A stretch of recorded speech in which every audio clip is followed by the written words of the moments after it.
Marcus, I'm the compiler of a collection of therapy quotes entitled 1001 Windmills of the Mind, a collection of advanced self-help quotes taken from what's often called the psychodynamic or the psychoanalytic perspective, which long ago, as I understand it, was referred to by some as philosophical medicine or narrative medicine, helping one to be their own story doctor, to find their story, to know their story, their narrative truth. Truth will set you free.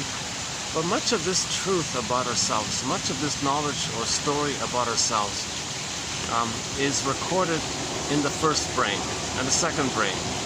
So we have three brains, says Arthur Janoff, paraphrasing the famous expression that we all have a triune brain. So we all have the original primary one about survival, the brainstem, and the spine just cares about survival, right? Like nervous system.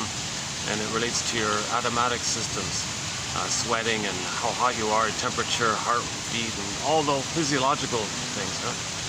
And, if there's a trauma early on, the memory of that trauma is in that first brain. It's in that so-called salamander brain or reptilian brain or snake brain or whatever you want to call it, crocodile brain, whatever you want to call it. So, and it's evolution, right? And then billions and billions of years, we became mammals, right? So that's the mammal brain, the limbic system. There's more about your feelings and all that. Whereas the prior one, the first brain, is more about sensations and instincts, survival and reproduction. That's the basic thing, right? But that's just a part of us, right? But it took billions of years. We evolved, right? So evolution, we evolved, and we developed the monkey brain, the mammal brain, the puppy brain, the feeling brain, right? And so there's affection and warmth, and that's really where we are, right? We're really that mammal, right? That older one, it's just it's just meant for like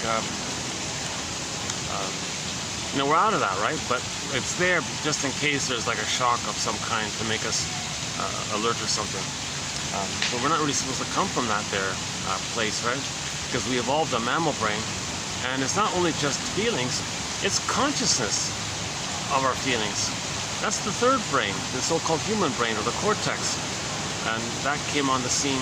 So we developed it about 150,000 years ago, or 200,000 years ago, whatever it is. And so that's like the new brain. The new brain, the third brain, the cortex, and the prior two are considered like the old brain, the limbic system, and the brainstem kind of thing. And so our memories, can be stored in those earlier first two brains, and we're not aware of it. It's called amnesic memory. It's the known unknown. And now the problem with that is, if the baby's loved and all that, he can just develop normally.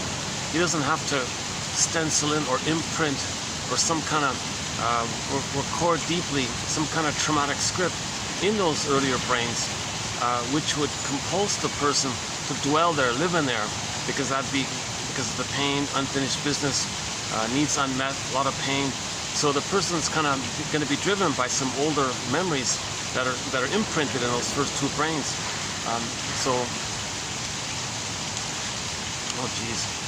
Yeah, we don't have a thread on plastic surgery and all this stuff, but we have 60 threads here in our collection. So we have 10,000 quotes here. It reminds me of Dolly Parton. Dolly Parton made the joke. I don't know if I'm holding them or if they're holding me up. I don't know if I'm holding them up or if they're holding me up. Do you have any idea how expensive it is to make me look like this? She said. So we don't have a thread on this topic, but we do have one thread from about 3 years ago from Italy. The Italian shrink wrote a whole book about how women use seduction as their form of power to compensate from the memory of men having all the power and women being powerless. Now women have the power, so they use seduction as power. That's the only quote we have on it. So maybe in the future we'll have it. Of course, there's narcissistic display, so there's the power aspect of it. We did have one other quote about that. One woman, really cruel, a very traumatized woman, very narcissistic woman, schizoid, detached, a woman who was very traumatized herself. I think she had the schizoid, like a detached, cold, withdrawn, aloof kind of a like self-protective measure when she herself was a baby. So anyways, later on she had a baby, and then didn't want to breastfeed.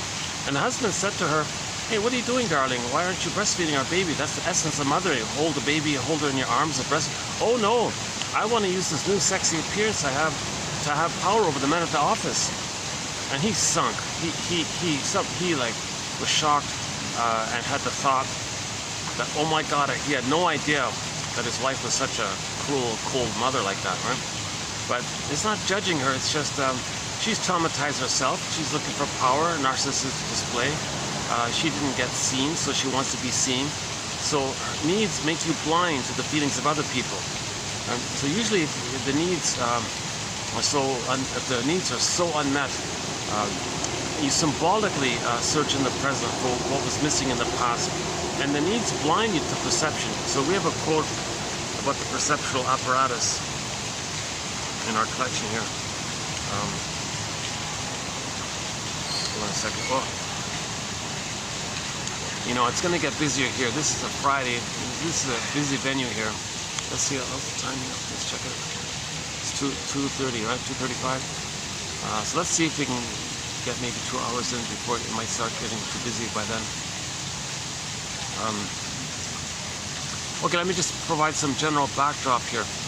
1001 Windmills of the Mind now has 10,000 advanced self-help quotes, as mentioned at the beginning.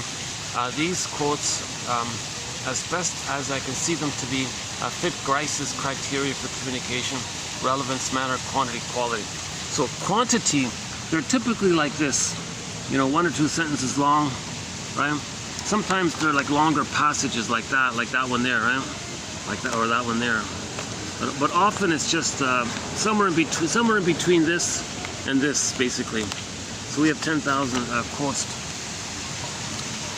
So Grice talks about quantities, yeah. So they're very manageable. Okay, now quality is very subjective. My sincere hope is that 1 out of 10 of these quotes in each video will click. So we have on average 10 quotes posted for each video. It's available there if you click the more link. And my hope is that 1 out of 10 will click. I just mean like of interest. It can be like a prompt to free associate with, a quote that makes you go, "Hey, this reminds me of something," and you go on like that. Or you put it aside, let it incubate, or maybe it's a prompt to free associate from, or maybe it's like a stepping stone for better ideas, or maybe it helps you to get better ideas later on, or just like a clue, like a prompt. So my hope is that 1 out of 10. That sort of fits Robert Bly. He's sort of a guest mentor here. His general advice was to read psychology every day for 10 minutes, forgive psychology for its jargon, just forgive it, he says, study the soul psychology. So we have 1,000 videos on average, 10 quotes per video. So that's one option, right? If one does 1 a day kind of thing and plucks out 1 quote a day, and then in 3 years one can have their own customized, personalized 1001 Windmills of the Mind. That's not the answer though. That's just a basket. That's just a level of conscious awareness, just a level of cognitive insight, intellectual insight.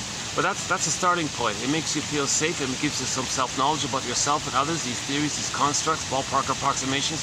Maybe 1 out of 10, you bundle it up. It's kind of like weaving a nest, and there might be an egg, and a potential new life in the egg. So first get the knowledge, and then leave it alone kind of thing, and maybe it'll lead to emotional knowing. The goal is emotional knowing. That's the yin, the embodiment, a sense of self, or connection to ourself, having our inner home. That's sort of the yin, right? But the yang is kind of like the active knowledge, the thinking, the questioning, and all this, right? So we need the yin and the yang. So these quotes are mainly about sort of the yang side of it all. Okay, this is based on what one poet said. Another Italian. Psychoanalysis looks for an egg in a basket that's missing. So first, weave this basket. So these 10,000 quotes are to that end. Right? And I think if 1 out of 10 can be a thread, and you click it all, link it all up, thread it all together. The theory is that kind of ego enhancement, or ego repair, or ego like self-awareness kind of communicates to the system, your whole system, that you're ready to accept your feelings back. You're ready to reclaim and reintegrate what you lost early on. Okay, in trauma, we lose so much. Okay, build a basket, welcome it back. We want to welcome ourselves back. We want to give us back our real selves. We lost our real selves, we want to get it back. Right? So we're talking about trauma, right? Developmental trauma, relational. Are you hearing me? Hold on a second. Yeah, let's let the lawnmower pass by or whatever it is. Usually I do it over by where the swans are, but there's some guests sitting there, so I moved over here. So let's see how it goes here. Yeah, they got. I'll show you later. They've got some swans back there. Well, I'll show you later. Yeah, if you look at the recent videos, you'll see the swans. Yeah, they got 2 swans, some rabbits for the kids, and at the opposite side of the restaurant, they've got some peacocks. It's a nice little venue here. It's got a 2-story restaurant up there for functions and things. And, it's a bit of a landmark. It seems to be. I don't know the full story, but it seems to have some kind of historical significance. Something famous maybe took place here, or maybe I'm not sure the whole story, but it does feel like it has some kind of a historical significance to it.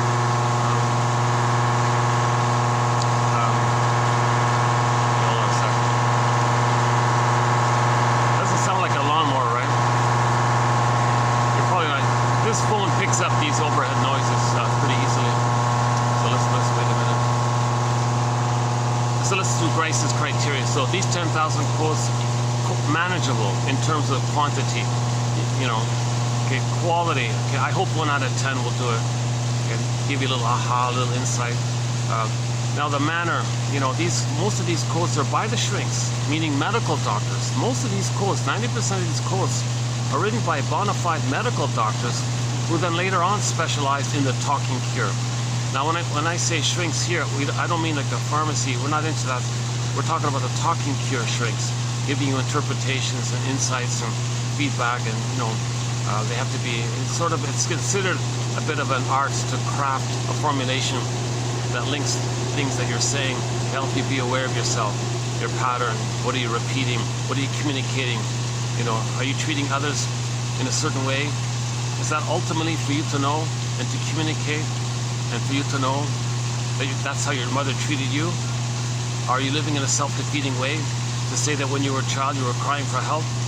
You know, are you showing up the mother by imitating her? If you're negative towards others, are you saying you're angry at the mother? Look what she did to me.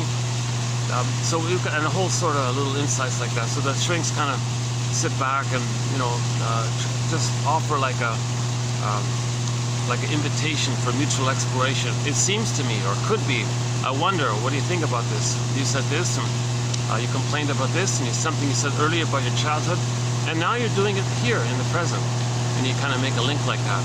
So the person's pattern, when it began, and to see a live here and now example of it. That's called an interpretation, right? To link the 3. Okay, the person has a general complaint. Okay, see, oh, hang on. Here's the little, this bird doesn't look too impressive maybe at first sight, but check out, are we getting it here?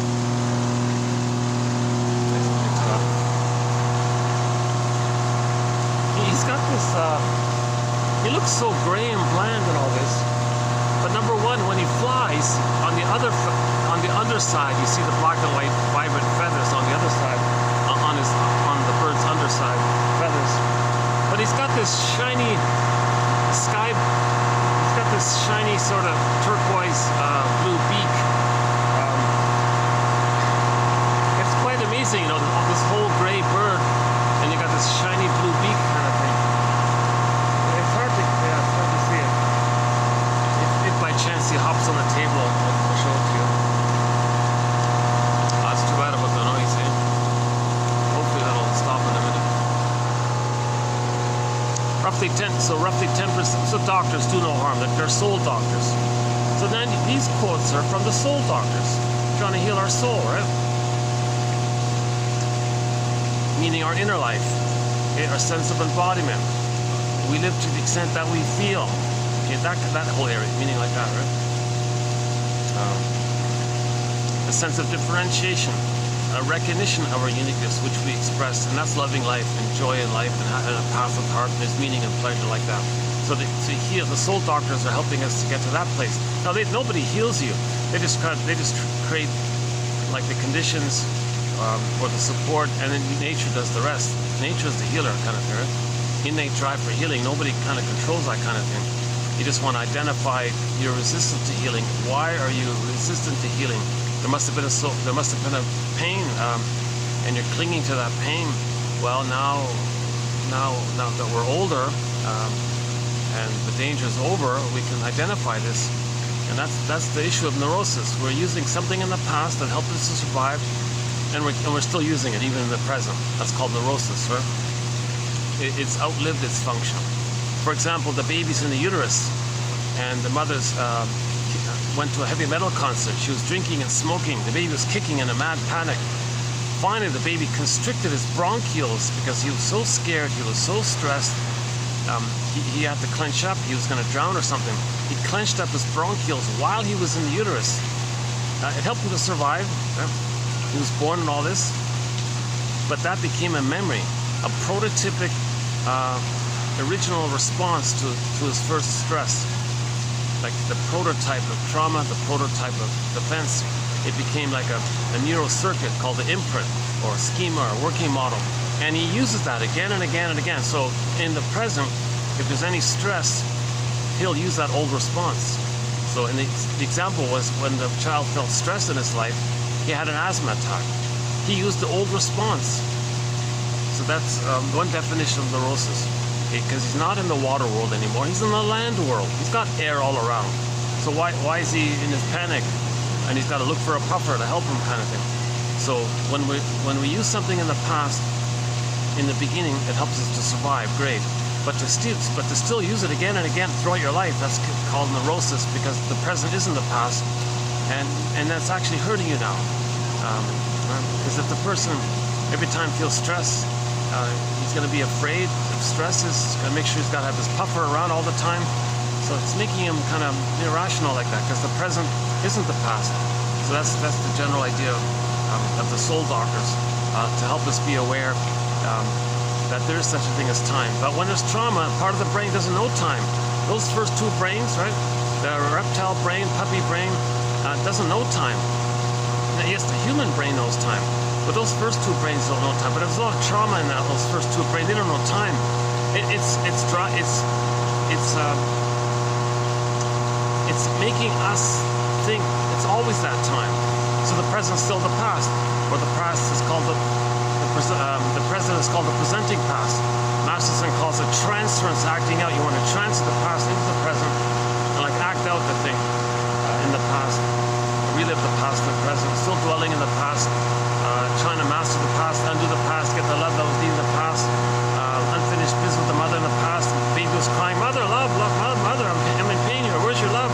It didn't get met, so goes through life searching for symbolic mother. Symbolic mother, can you be the real mother for the past? That's neurotic.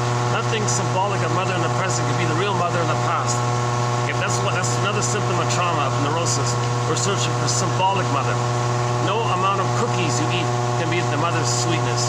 No amount of spirits, like alcoholic spirits, can be the maternal spirit in the past. And no amount of material or money can be the maternal goodness in the past. It doesn't work, right? Past that critical time, if the baby doesn't get the love that he needs in the first 3 years, that critical time when all the wiring is getting, the human connections lead to neural connections. Okay, that's that critical period. If it doesn't get met there, okay, you can nothing afterwards can correct that. So John Hoff's example is Marilyn Monroe, or miss a lot of the early love, and then no matter how much adulation and fame and men sending their affection to her, no, it never translated to that, correcting that imprint. So no, you can't compensate. Like it's infinite. It's greedy. It doesn't work. Like no amount. Marilyn Monroe can have 1 billion men sending her flowers every day. It's not going to change what happened in the nursery kind of thing. It's past that critical period kind of thing, right? So that's a neurosis. To expect something in the present, to be the mother love experience in the past.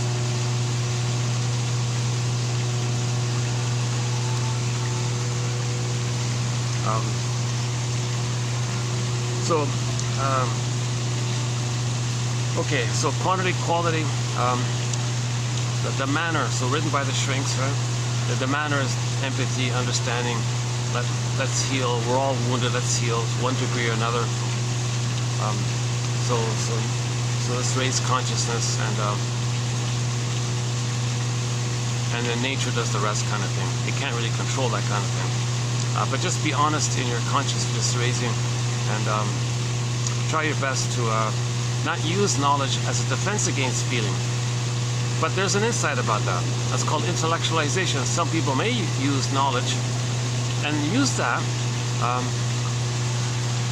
as a way to get away from their feelings, to keep it in their head kind of thing, and use philosophies and ideas and rationalizations and excuses, and you have all this knowledge to create elaborate excuses. Well, embedded in the knowledge is that you might be doing that. That's known as intellectualization. So use that knowledge to analyze yourself. Wait a minute, am I using this knowledge to get away from my feelings? No, this knowledge is to help me accept my feelings. It's to prepare the ground for me to accept my feelings.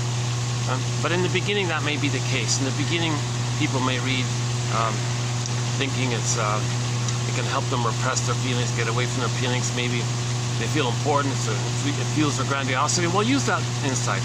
Are you using knowledge, thinking now you know more than others or something, and then that fuels your traumatic script that when a baby is in love, he's still in the place of narcissism. So are you using knowledge to fuel narcissism? So use that, interpret that, like it's not. So in the beginning, knowledge may be used pathologically, let's say, right? As a defense against feeling. But embedded in the knowledge, there's the knowledge that we may be doing that. So look for that kind of knowledge. And so on and so forth. So quantity, quality, manner. The shrinks have a warm, empathetic manner. And relevance, yeah, of course relevant. This is all on the topic of how to be your own know thyself detective, psychological detective, existential detective, emotional detective. With trauma, we end up with emotional illiteracy, with affect phobia, alexithymia. Okay, so that's a strategy of trauma. That's a response of trauma. Baby's not going to want to know his feelings, because feelings are linked to needs. Baby had a need for a secure attachment style with the mother. Baby had a need, wasn't met. He cried, mother gaslit him. Too much pain. So he won't know his feelings because he's got to admit the underlying needs. So F and N. Feelings and needs are linked. Keep that in mind, like there's a link between feelings and needs. Right? So just in general, when needs are met, person feels pleasant. Needs are unmet, person feels distressed, etc. Just a basic observation. Feelings and needs. So a person may be afraid of their feelings because it's going to link. It automatically links to the underlying need that wasn't met. Now, when the need isn't met, that's pain. So we don't want to be reminded of that pain. So we don't want to know the feelings and needs about it, right? Simple, basic, classical conditioning. Gee, that's too bad about the noise, eh? Let's see, how long is this going to go on for? Let's check. What is this? I mean, they got to do their job, of course, but let me just get a sense of how long this is going to last.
Maybe I can, yeah, maybe I can move it down a bit. Yeah, okay, that might help.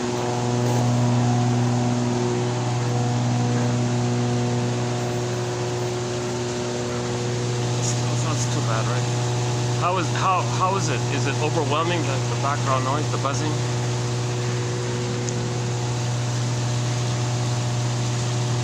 Seems a little quieter now, right?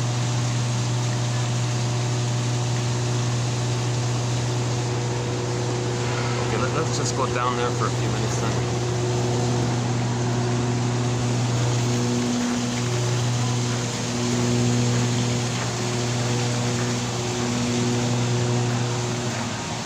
Oh, good. Oh, okay, it's off. All right.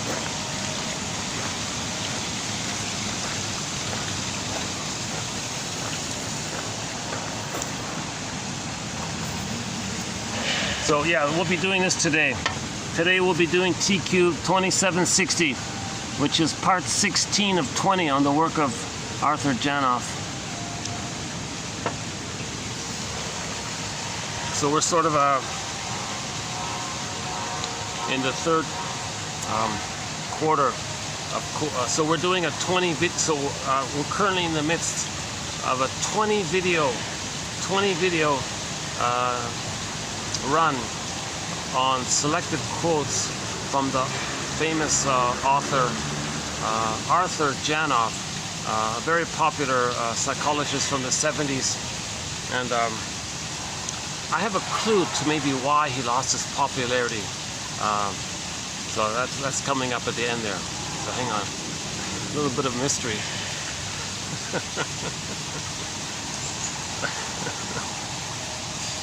So quantity, quality, relevance, yeah.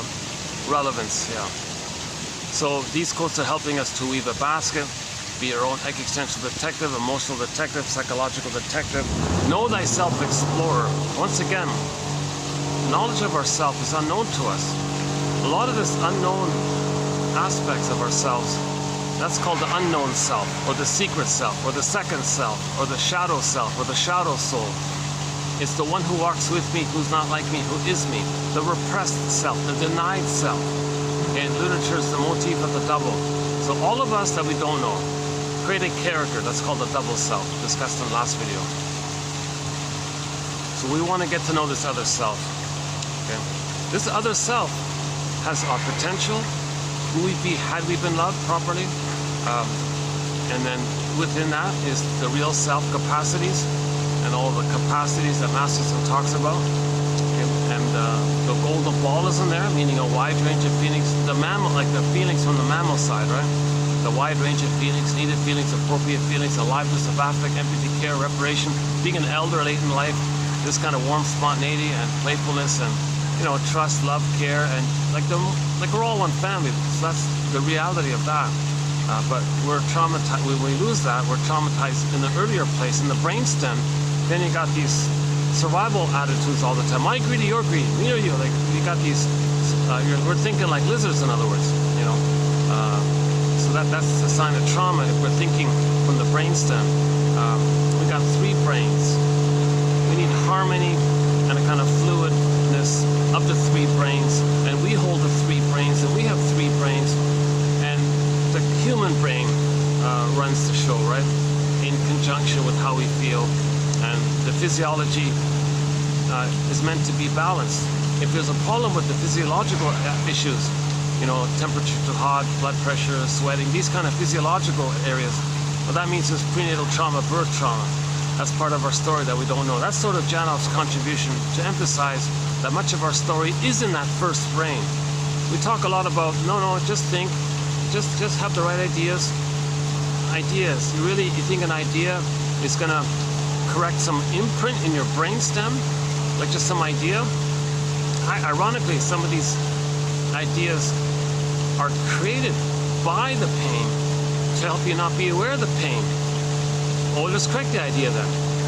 Well, you're just decorating the repression. You're still repressing. So a lot of our ideas and beliefs and all that are created by the pain to make us not be aware of the pain. At the same time, these ideas are made by the pain. They're a response to the pain to to not feel the pain, and the idea is there to reflect the pain. And what the idea does, it makes us not aware of the pain. That's called repression. So yeah, let's pick up on that point a little bit later on.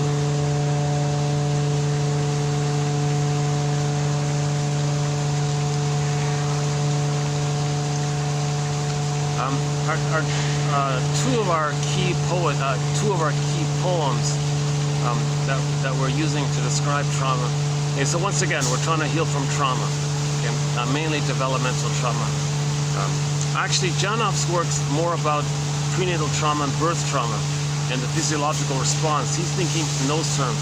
But overall, in 1001 Windmills of Mind, we're trying to heal from developmental trauma, relational trauma, interpersonal trauma, like a developmental issue where the child has developmental needs from birth to 3. So we're more focused on that area. Janoff doesn't look at that kind of thing. He's kind of narrow, not narrow, he's kind of specialized, I should say. He's kind of specialized. Oh yeah, someone accused him of seeing, what is it, the shoemaker only sees shoes or something. He accused him of that kind of thing. You're like a shoemaker who only sees shoes, like you see everything in terms of prenatal trauma. You manage to cherry pick and interpret everything in terms of birth trauma, prenatal trauma. That's a fair criticism. At the same time, let's give us some credit. No one else is really kind of talking about it too much. He writes clearly and made it available to the public.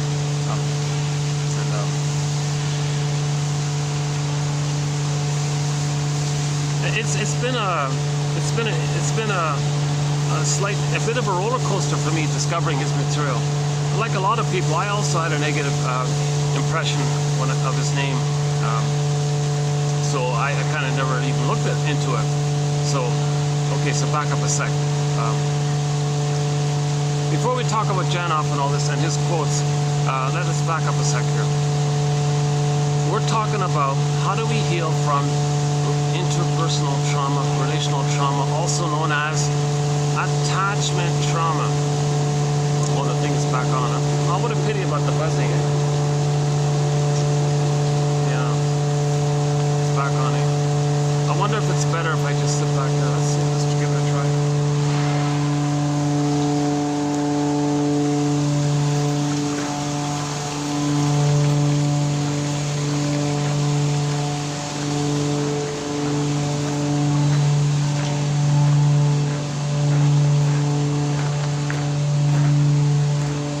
Oh, the swans are sleeping.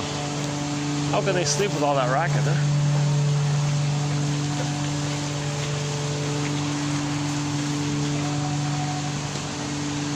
I guess it's a little bit better here. Yeah? This is my usual spot here.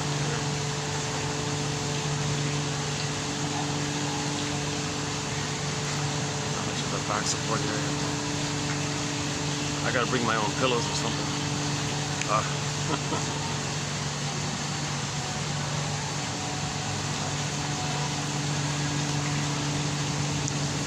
Yeah, the swan. Sometimes the swans flap their wings. If they do so, you might see them doing so a little bit later on. Sometimes the swan comes up to the railing there. Hey, come on, you! Give me some crackers or something. I've never fed them. I don't even know if you're allowed to feed them or anything. Okay, never mind about the birds. Speaking of birds, speaking of which. Okay, attachment trauma. I think that phrase is underused. It's a valuable phrase. I think it describes the issue. We all know that the baby... Oh, she's gonna move my stuff over here. I was hoping to go back there. Oh, okay. Oh, that's all. The waitress is gonna move my stuff here. Okay. Okay, hold on a second. Okay, thank you. Thank you. I might go back. Yeah, I'll leave the papers there. So yeah, I'll use the 2 spots. Is that okay? Yeah. Okay.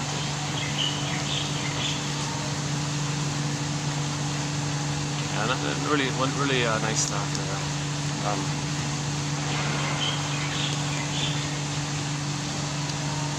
So this is kind of rare during the week. when there's no event. In the afternoon, there's that sweet spot where it's quiet, which is what you're seeing here. But usually at night, forget it. Weekends, forget it. And if there's a company event, forget it. And I think I see a company sign. There must be preparing for something. So let's keep going here. Attachment trauma. So we all know that the baby has to attach. We all get that. No baby would make it on their own. It's ridiculous.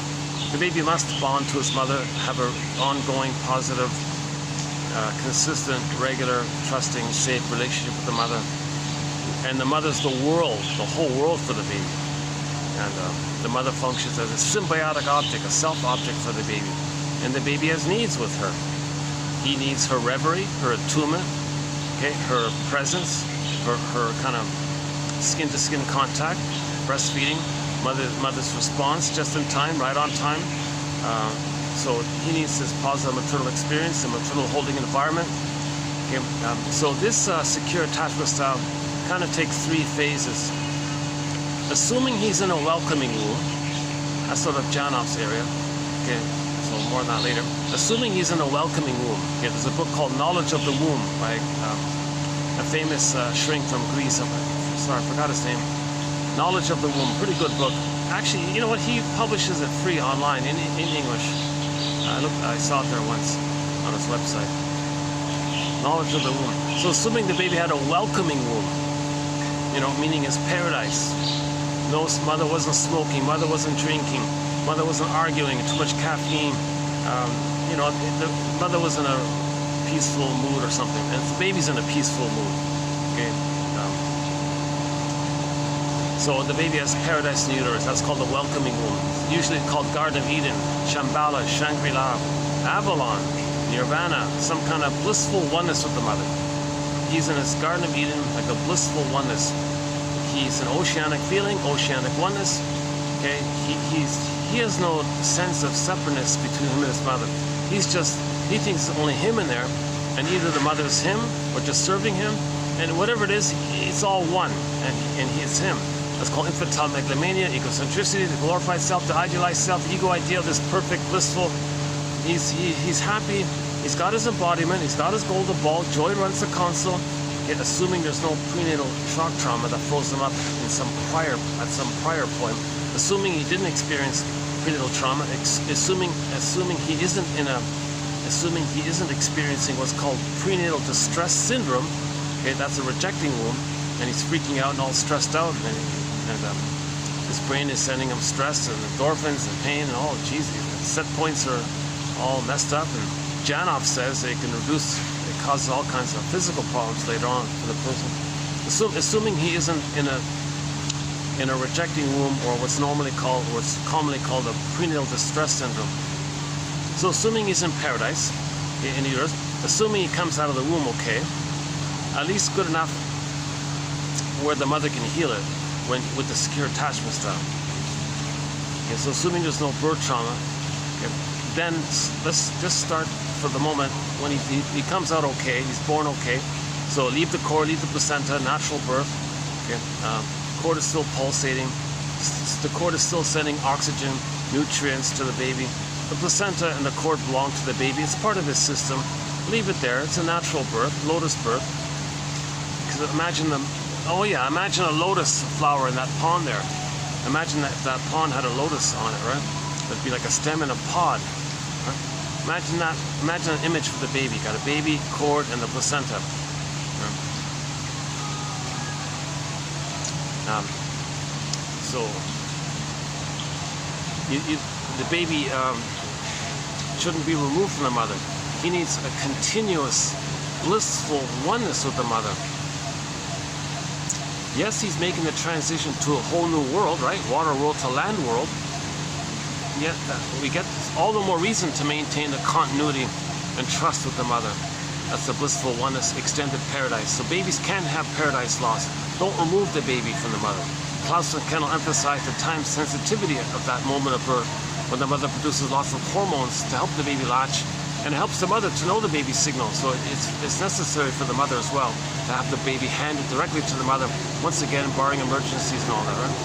My disclaimer, I'm not a doctor, I'm not a gynecologist, I'm not a midwife, doula, nutritionist, I don't have a PhD, I don't have a BA, I'm the compiler of the course, keep that in mind. I'm just learning this material myself. Disclaimer, I'm not a doctor and all this, but generally speaking, the idea is that don't weigh the baby. Like leave the cord, leave the placenta, don't remove the baby. Okay, baby comes out, place him on the front, he's looking for the nipple, he'll latch on, suckle, all is good. Skin to skin, don't wrap the baby, keep the smells. The room is warm, put a heat lamp at a distance, get candles maybe, don't bright light, don't flash burning bright lights on the child when he's coming out. Blinded like that, he might be obsessed with UFOs later on, Janov says. Like a burning, one baby had he theorized that this woman had this obsession with a certain type of UFO, the ones that have those burning lights, lights that shine down on an angle or something. And she was always collecting this. Well, Janov says, well, that's your history. You're looking at your history. When you came out, there was a light up there and it burned on you. It was too strong and all this. So have candles around or dim lights or something. And the room is warm. Leave the smells and all that.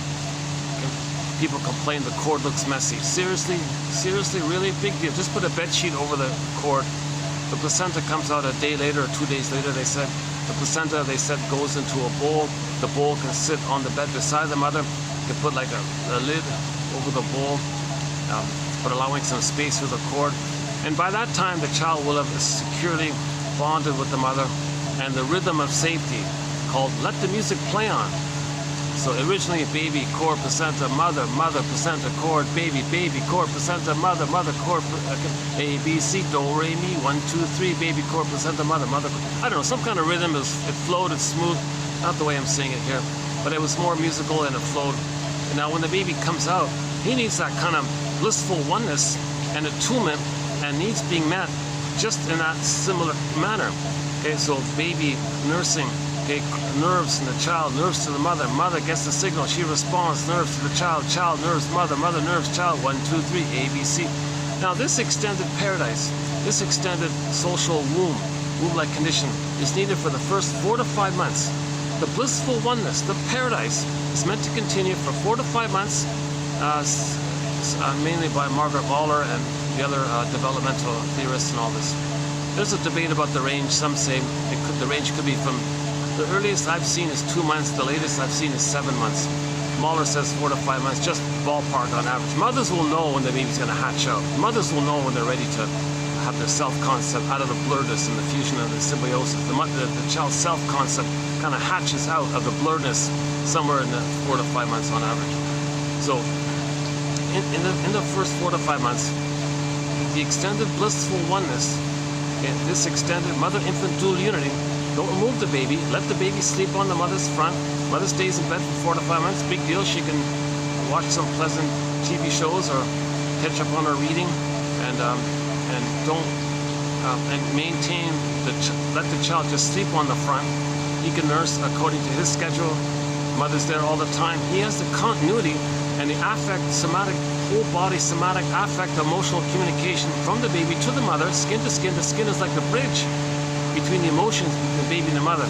So baby, skin, mother, mother, skin, baby. There's a kind of flow of the emotional area that's in the body, right? So that's like the communication takes place, the connection takes place, the attachment is a secure attachment. And the mother provides her reverie, her presence, her soothing, her loving, warm, maternal feeding kind of thing. And the child experiences this and remembers it and feels safe with her.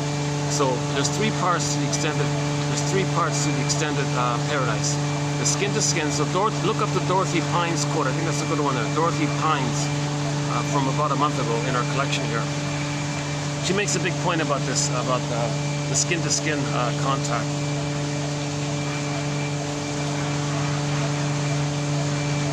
The skin to skin contact. And she says, yeah, she says that the skin is kind of like a bridge between the emotions between the mother and the baby. It goes back and forth like that. Okay, now the breastfeeding. So no rubber nipple, no plastic bottle, no powder stuff. Because where's the connection? Where's the back and forth? The rubber nipple is not alive. Okay, there's no baby communicates. So what's this? mother's like a rubber. What is? I don't get. Mother's some lifeless thing or something. And he may kind of feel icky, like he'll feel. He may identify with that. He may kind of become unemotional because the rubber nipple is unemotional. He may lose his feelings just from that already. So don't use the rubber nipple, barring emergencies.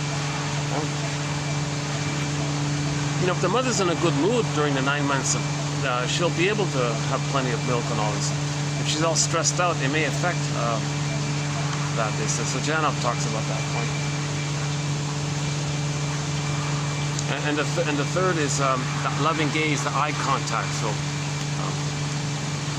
we have quotes from a book about this by Mary Ayers about mother's loving gaze. So human connections lead to neural connections. The interpersonal leads to the intrapsychic. The interpersonal in the baby and the mother leads to a memory system in the brainstem. Well, no, hang on. If it's positive, there's no burning, painful imprint that freezes them up. It just feeds them to develop, kind of thing. See, you don't want painful memories that early on. Put it that way. If there's painful memories, the child is desperate to internalize it, seal it, control it. It's there, and maybe one day he'll let it out or something somehow. And then Janov says people who are fascinated with aliens, that's a metaphor for trauma. That they had this burning imprint of the traumatic experience of the mother. It's an alien thing for a child to be traumatized by their mother. That's not natural. What's going on there? Well, the mother's traumatized. She's confused. Maybe the mother was resentful that she's supposed to give the baby has needs when the mother herself never had her needs met. And now she's supposed to give what she never received. Or maybe the mother thinks she can use the child to comfort her, take care of her. Old cunning tale. So that's a trauma for the child. So if the child is traumatized and there is a repressed primary neural circuit of that memory, remember, memories are relational between the baby and the mother. Memories are relational. So if there's a memory of that painful interaction with the mother and it's set in there and it's encapsulated because the child's trying to like manage it, control it, so he takes it in kind of thing, to manage it or something, to keep an eye on it or something like that. But it's alive in there. It's in a timeless loop. It's bothering him, and a person goes to life. I feel like something's strange in me. Like I find myself doing the same thing over and over again. Or why am I doing this? Something in me is doing. What is this strange thing? I feel like possessed by something. Now you're getting to the metaphors where people says, or another example by Janov. The lady was interested in all these alien stories and all this. No, that's an externalization. Okay, that's an externalization. That image. Of how A, being traumatized with the mother is an alien kind of thing. B, it makes you alienated from your true feelings. So you feel alienated from yourself by the trauma, which is not supposed to occur. You put that together, that's a lot of pain there. To get in touch with that pain, but not be aware of that pain, the woman has the belief in aliens and all this. So she'll believe in aliens, talk about aliens, da-da-da-da. That's her attempt to repress the pain of trauma. To repress the pain that she's alienated from her own feelings by the trauma. So she talks about aliens, this strange, unknown thing. Oh, trauma for the baby is a strange, unknown thing. It's strange for the baby to be traumatized by the mother. Well, what oh, cunning tale, what happened? Well, the mother was traumatized. It's called intergenerational trauma. So we got to pause and, you know, and, one okay here? Am I getting carried away? Yeah, yeah, they're okay with me here. I said, yeah, no, we don't hear you. You don't bother us. Come as often as you like. That's great, yeah. Sorry if you're seeing me a little sweaty. It's better, yeah. The weather's a little, it's finally cooled up a bit, but I'm still sweaty. You know, that's what Janov would say. Oh, Marcus, if you're sweating a lot, you've got prenatal trauma. Oh, gee, thanks a lot. Because, with prenatal trauma, your physiological is out of whack, right? So he says some babies are born with PTSD. So the nervous system has both the sympathetic response and the parasympathetic response, and it's meant to kind of flow in a yin-yang, fluid, kind of active, relaxed, rest, doing rest, yang, yin kind of thing, right? But with birth trauma, it skews it, like it sets it in either one. So a baby can be set in the sympathetic one, he said, and that person's all revved up all the time. And they fly off the handle easily, and they're irritable. They got basically the way we describe PTSD, basically. So they're always revved up, OCD, trying to discharge their tension. Now they're not expressing their feelings. Because they can't express their feelings, a lot of tension. From the tension, there's like a little steam there, so they want to blow off steam. It doesn't mean they're expressing their feelings. So and they're dependent, because they're always building this tension from the pain of not having their feelings. So that's a key point he makes as well. When we're feeling, there's no pain. When we can't feel, there's pain. Now from the pain, there's tension, and then you discharge, you'd be active, hypomania, active, running around, maybe a workaholic or something, ADD, these kind of busy kind of things. That's the parasympathetic, because in trauma, the set points are skewed. He got too much stress, so it's set in. See, if the mother's stressed, right, she gets stressed, she can relax. So the mother can have that flexibility generally, but for the baby, it doesn't work like that. For the baby, he remembers the stress and sets it there. So if the mother takes a cigarette, she can smoke, numbs out or whatever, feels better and calms down and back and forth, but not for the baby. The baby doesn't follow that like the mother. When the mother smokes, red alert, no oxygen, he freezes up, it's set there. So now he'll have this issue of that the trauma of not getting enough oxygen, then he's going to get all the stress, getting all that stress from himself, from the mother. It sets it up at a higher point. Then he's born with that elevated stress point, that meaning he's always revved up kind of thing. That's so-called sympathetic kind of thing, trauma. Now the other version is the parasympathetic, where the baby thinks, gee, this is all very overwhelming, let me just conserve what I have kind of thing. So he would describe some babies becoming more in that sort of energy conserving mode. So they're kind of more laid back and maybe more slower or something, not too busy, maybe more mellower kind of thing. So that's also dysfunctional. It's meant to be like a healthy kind of balance between the two. You don't want to be like permanently either too revved up or too laid back all the time. His example was the people who do take the illegal stuff. The revved up ones maybe have a tendency to take downers, he said. The slower ones maybe want to take stimulants or something. Janov says it's as if they're trying to set things right. They're trying to get it to the proper set point, the mid set point. The mid set point and the physiology is like normal in all this. Okay, this point was discussed 4 or 5 videos ago, if you check our collection here. So, at the beginning of this year, 2024, the first video of the year, 2024, was part 1 of Janov.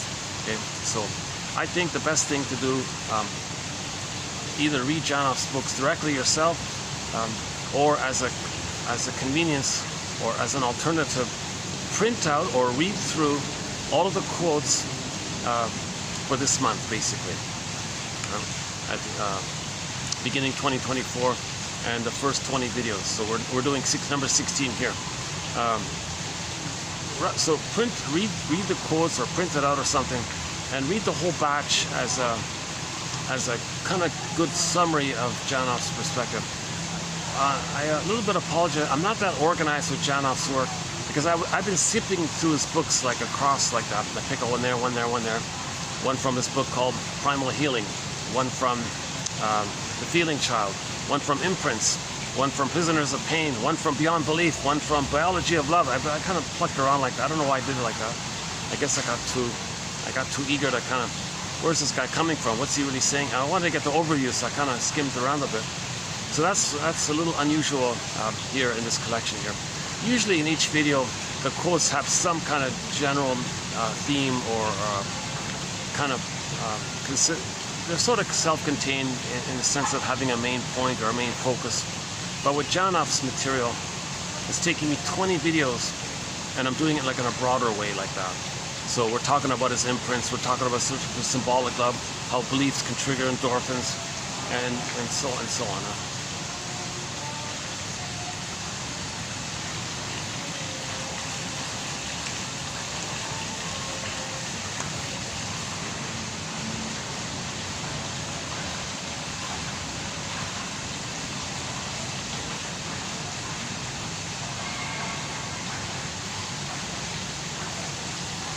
Well, it's a bit of a treat to find a place fairly quiet like this, yeah.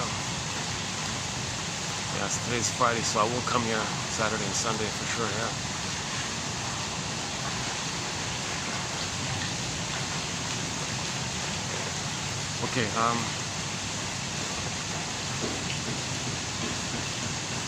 Okay, let's back up a sec. We were talking about attachment trauma, right? So the child has an authentic core, an authentic self. We all have that. It's unique and all that. But it's emerging, it's developing up until the age of 3. So when he comes out of the uterus, so again, assuming he has a welcoming womb, assuming there's no birth trauma. Yeah, so leave the cord, leave the placenta, hand the baby to the bosom, skin to skin. Don't remove the baby. If the mother uses the washroom, gently carry the baby. Like, don't separate the two. Let the mother stay in bed for 4 to 5 months. Let the baby sleep on her. Maybe the baby sleeping most of the time. Let the baby have that paradise, that warmth, that blissful oneness. Give the baby his blissful oneness. It's only 4 to 5 months. Jeepers, not asking too much, really, is it? If she has to move around, gently carry the baby in the skin-to-skin mode. Put the sheet around the back of the baby or something. Maintain the skin-to-skin. That's funny, right? You don't dress the child, you don't put him in clothing, because you're breaking that communication. The baby's communicating through his body, but there's some cotton there, and the mother has some cotton. It can't go through, the signals can't go through.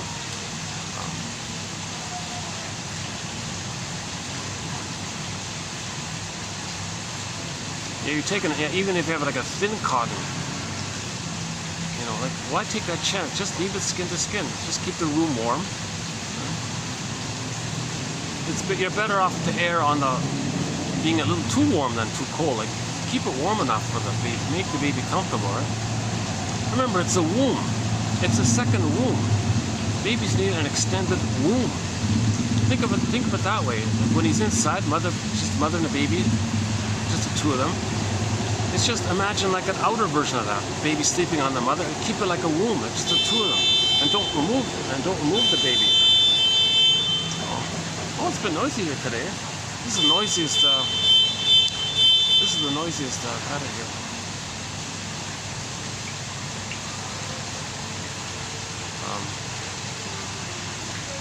Come on, darling. Come on, let's get going here. So let's say the guy is in the car. Honking, telling his wife to hurry up. And John off would say, if that woman says, oh, you go without me, I'm overwhelmed, you're pushing me. That's a pattern. He would the shoemaker only sees shoes, so he would have. So one of John Off's theories is, I'll do it quickly here, is some of the painful patterns that take place in the uterus may become generalized in their life. So if the baby is born with PTSD, little stresses may trigger the major stress. So a little stress, come on darling, let's go. Oh, you go, I'm overwhelmed. So in the uterus, the baby felt overwhelmed. So the guy says, come on, let's go.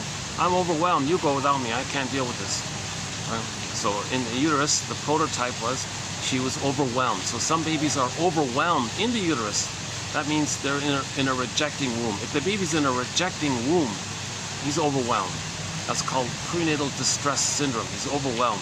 So she may generally go through life with like a sign inside.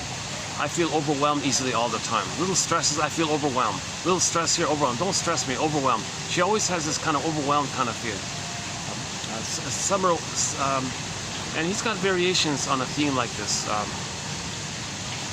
Another common one is the baby's doing his thing coming out of the canal.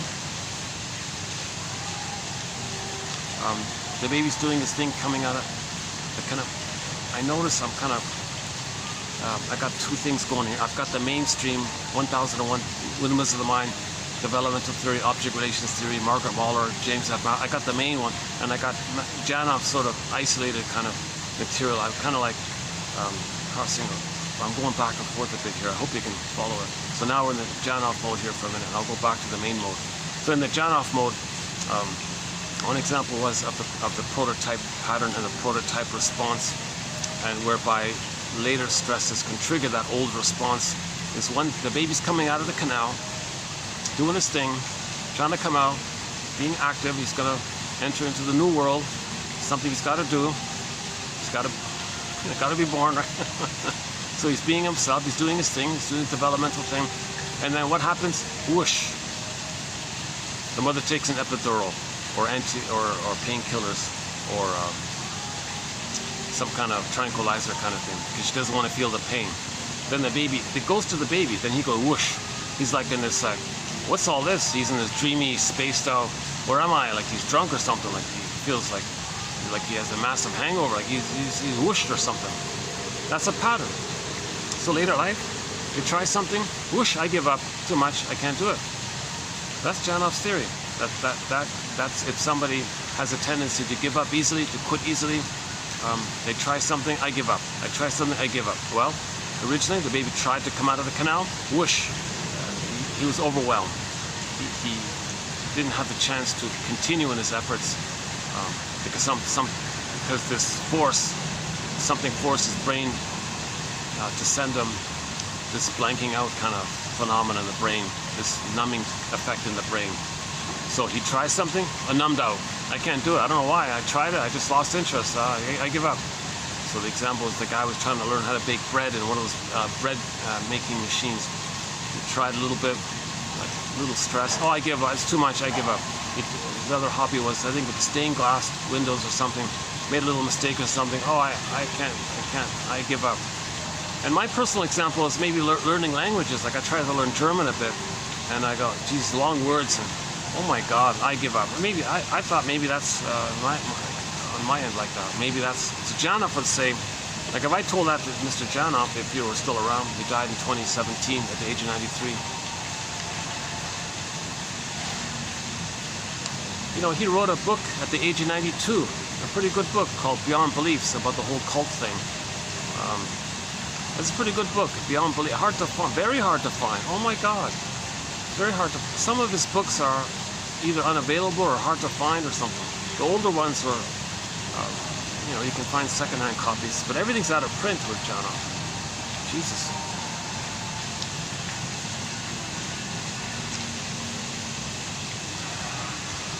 At the very least, give him credit for being a good self-help author. At least that, give him that credit for that. I'm not really interested into his so-called theory of how to do this primal therapy.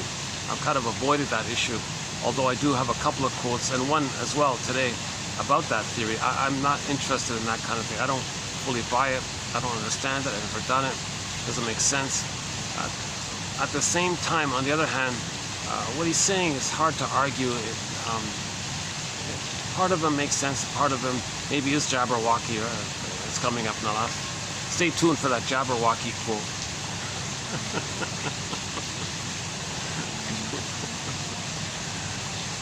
Jesus Christ.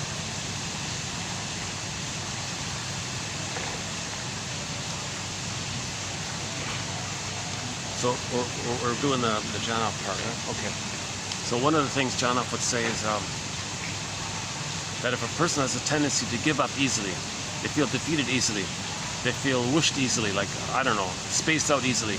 They go to school, they try to listen, whoosh. So ADD would be an example. They can't concentrate at school. They can't read the book. Even their children are telling them a story, they daydream, they can't listen. So they can't concentrate. That means when they try to be present, it triggers the old response. The old response was whoosh. So the brain's gonna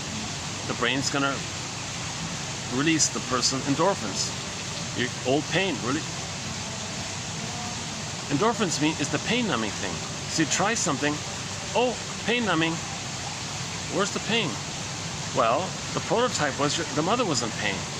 So the response was, you're in pain, so that's why I got painkiller. Wait a minute, I wasn't in pain. The mother was in pain. But that's not how it works, right? The imprint is set in. You try something, whoosh. Later on, try something, whoosh, I give up. So that's Janoff's theory, one of his theories. So another variation is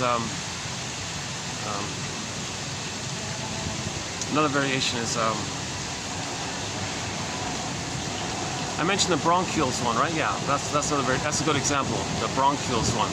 The baby constricted the bronchioles, later on felt stress, had asthma, like a pattern. Huh? Or one poor kid inside was kicking. The mother went to some heavy metal concert, can you believe it? And the baby was scared with all the loud noises. He was startled and kicking. And while he was kicking, the mother said, hey everybody, look inside, touch here. Little Junior's going to be a soccer star. Okay, that's called soul blindness. The mother was soul blind to the baby's feelings and needs, what's going on with the baby. She had no clue the baby was in immense fear. So the baby was kicking around, and finally the baby was kicking. He accidentally twisted the cord around him. He was kicking in a great panic. He was more panicked. He was kicking in his frantic panic. Look, everybody, he's going to be a soccer star. The baby's suffocating and strangling him, right? So finally the baby got to a point, whoa, don't move, don't make a move, don't make a move, right? Because he twisted the cord too much. If he made another kick, he'd be a goner kind of thing, right? So he froze up and said, don't move, don't move. An imprint burned in the brainstem, burned in the crocodile brain, burned in the salamander brain, not the lizard brain, snake, the primal survival brain. Remember, the survival brain is just survival and reproduction, right? They don't care about the mammal, the feelings. They just want, it's stuck in that part of the brain. So that person had a pattern. Whenever there was stress in their life, it triggered the old stress in the uterus, and the response was, don't move.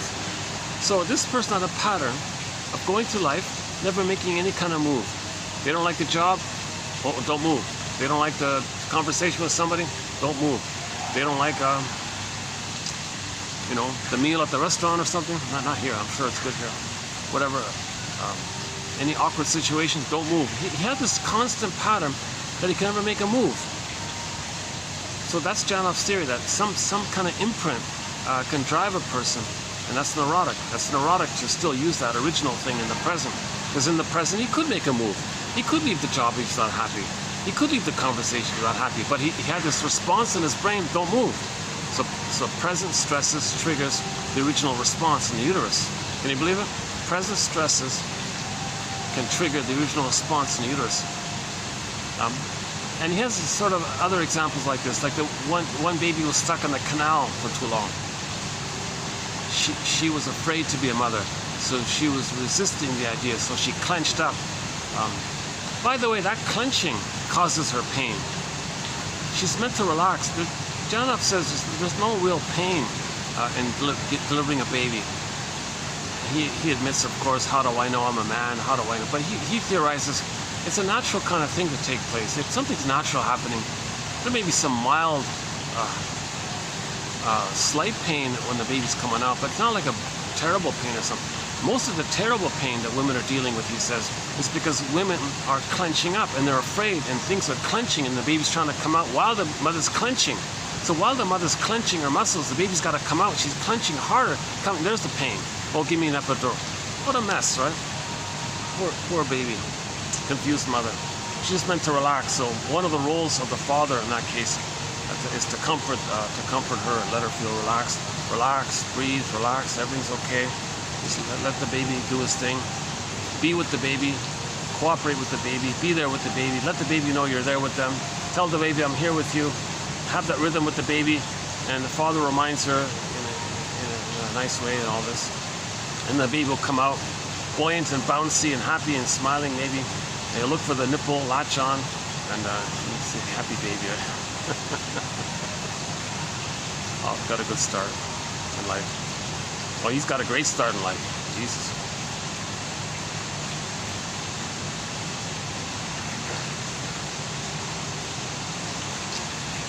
Oh yeah, so what was it again?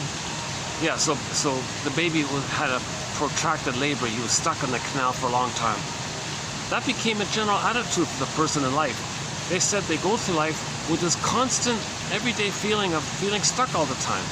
Why do they feel stuck? They're in a place, I feel stuck. Why do I feel stuck here? They feel claustrophobic and stuck all the time. And she had that pattern in her life. Jana says, well, maybe you were stuck in the canal.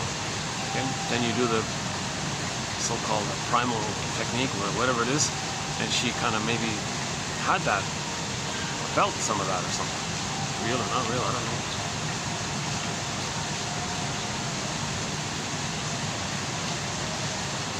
Yeah, back to that kind of rhythmic dialogue. It's meant to be a kind of like communication between the baby and the mother while the baby's inside. If that's missing, mother's disconnected from the baby, then the baby's trying to communicate to the mother.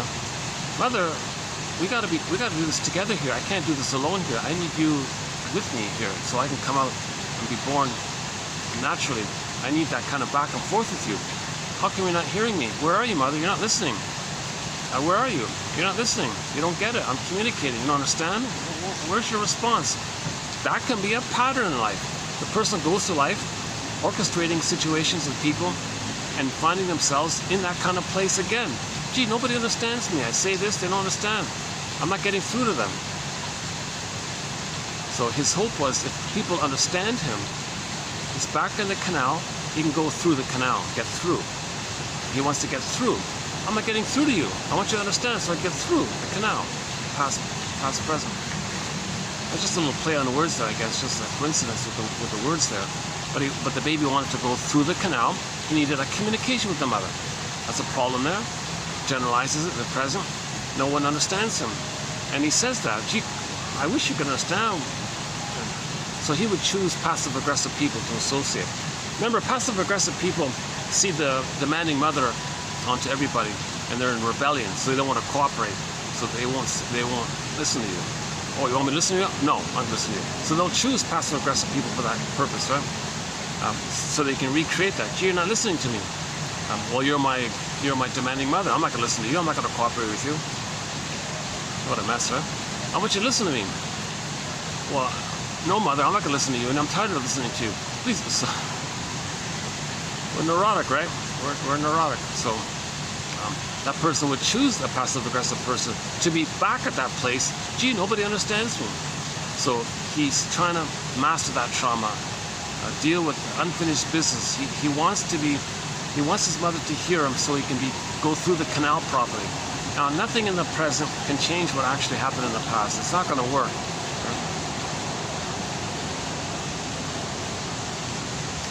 And yeah, what about the passive-aggressive person? They can fight with people in the present.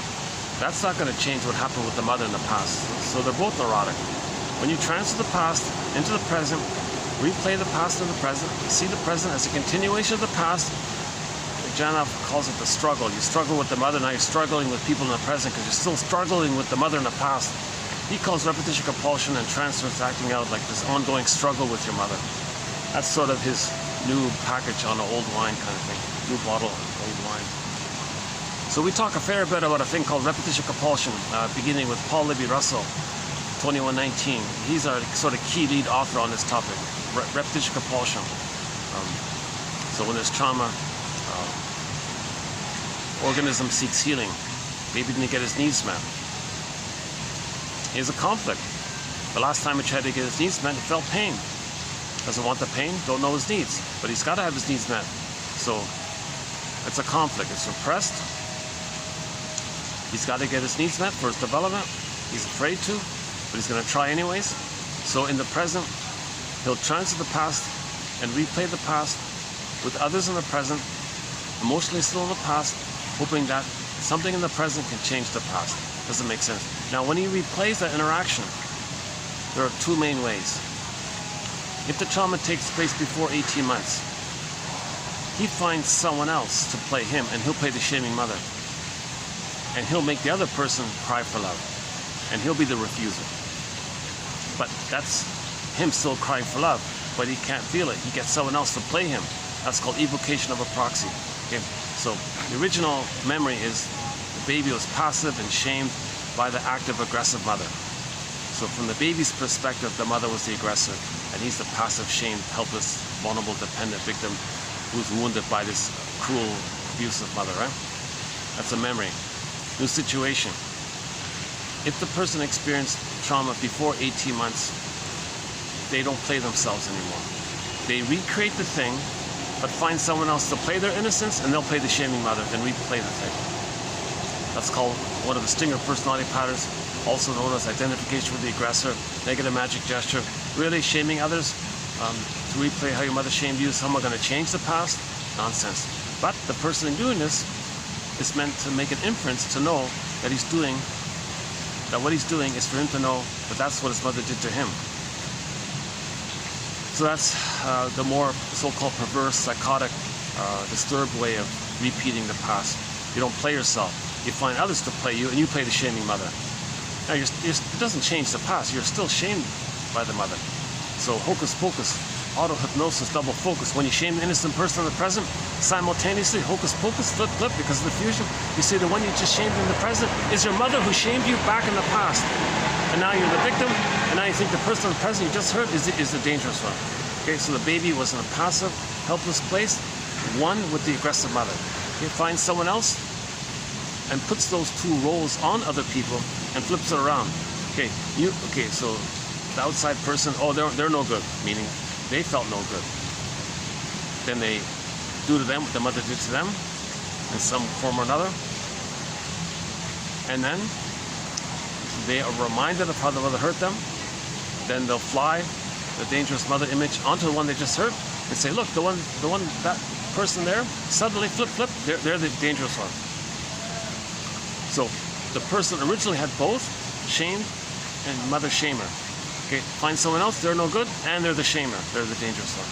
So this is all of this stuff when there's trauma in the brainstem limbic system in that timeless place is called primary process thinking. It's mad in there, says the cat in Alice in Wonderland.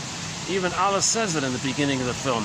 Let's go to a place where there's no up, or up is down and down is up and left is right and left right is, there's no place, no time. It's all topsy-turvy, flip-flop.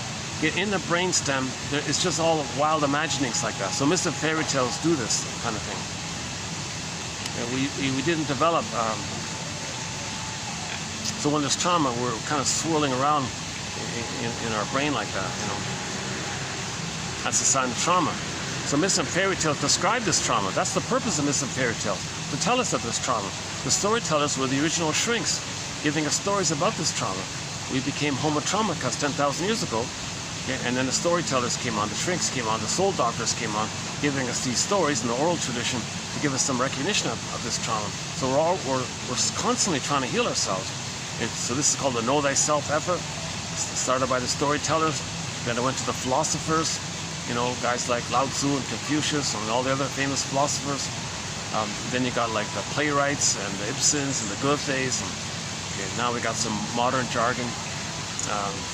Edmund Burglar, Karen Horney, James F. Masterson, Rinsley, Althea Horner, James Grotstein, Thomas Ogden, and a whole long list of excellent authors, Clara Ferenczi and Jesus. Ironically, there's no Freud quotes here because of the English translation problem. It's disturbed. It was maybe done deliberately or set up that way to discourage healing. So, unfortunately, despite my first name, unfortunately, sadly, to a huge loss on my end, unfortunately, I didn't learn German. I tried to kind of pick it up later on in life, and I know a few words, but Jesus. Sometimes when a German shrink says, Freud says such and such, I'll include those quotes. Like when Edmund Burglar, one of our mentors, says Freud said such and such, fine, I'll include those quotes. When the German author says in English, and they're German, and they're saying Freud said that, that means they read it originally in German, not in the English nonsense translation. So we're not going by any of that nonsense English translation. And we don't have Freud's from Jung, quotes from Jung and Lacan. Convoluted jargon, it's not helpful. John Off would say that stuff is just to repress your feelings. Although those two guys, to give them credit, have inspired a lot of people to look into psychoanalysis, and a lot of the followers of Jung and Lacan, in particular Jung, I think, have made a lot of contributions. John A. Sanford, got a lot of quotes there. The Ulanovs, Anand and Barry Ulanov, Miriam Woodman, Robert Bly, even Alan Chinin to a degree. A couple of quotes from Robert A. Johnson, not too many, but yeah, Robert A. Johnson, he's the one that said this, that he gave a psychological interpretation of a fairy tale to a lecture, and when the thing was over, there was a kid in the audience with somebody, and the father and the kid approached him, and Johnson asked the kid, how do you understand today's lecture?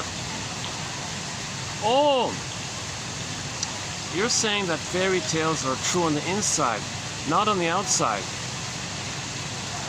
So the kid got it, right? The kid understood. Myths and fairy tales are metaphors for psychological inner dynamics.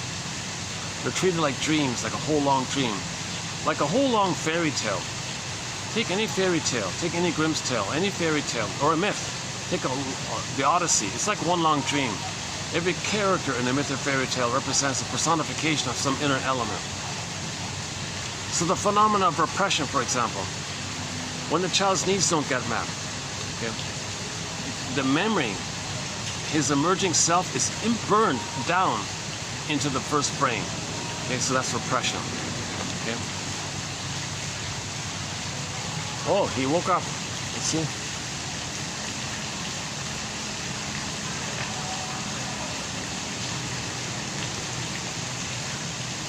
Yeah, nice looking birds, eh?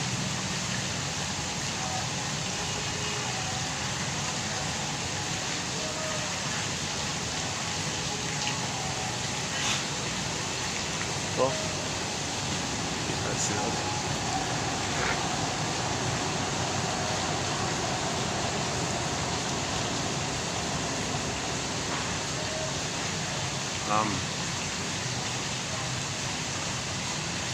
Like, for example, the mythological motif of repression is when the earth opens up and Miss Core, the maiden Core, K-O-R-E, got pulled down or yanked down into the underworld.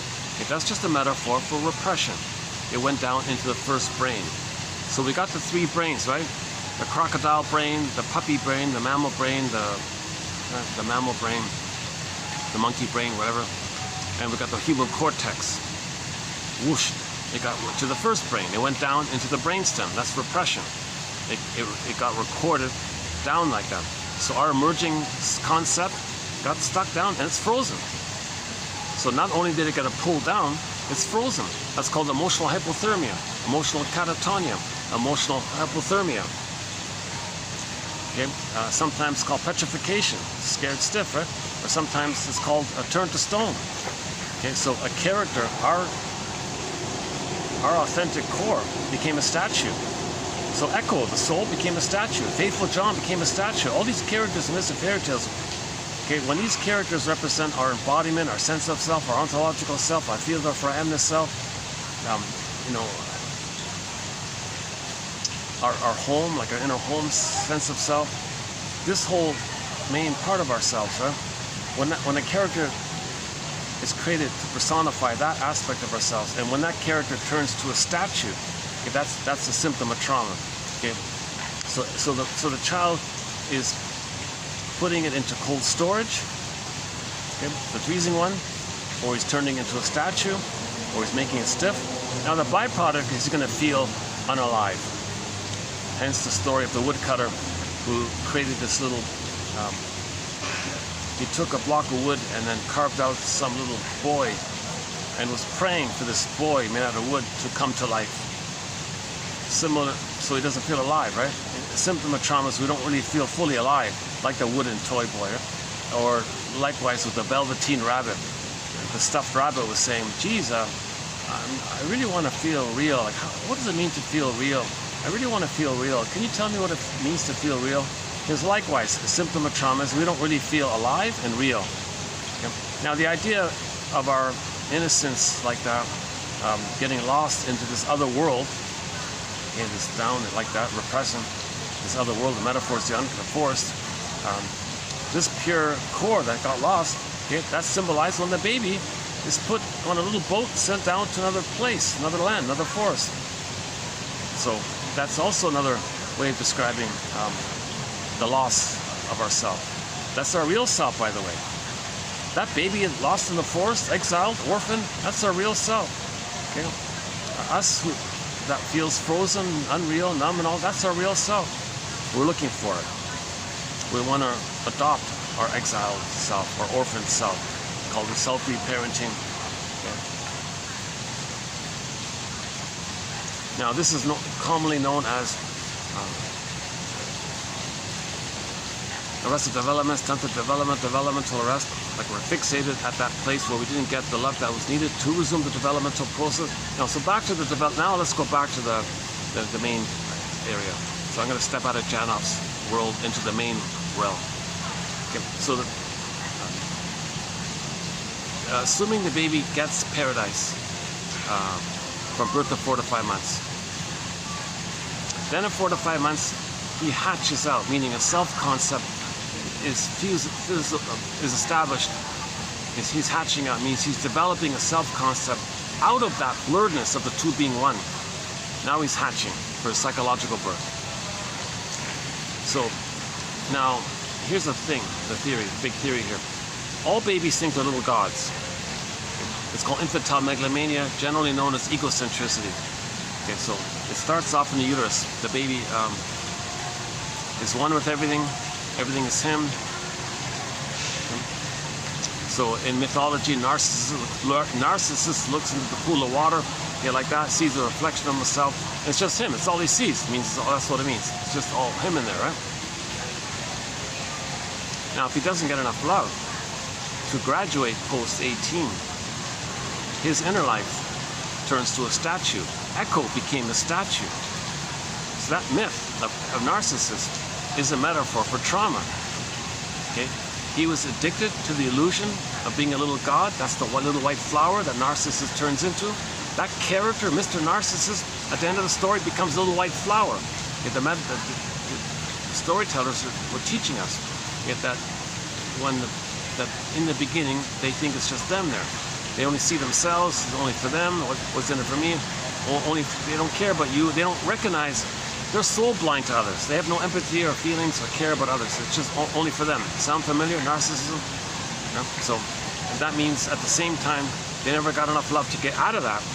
Okay? Not getting, that means the core froze up. Okay? His core, the core of that psyche was Echo. Echo became a statue. Echo became a statue. So the statue and the little white flower are two aspects, two metaphors of the psyche of one person, of one mind. They're not separate outer characters. Narcissus and Echo belong to the psyche of one mind, of one person, like a dream. It's for one person. They're not separate characters. Don't think like a romance story. Some people might like later on say, might try to apply it, but that's missing the main point. Myths and fairy tales describe this pictorial, pre-verbal, imaginal world that we're in. So it took a long time to create these stories. So let's give these storytellers a lot of credit for fine-tuning these stories, and over the thousands of years it kind of filters through the ages and test of time and all this.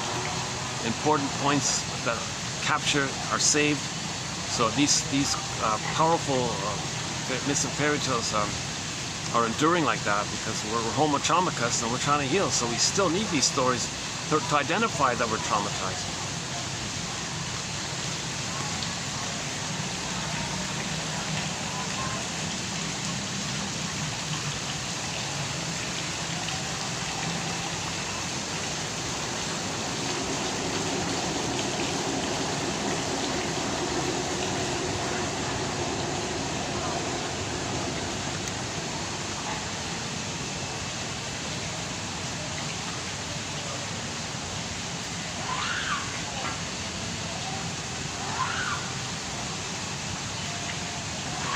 Well, people are starting to come in, huh?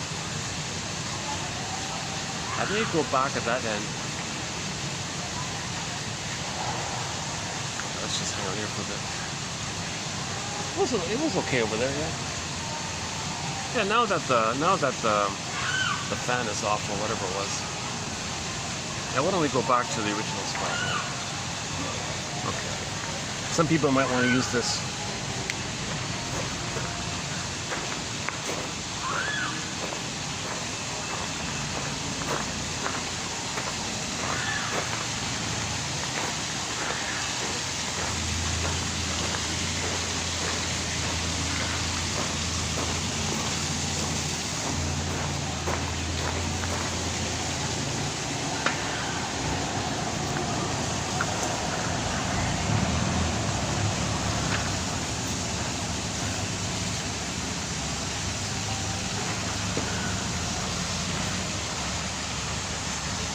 Yeah, it's okay here, yeah.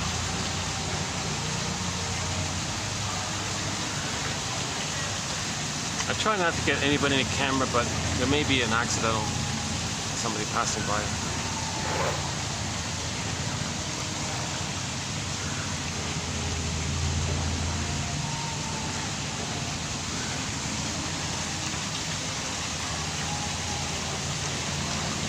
So this is also known as part object relating. Okay, the baby is just relating to the breast mother, like a part of the mother. The baby doesn't recognize the mother as a full like person, and the baby's a person. He's just in this illusionary thing that he's a little god. Babies think they're little gods. Okay, Jeanette Paris refers to it as being on the throne. He's always on the throne. All about him, little king, little god, little magician. Is he the universe? Is he the center of the universe? Everything's for him, about him. So babies are in that kind of original kind of state. Now this gets resolved post 18 months, but if there's trauma, he's stuck there. And then he's searching for it. That's called the search for glory in the Peer Gynt story. That's called give me prestige in the Piper of Hamelin story. That's called give me fame. Fame is a fickle food in the Emily Dickinson's poem numbered 1702. Okay. So they're always going to search for this fame, prestige, status, and all this, meaning thinking they're on the throne. That's their identity. And they're always searching for that because that's who they think they are, and they gotta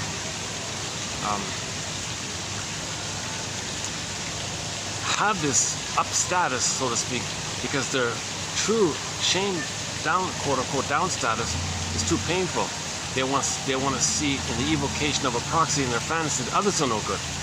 So when the baby's traumatized before 18 months, he can't feel his true self anymore. His true self, his real self, loaded with needs and pains.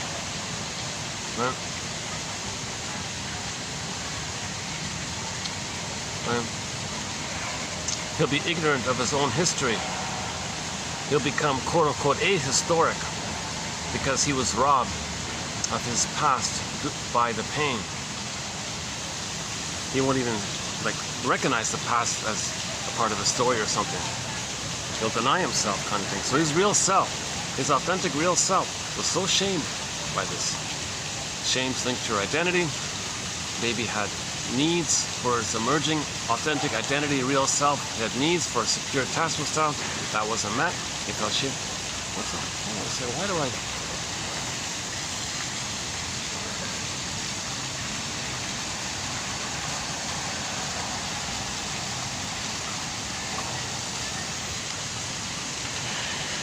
There's some kind of something's burning around here.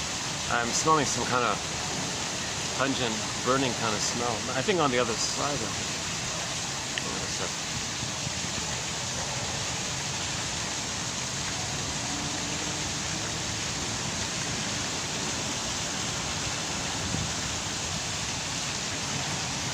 Okay, I think it's okay.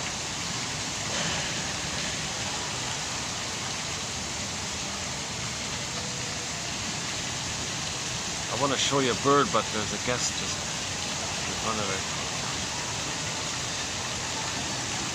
Okay, hold on. Let's see.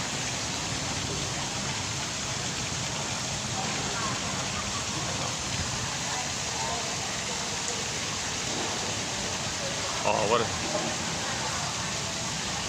Yeah, that little bird really hops and skips really quickly.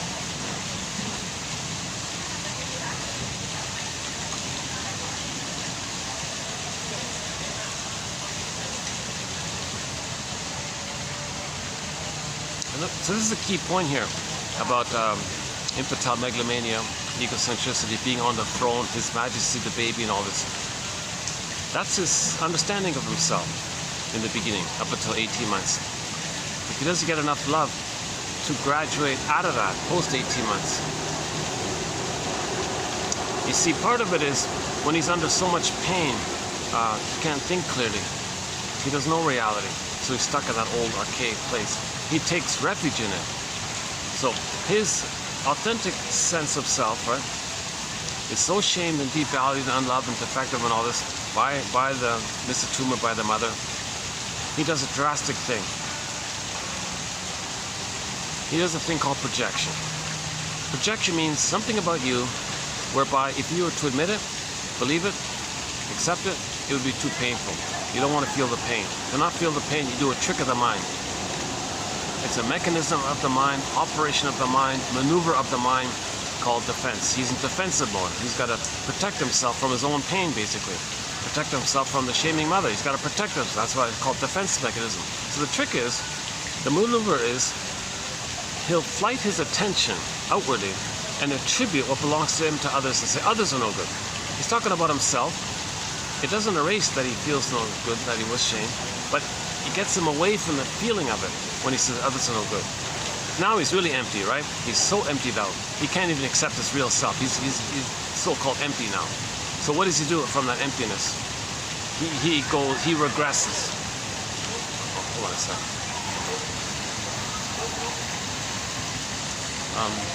Maybe I can turn around. Okay, let's show you like this.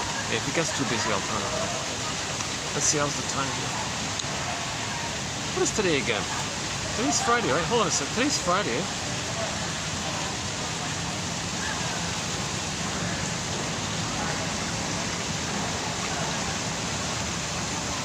It's funny, yeah, Friday videos are sometimes the most little jumpy, erratic, right? Most interruptions.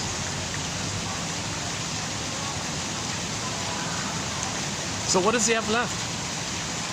If he won't accept his humanness anymore, if he won't accept his identity, his gifts that he was given, you know, Jesus, what has he got left? Okay, he takes refuge in that old archaic, once upon a time when he was in the uterus, he was on the throne. He's going to take refuge in that grandiose part self, someone called it. His true self he'll reject and project and take refuge. So the self splits. Okay? The grandiose part self, he'll take that. His human self, he'll reject. Say others, humanists. So he'll reject humanists. He rejects vulnerability, trust, affection, the quote-unquote more human side of being human. He hates all that now because it was hated in them. He doesn't want to admit it. It's too painful. So he does two things. His self, he'll say others are no good. Now, if he's going to believe he's a god in his delusion, he'll say, I'm okay. So, simultaneously, he's got to have an attachment to the mother who caused that. So, he'll identify with the aggressor who shames him. But when he goes to life, he plays the shaming mother now. He can't play himself anymore. He gets others to play himself. Shames others the way his mother shamed him.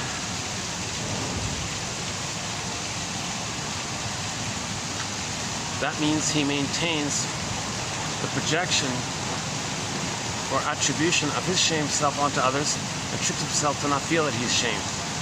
He takes refuge in the glorified self that he's on the throne. So he says, I'm okay like that.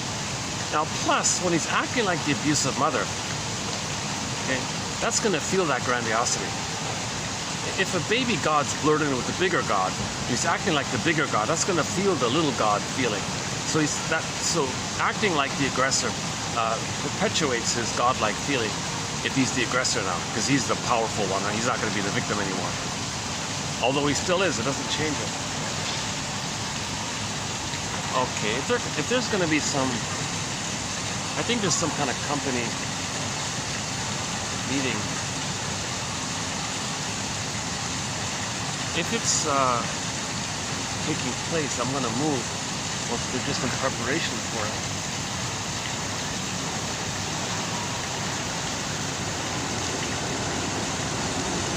I don't wanna interrupt any company meeting or anything. I'm not sure if this is just a...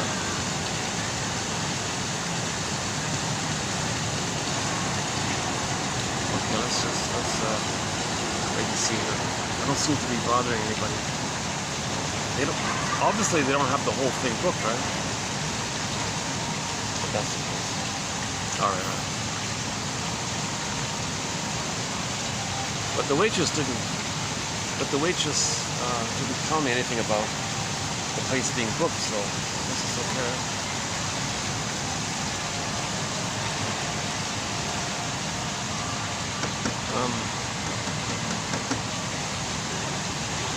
Yeah, so now another thing about the little white flower. When the person imitates the mother shamed him. In effect, he's shaming himself. He's going to go through life shaming himself, but not be aware of it. He shames others to trick himself, but he's not shaming himself. When he shames himself, but is not aware of it, because he's shaming others who stands in as a proxy for him, he recreates that blissful oceanic oneness with the mother. That trauma bond with the mother, yes, it was painful, but blurred in with the pain. Okay, it's called psychic masochism, emotional masochism. Blurred in with the pain was the blissful feeling. So the baby was in a blissful feeling with the mother. This Garden of Eden heavenly feeling. The baby had that kind of blissful feeling with the mother, but it was pain. But so that's emotional masochism, psychic masochism. It's kind of blurred up like that. So, but he splits it. He'll take the blissful feeling when he shames others and replays how the mother shamed and recreates how the mother shamed him, and even though it's flipping the roles around, he's still reliving how mother shames him. He gets the blissful feeling of being one with the mother. Now the pain part, okay, the pain part is numbed over with the endorphins. So the pain part is numbed over with the endorphins, so he's numb, but he gets a gleeful, blissful feeling within it. Either side by side or embedded within it. I'm not sure how it works exactly, but he feels gleeful and blissful. That's called emotional sadism. So him hurting others is called sadism, emotional sadism, or Schadenfreude, because he gets the bliss of the one with the mother. So of course he's a mother's boy. Of course he's still bonded to the mother. He didn't get enough love to leave her. He's still stuck with her, imitating her. Now while he's imitating her, he gets addicted to it. Okay, so he's addicted to cynicism. He's addicted to shaming others. He's addicted to hate. So cynicism, his humor is dark humor, shaming humor, put down humor, because he's always got to recreate the illusion that he's in the uterus on the throne, and his wounded self, his others are it. Okay? And he plays the shaming mother who shames himself, but sees himself on others, so shames others, recreates the trauma bond with the mother, gets the bliss with her, but denies the pain of it with the endorphins. So now he's in a trapped kind of place like this, right? But he's addicted in a blissful state. Hence narcissism, hence it's named after that little white flower. That little white flower, narcissus comes from the Greek word narke, which comes from narcotic or something. It gives people that illusionary kind of thing. So he's an illusionary, blissful feeling, and he's addicted to it. So those who are traumatized before 18 months, they develop one of the stinger personality patterns. They get the bully pattern, Iago pattern, narcissistic patterns, okay, and several other patterns in that area. They're generally called the stinger personality patterns. Stinger because mother stung them, they don't want to feel it, they sting others, the replay of the mother stung them. That keeps them loyal to the mother, because they're imitating her. Now part of them imitating her is that they have the hope that someday, that by imitating the mother, she'll feel seen. Then mother will feel seen, she'll feel loved by the baby, the mother will change her ways, turn around and provide love for the baby, and he'll know himself. It's nonsense. No baby can make the mother feel seen. No baby can provide what the mother needed back then in her nursery back 20 plus years prior. No baby can save the mother, heal the mother, correct the mother. But babies do this. They have infantile megalomania. Okay, so back up a sec. When the baby comes out, back up again, another one. Everything's love or a cry for love. Everything's love or a cry for love. So if the child does go through the developmental process to age 3, he has a conscious ego that recognizes his uniqueness, which he expresses. That's love, enjoying life, pleasure, a path with heart. It's meaningful. He's got his golden ball. Joy runs the console. That's love, expressing love. Right? If that's missing, he's going to cry for the love to get to the place where he could love. Everything's love or a cry for love. So when the baby comes out, mother, where's your love? Sorry, baby. Oh, since you're not offering me love, that means you're crying for love. Your love is not available. That means you're hating me. But your hate I'll interpret as a cry for love. Well, what did you need, mother? Well, baby, when I was a baby myself, my mother didn't meet my needs. Well, mother, we're already fused. I'll play the good mother that you needed back then. Baby, you can't do that, but I have to. I'm a magic baby. I gotta try. I gotta heal you because I need your love so I can get my identity. So I gotta try. Oh, gee, sorry, baby. It's not gonna work, but he'll try. So he'll spend his life imitating the mother, acting like her, never being disloyal to her. He can't be disloyal to her because he doesn't have enough. He never received enough love to know himself to separate from her.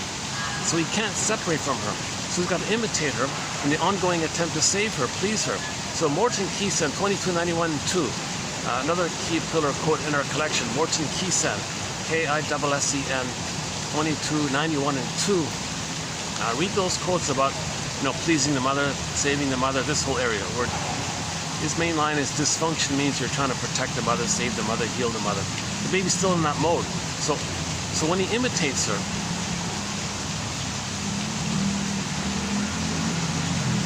that's his connection to her. Number one, for himself, he's got to have a connection to her. So he does it by imitating her. The condition is he's got to reject himself. There's a self-help book entitled, Do I Have to Give Up Me to Be Loved by You, Mother?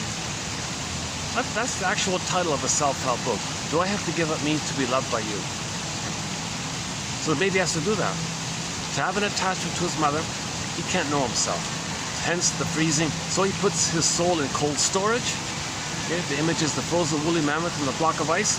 Emotional hypothermia, emotional coma, emotional catatonia. Okay? Then he feels unreal, feels unalive, is petrified, frozen, lost in the forest, down a tunnel, down a cavern where the light is never shown. The lyrics to the song Windmills of the Mind. So it's lost. Okay. So in Missing Fairy Tales, the protagonist goes into the dark woods, looks for the treasure. That's what we're talking about. We're trying to find our lost treasure. We're born with the treasure, we lost it. Robert Bly says, by the age of 5, we put our treasure in the bag. We drag this bag behind us. Again, bag means behind, means we don't see it, means shadow, dark. Okay. So in Myths and Fairy Tales, that's the forest, dark, unknown kind of thing. We spend the rest of our lives trying to get back the gold ball, get back our identity, get back our treasure. We put it in there for safekeeping, we try to get it back. That's called the hero's journey. At midlife, we go on the hero's journey of getting back our feelings, our sense of self, our embodiment, and so on.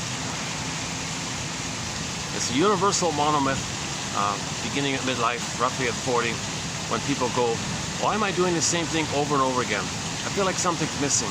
I feel like the billionaire guy said, geez, I got all this money, I feel numb to everything else. You've seen one mansion, you've seen them all, I don't know what he has, whatever. He doesn't feel any pleasure in anything. And what is it called, anhedonia? He feels no pleasure. Joy's not at the console. Joy's with the real self, but the real self's frozen. Okay, now sadness is frozen. The primary basic feelings are all frozen. He's only dealing with the amygdala, the brainstem feelings of the stress response, like the lizard idea, survive and reproduce. So he's missing the mammal feelings, right? We're mammals, mammals have the warm feelings. So another variation is the person had a divorce or something. He said, gee, he was married for 30 years or something. He said, gee, I'm acting like nothing happened. He goes into rebound after rebound, doesn't admit the loss. He can't admit the loss. The psychic structure needed to admit loss, to mourn, is differentiation. Differentiation, a sense of self, only takes place if the baby received enough love to get there. He didn't get that, so he can't mourn. No differentiation. I feel, therefore I am. No amness, no feelings. He can't feel it. That's called complicated grief. So to deal with the pain of that, he does denial, contempt, and sour grapes with the slogan, didn't need him anyways. That preserves the grandiosity. It's a defense against the pain because they can't admit the loss. They can't say that was a loss. So Robert Bly was saying, dear men, repeat after me. That was a loss. Some of them were weeping, because the healing journey is to know yourself a little bit, get some, that's what this is about, to know ourselves. Know yourself a little bit. It's kind of like forgiveness, it's kind of like empathy, it's kind of like understanding, it's kind of like recognition, it's kind of like knowing yourself. As you're knowing yourself by this stuff, sadness appears. So you're getting a sense of self. As the sense of self is establishing, simultaneously the sadness characters appears. Because we got to mourn the loss of not getting loved properly, mourn the loss of ourselves, mourn the loss of all the time lost, mourn the loss even of our parents not being in a happy place. A lot of losses. So first, sadness appears with the differentiation. So mourning is about remembering. It's this verdict of reality that makes the work of mourning so difficult, says John Steiner. Mourning is more about remembering than saying get over it, says George Valiant in the Wisdom of the Ego book. So we go through this kind of mourning process. Natural response to loss, you got to mourn, you got to feel sad. If you feel sad, you get this identity. Get the identity, get some knowledge and stuff like that. So theories, identity, sadness, okay. And then when you can do the mourning, at some point, Lowell says, you're accepting something, you're giving something a time and a place, you're capturing something a time and a place. He calls that the ghost is laid to rest. When the ghost is laid to rest, your life force can be for the present, and joy comes on the scene. So I'm talking about the Disney film Inside Out. In trauma, joy and sadness got zooped away. Joy and sadness are the basic primary emotions, like the mammal side. The basic quote-unquote more human side of being human, the mammals, the more human side, right? Joy and sadness got zooped away. What was left? The brainstem, survival, anger, the amygdala, anger, fear, and disgust. The disgust character was mainly about distaste and dis-smell, sort of like the physiological area of the survival. Now, by the way, while we're on the topic of the Stinger personality patterns, some of the slogans of the Stinger personality patterns. People who are short sellers have slogans in this area. My greedy, your greed. What? Why do you think of this survival mentality? We're not. Why are you thinking from that brain place? Because that's trauma. In trauma, they think like that. That salamander brain place. My greedy, your greed. That's actually a slogan of some of the stingers. If a person with a stinger personality pattern becomes a short seller, on YouTube you can see there that a short seller said, well, I gotta be greedy and plunder, because if I don't, my mother's gonna eat me. What? Well, he doesn't say it like that. He projects his mother onto the world, says others are gonna eat me. Eat or be eaten, he says. That's like a lizard way of thinking, eat or be eaten. We're humans. His attitude is like a lizard, basically. So the theory about this is, when the baby's, remember the baby needs an extended paradise? So breastfeeding is a question of heaven and hell. Heaven and hell, okay, it's an issue of heaven and hell for the baby when they're breastfeeding. When they come out of the uterus and mother's doing it okay, he's in heaven. The blissful paradise, he's in heaven. The oneness, the oceanic, the blissful oneness of the mother is continued. He's in heaven. He's in this blissful Garden of Eden, Shambhala, Shangri-La, garden, heavenly, beautiful kind of place, right? He needs that. He had it normally. He needs an extension of it for the first 4 to 5 months. If the mother's doing it wrong, he can't handle ambivalence. He can't have not heaven. Okay, if the mother's doing it wrong, baby's enraged, too much excitation, projects back to projection. He projects his rage onto the mother, says the mother's enraged. And the baby has an instinct to kind of take in, incorporate. Okay, that's like a basic need, not greedy, but if the needs aren't met, it turns into oral greed. So his oral greed projects onto the mother and says that the enraged mother is a hungry wolf. Like the Red Riding story, right? The Little Red Riding story. Or any kind of myth and fairy tale, when there's any kind of monster, frightening entity, animal, witch, cyclops, boar queen, any kind of guy with the horns, any kind of frightening entity. Okay, that's a symbol that the person as a baby was enraged, and he ended up with oral greed in a desperate attempt to control the breast, devour the breast. So he creates an image, he projects that oral greed, so the baby feels like a hungry wolf, put it that way. But it can't know it. It's too much excitation for a system. Organs would fail, immune issue, you go kaput inside. Stress overload. So the trick is, attribute your traits to the mother. So he makes an image of the mother as the boar queen, the guy with the horns, okay, the cyclops, Laestagonians, okay, the hungry wolf, so the witch won't eat me, Hansel and Gretel, which wants to eat the children, even the Wizard of Oz, which wants to hurt the Dorothy and all. Any kind of frightening character. That's just an image that holds the projection of the baby's own rage and oral greed. So now the baby's nursing. Wait a minute. So first he projects. The mother is now a monster, a dangerous, devouring monster. Baby, he's in hell now. He needs heaven. He can't handle ambivalence. If she's doing it wrong, if she's messing up, bottle schedule, force feeding, miss a tune, not doing it right, scaring the baby in the process, mothering the baby in the process, whatever it is, whether it's resentful doing it or something, punishing the baby while doing it, whatever it is, if it's not blissful, the baby can only handle bliss. He can't handle anything other than bliss.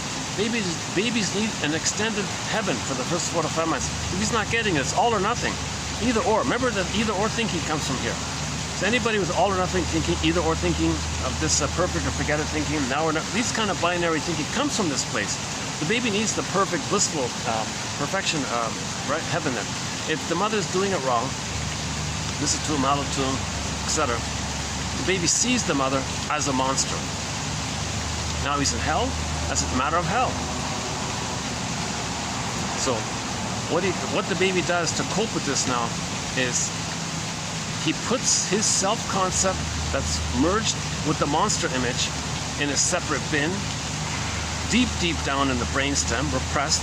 It's in a separate bin, some kind of neural pathway like that, and then desperately hallucinates a goddess to get his heaven.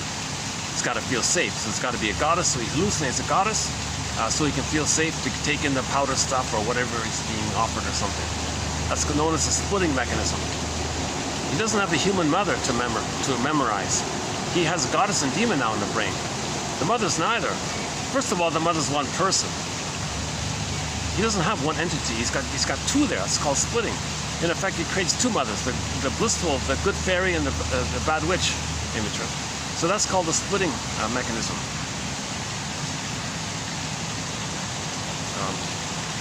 The paranoid schizoid mode of experiencing.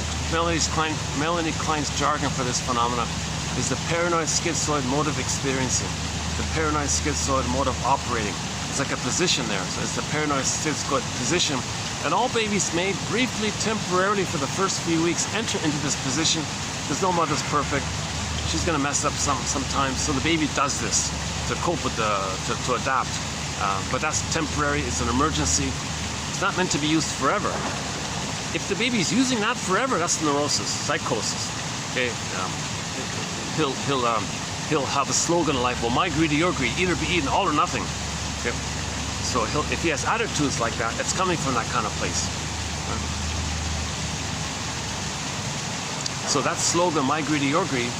Okay, in trauma, he'll identify with the aggressor, which is the witch, right?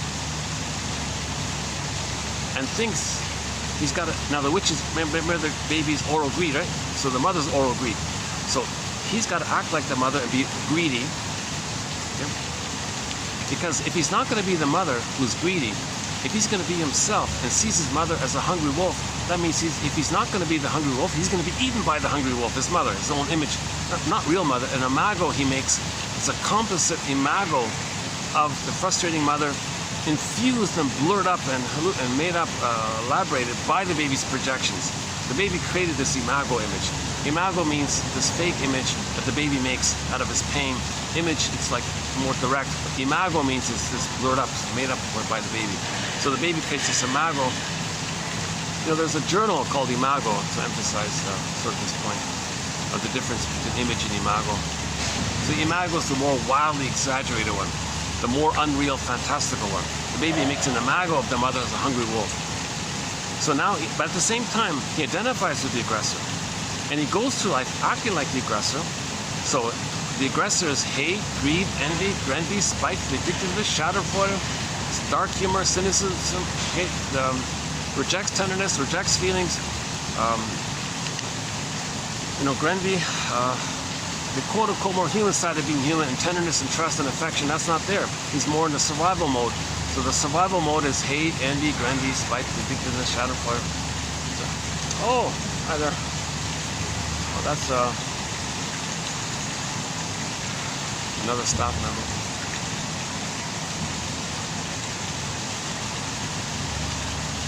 Yeah, when I first arrived here, that was, she's the manager.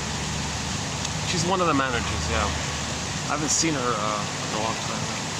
Very, very friendly, friendly staff. Hey, maybe I should ask him about the meeting.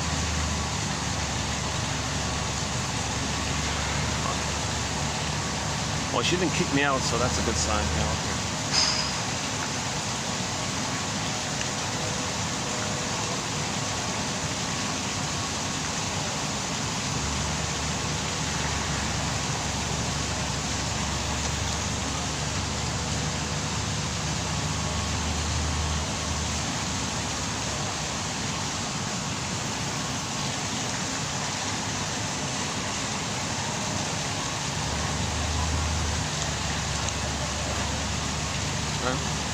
So short sellers say this. Those who develop the stinger personality pattern, when they become a short seller,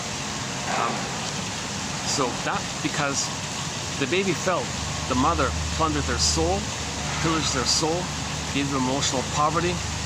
Okay? The child's soul castle, his land, his embodiment, his land, his home, his inner home, mother stole it, stolen land. So they steal other people's land. They give others poverty. They pillage and plunder outwardly, and they're doing to others what the mother did to them. Okay, being loyal to the mother. So the schadenfreude is there. So they're addicted. They're gleeful. Okay? So the mother got some benefit when she did this to the baby, unknowingly. The mother used the baby in some way like this. If the mother didn't love the baby, she hated the baby, right? So the mother got some kind of relief or something. She got some kind of pain relief like this. This schadenfreude is not real pleasure. This is some aberrant, disturbed thing. We don't call that like normal pleasure. Schadenfreude is not a healthy pleasure. It's this stillness kind of pleasure.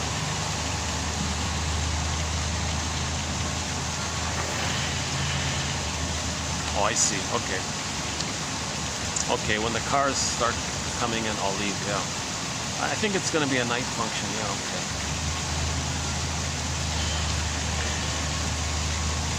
Yeah, we'll be out of here soon.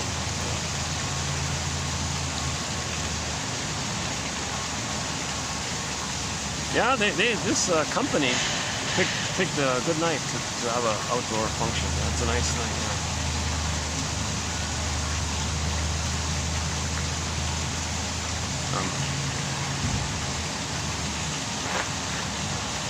So that's a reptilian kind of thinking, right?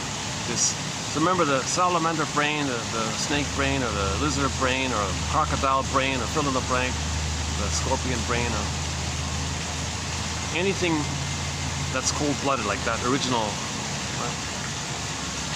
The brain stem and the top of the brain stem, the spine and the top of the spine, the brain stem. This the nervous system about survival, right?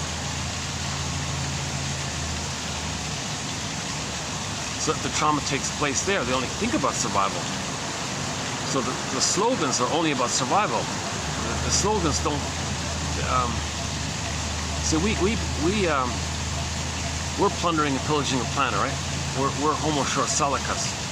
So there's TQ 2725, part 3 of 3. There's a 7.5-hour video on this topic of how we became Homo shortsellicus, Homo neuroticus, or Homo psychoticus in some cases. Secret psychotic, right, for the singers. Or Homo traumicus. One guy calls it Homo economicus. So we became a traumatized version of ourselves roughly 10,000 years ago. And we went from village to pillage, tolerant personality to prejudiced personality. And we're operating mainly from this brainstem area. So we're destroying the planet because Mother destroyed us. Well, Mother gave us poverty, so we give others poverty. The people impoverished because they were impoverished. So you don't feel emotional poverty if you see externalize others in poverty. So we're doing this. We're very neurotic and psychotic by this trauma. It was an accident. Okay? Again, part 3 of 3 of the video 2725. It took me 7.5 hours. Took me 7.5 hours to kind of partially sound a little credible. I'm making an effort to make it sound credible. Maybe somebody listening to this might say, "Oh, this is all Jabberwocky." That's what somebody said about Janoff's work. That's the final quote here. Yeah, we'll get there. Hang on. Gotta bring a pillow. Next time I come here, gotta bring a pillow for this back here.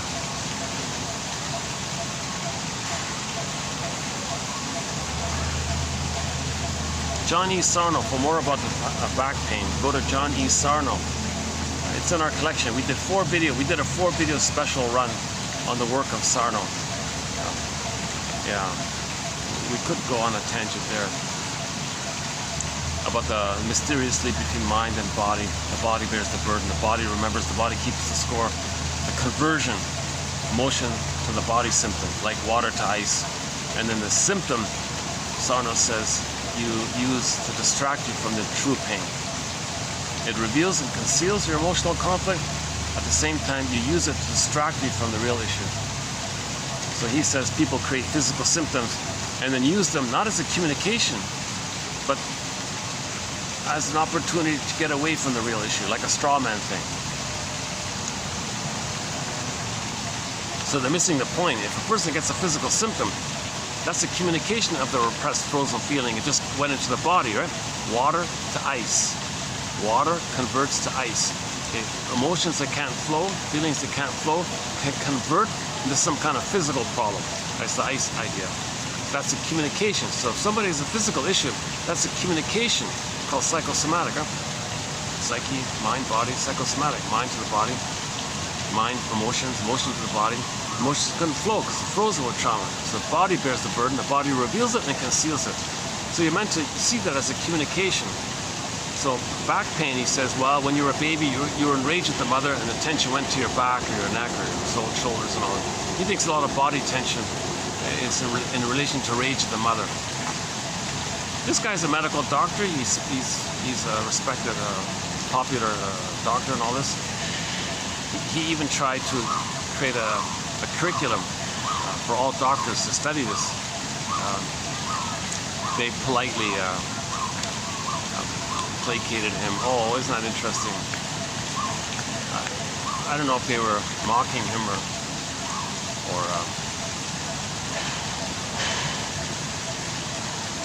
they were flattering him.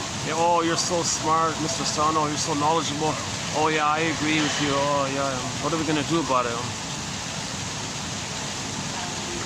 They kind of watered it down or something. Yeah, there's a clip on YouTube with Sarno making a presentation to some officials, government officials and all this. And everyone was shaking their head. I don't understand what you're talking about.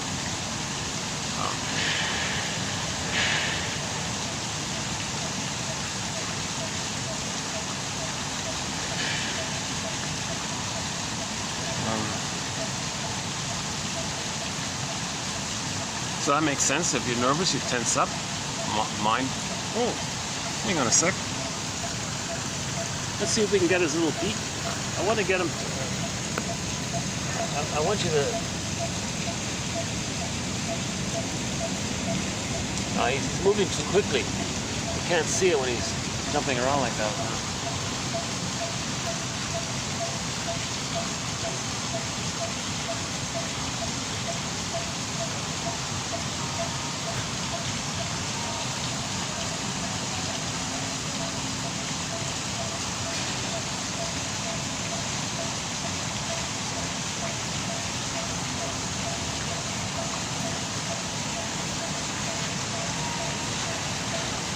Okay, there's a whole body material about the stinger personality patterns.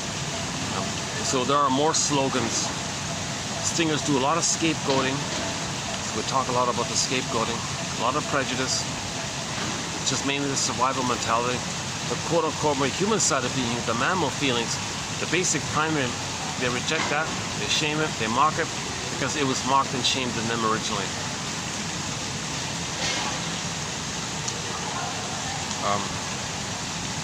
So when somebody with a stinger personality pattern replays that interaction with the mother symbolically in the present, okay, they don't play themselves. Others can stand for them, so they'll find a non-threatening substitute other to play the role of their lost innocence, and they'll shame them because the mother shamed it in them. They're replaying the whole thing. Okay, a person can have 20 lifetimes doing this, 100 lifetimes doing this, 1,000 lifetimes. It doesn't change what actually happened.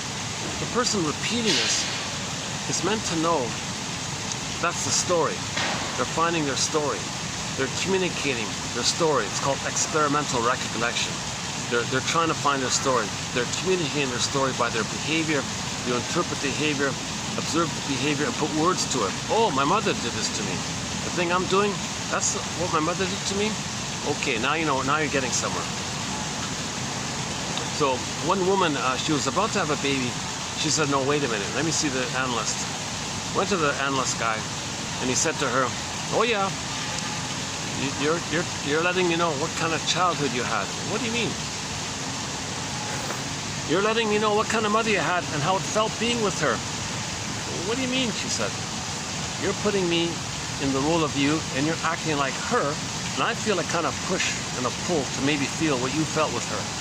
She got it, and she wept and she cried. She understood it.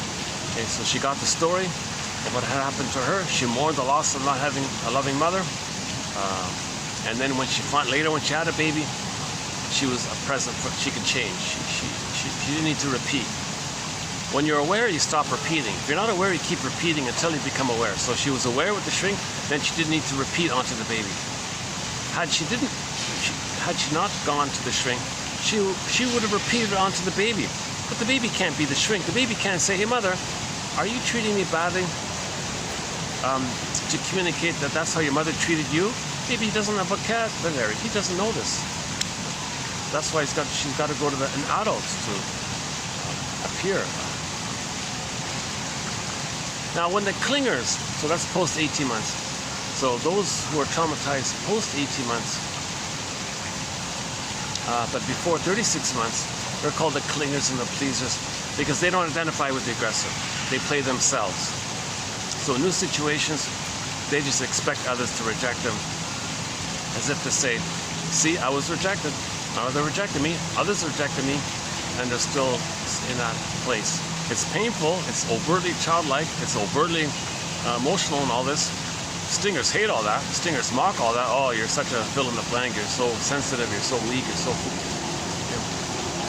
See, they reject the human side of being human. They reject emotions, right? They mock emotions, and they just want to play infantile God. Self-sufficient superiority. Okay, like the catwalk model with the arrogant air when they do the cold stone walk on this.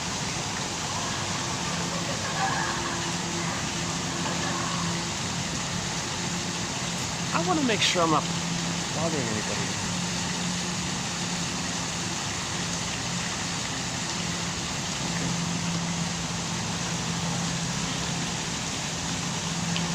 Okay, as far as I can tell, this is still open to the public.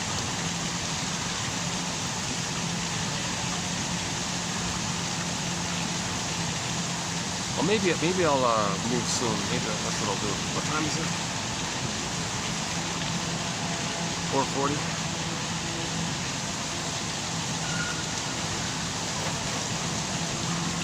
Yeah. So the clingers stay on track. They maintain their shame, no good, unloved self. They say, I'm no good. Now remember, mother must be seen as good. To survive, a mother must be seen as good. So they maintain the original, I'm not okay, you're okay. See, all babies begin with that. All babies begin with, I'm not okay, you're okay. The mother must be seen as okay to survive. Even if it's a lie, the mother must be perceived as okay. Now they feel shame, so they feel they're defective, they're flawed. Plus they feel guilty, because maybe they're supposed to save their mother. They couldn't save their mother, so they failed, so they feel guilty. Mother's quote-unquote defective, because of the fusion, they feel defective, etc. So anyways, all babies start off basically with, I'm not okay, you're okay.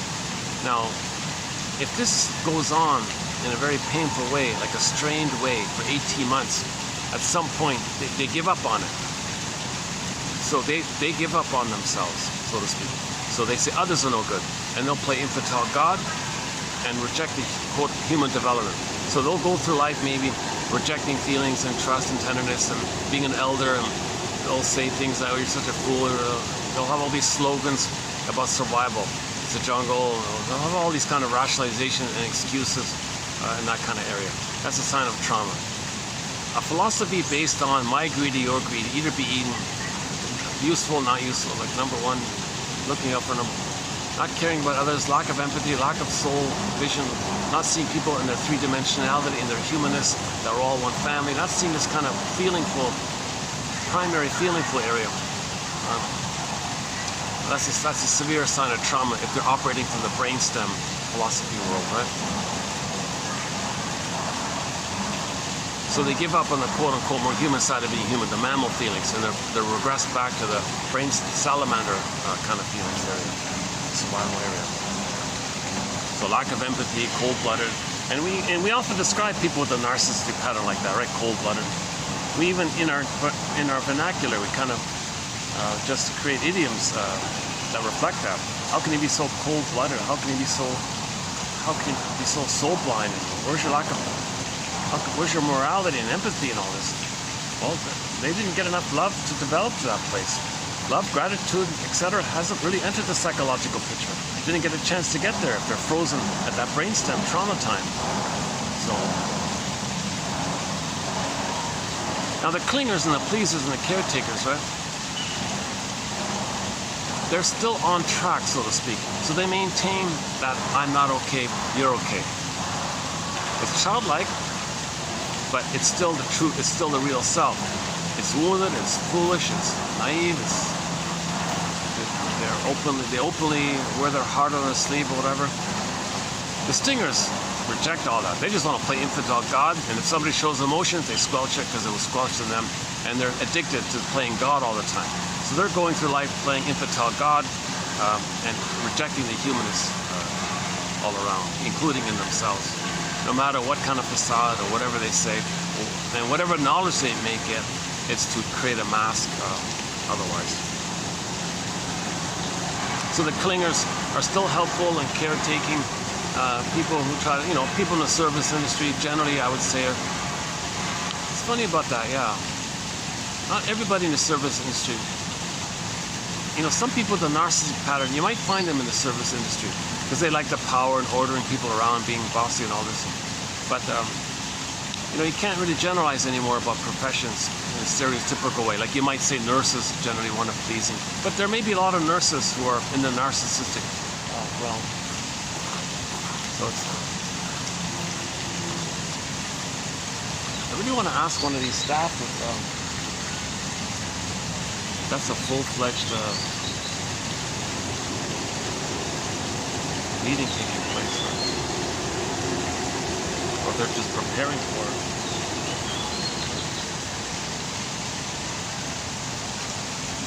Oh, okay, I guess we're still okay.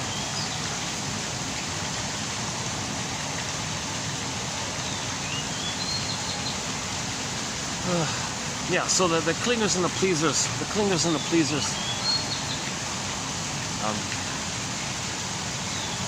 they're still in that original place. Mother, I want to save you, I want to cure you, I want to heal you, I want to help you. A lot of therapists become therapists not knowing that they're trying to save mother. Then they finally realize why they became a therapist, because they're still trying to save mother.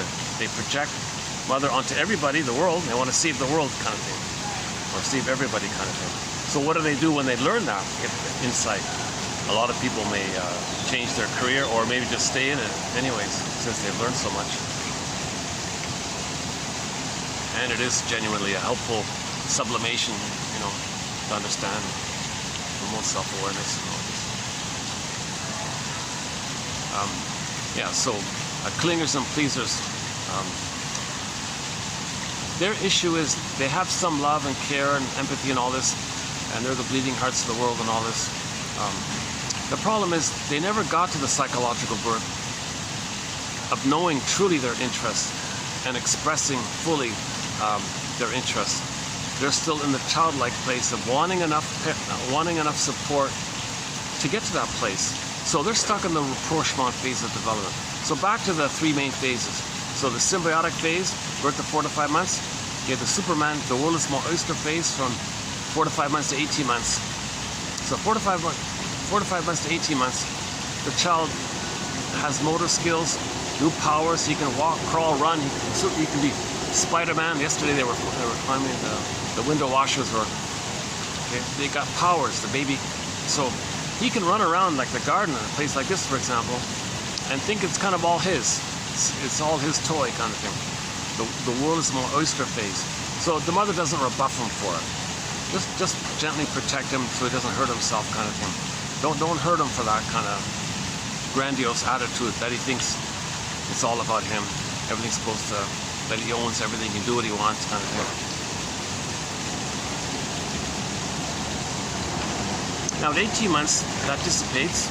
The grandiosity dissipates because the ego, the reality ego develops.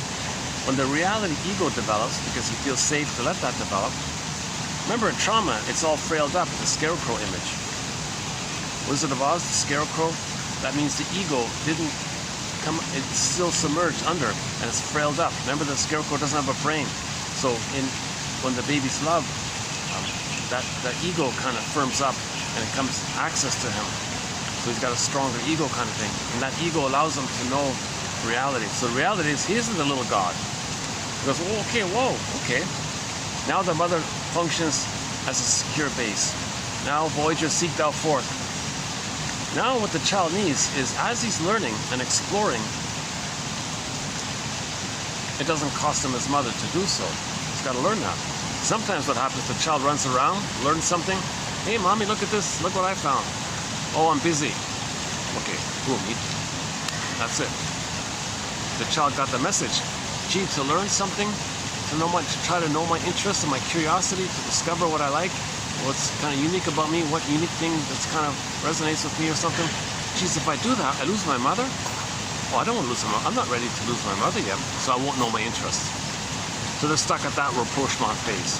They're stuck at that place. So the clingers and the pleasers are kind of stuck at that place. So that's why they don't really, I think that Joan show, the I Married Joan sitcom from the 50s or 60s, I forgot.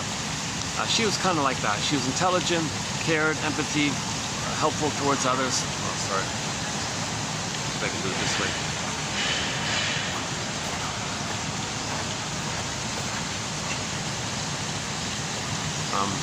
But she was afraid to be successful. She was afraid to have initiative. She was afraid to like follow through and start a business or do a project or something. She would start it and collapse it and be like the helpless child and want somebody to take care of her, kind of thing. So, but she was caring at the same time. That's the funny thing about her, right? So she was sort of in that codependent pleaser caretaker place. And she was loving and caring in most of the episodes, but you could never have her autonomy like this, right? She would replay that place of trying something, and there'd be a problem. Mother, can you be there? Can you? And so she's kind of stuck at that kind of place, right? So the pleasers and the caretakers don't really become successful and all that. They don't have that follow-through initiative. Oh, they're fixing the lanterns here. Oh yeah, we have one song. We have one song on our soundtrack about lanterns. What's it called again? Patio lanterns, yeah. The singer's Kim Mitchell, yeah.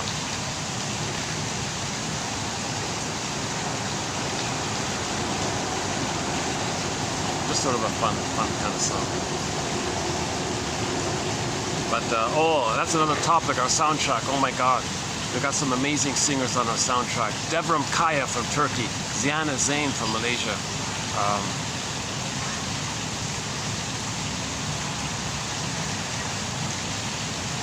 Okay, don't get me started because it'll go on for a while.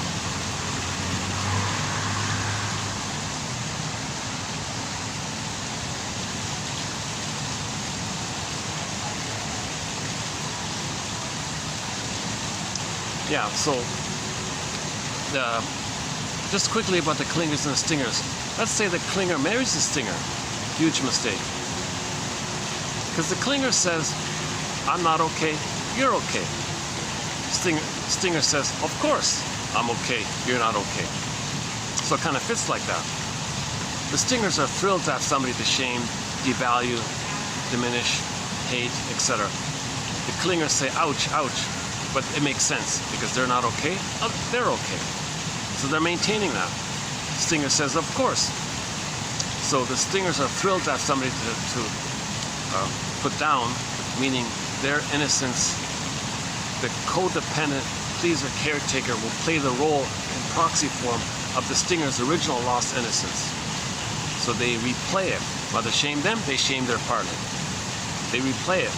And the clinger says, ouch, well, I can save them, I can cure them, I can heal them, because they're still trying to save the partner, right? What the clinger doesn't understand is that the stinger doesn't know what you're talking about. The stingers have rejected the human side of being human. They just want to play infantile God, and they're addicted to their role of shaming the clinger. The clinger keeps trying and trying, relentless hope, I can do it, they still have this immense hope to find a good parent. The clinger actually wants the stinger to be like a loving parent to help them with their autonomy. The stingers themselves have rejected empathy and feelings and interest in all this. They don't care about that. They're just addicted to shaming. Finally, it takes 67 years for the clingers to wake up and say, oh my God, this whole time I've been self-sacrificing and pleasing and helping, and they've been hating me the whole time, and they mock me behind my back at the same time, and they have contempt for me, and I'm only useful to them as like a waste bin kind of thing. They're disgusted. The clingers want to vomit, like, you know, they want to go to a waterfall and please heal me, like they'll pray for heal. Like they feel so icky that being shamed by the one they were trying to. Oops, sorry. Something got flashed on. Okay. Oh, the lighting changed on. Hold on. Oh, okay. Is that all right? So the clingers are so disturbed by this. It's a real wake-up call to realize that there's such a thing as narcissism. They don't know narcissism. They've passed that phase. They just assume that everyone is trying to love and heal and be our humanists. They don't realize that the stingers don't care about that anymore. They're so pained by it, they've given up on it. Stingers thought they could have saved them. So finally, the clinger will leave and write a self-help book entitled Codependent No More. And they'll sing all these survivor songs. Gloria Gaynor's I Will Survive. And we play Glee. The Glee cast plays a very good cover of I Will Survive. They do a combo, I Will Survive plus Survivor. Like a double thing. Very good version of it. Maybe they'll play April Wine's song, Won't Walk Down That Road No More. In the song about the woman gave the soul away. I gave my soul away all the time. I won't do that anymore. You can never go back to that kind of thing. When you realize that, you can't go back to that. As tempting as it might be, because it's familiar, familial, familiar. You might think it's home kind. You can't do it. Although there might be attempting to do it. So the clingers will leave and look for another clinger and say, hey clinger, you were also wounded. Yeah, well, let's help each other and make I statements together and grow together. And two clingers can get together and develop together because they're making I statements.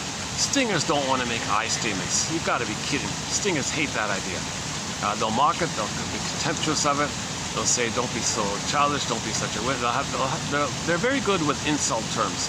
They've memorized a massive dictionary of put-down terms, shaming terms, insult terms, but they're just, it's barbing it out. In the stingers, imagine Mr. Payne cranking out their pessimism and cynicism. John Off was saying, if somebody's negative like this, don't think that it's just some kind of intellectual exercise with their wit in their mind. No. The emotional pain inside is churning it out. These barbs and jabs and witty comments, put down zingers and all this, it's Mr. Payne is cranking it out onto their own partner who's being nice to them. In fact, if the partner's nice to them, it charges up the anger because it replays the stinger's original time as a trusting baby, wanting mother's love and what the mother did to them. So to bring that just refuels what the mother did to them. Get it, huh? So the stingers and the clingers, now that's one of our threads here. And actually the newest song added to our soundtrack is a song called What About Love by the pop band Till Tuesday from the 80s. They were just sort of a one-hit wonder kind of band. I think in '85 they had a big hit called Voices Carry. Hush now, Voices Carry. They have another song. I don't know if I don't think it was a hit or anything, but it's a pretty good song called What About Love. And the main line is, well, let's make room for two. Let's make room for two. So that's what the Klinger's saying to the Stinger. Hey, Stinger, let's make room for two, like we're two people. Stinger said, no, I'm infantile God. You're just you're there in a utilitarian role. You're useful because I can shame you. I'm soul blind to you. I can't make room for two because that implies me having soul vision and empathy. I don't have that. Let's make room for two. So it doesn't make sense, but that's the idea. A lot of Klinger songs, a lot of songs about people expressing their pain about how their partner was so cruel. Part of that is for them to know that the mother rejected them. That's another topic. Like why does the Klinger marry a Stinger? Well, part of it is for them to know that the mother did reject them, just like the Stingers are rejecting them.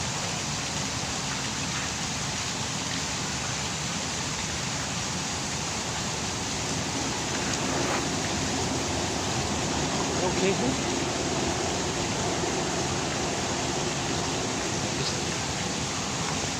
Okay. It seems okay now. Maybe I'm worrying for nothing. When I leave, I'll find out, oh no, the meeting's tonight. They've been nice to me. I don't want to interrupt any kind of function they're having. Whenever I go to a venue, if there's too many people, I just go some other place. Right? But it's a kind of nice mild weather for a change. I've been dealing with so much heat up until now. Enjoying this mellow time here.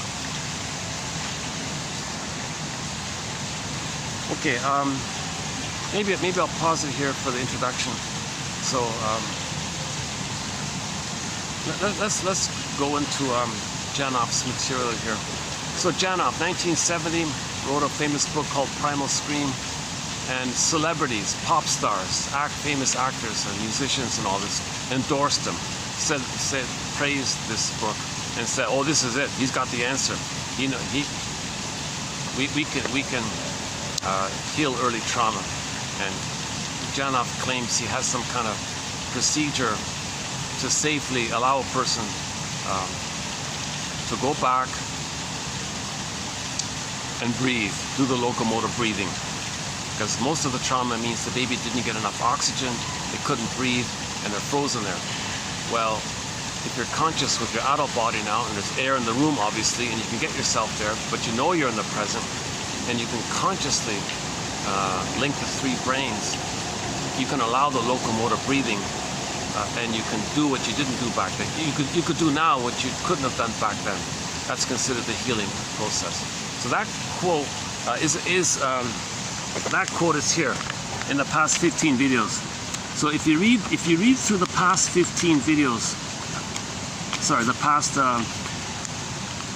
quotes for the past 15, the quotes for the past 15 videos, it's in there. That point's in there. That's sort of a key one there. Actually, there's a reference to it here as well. When we relive oxygen deprivation at birth or before, we return to the occasion of trauma, this time with a mature brain such that breathing normalizes. Reliving the exact event enables the victim to finally incorporate the event into consciousness. What is curative about reliving is that repression is lifted and the system is reacting as it should have originally. See, the system should have breathed. The baby wanted to breathe when he's stressed.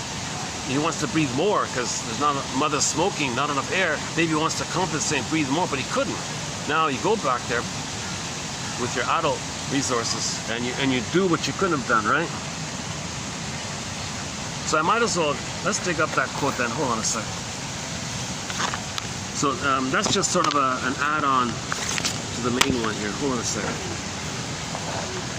Okay, so it might take me a minute to find it here.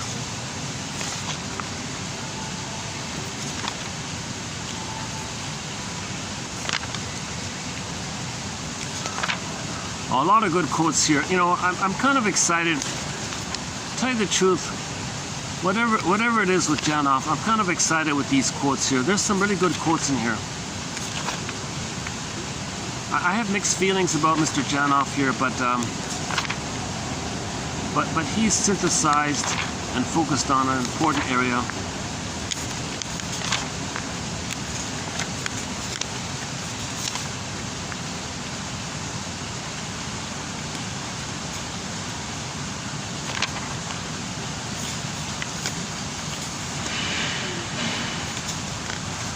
Oh, here we go, this one here. Okay, so this is sort of the theory here about his technique here. Now I have a...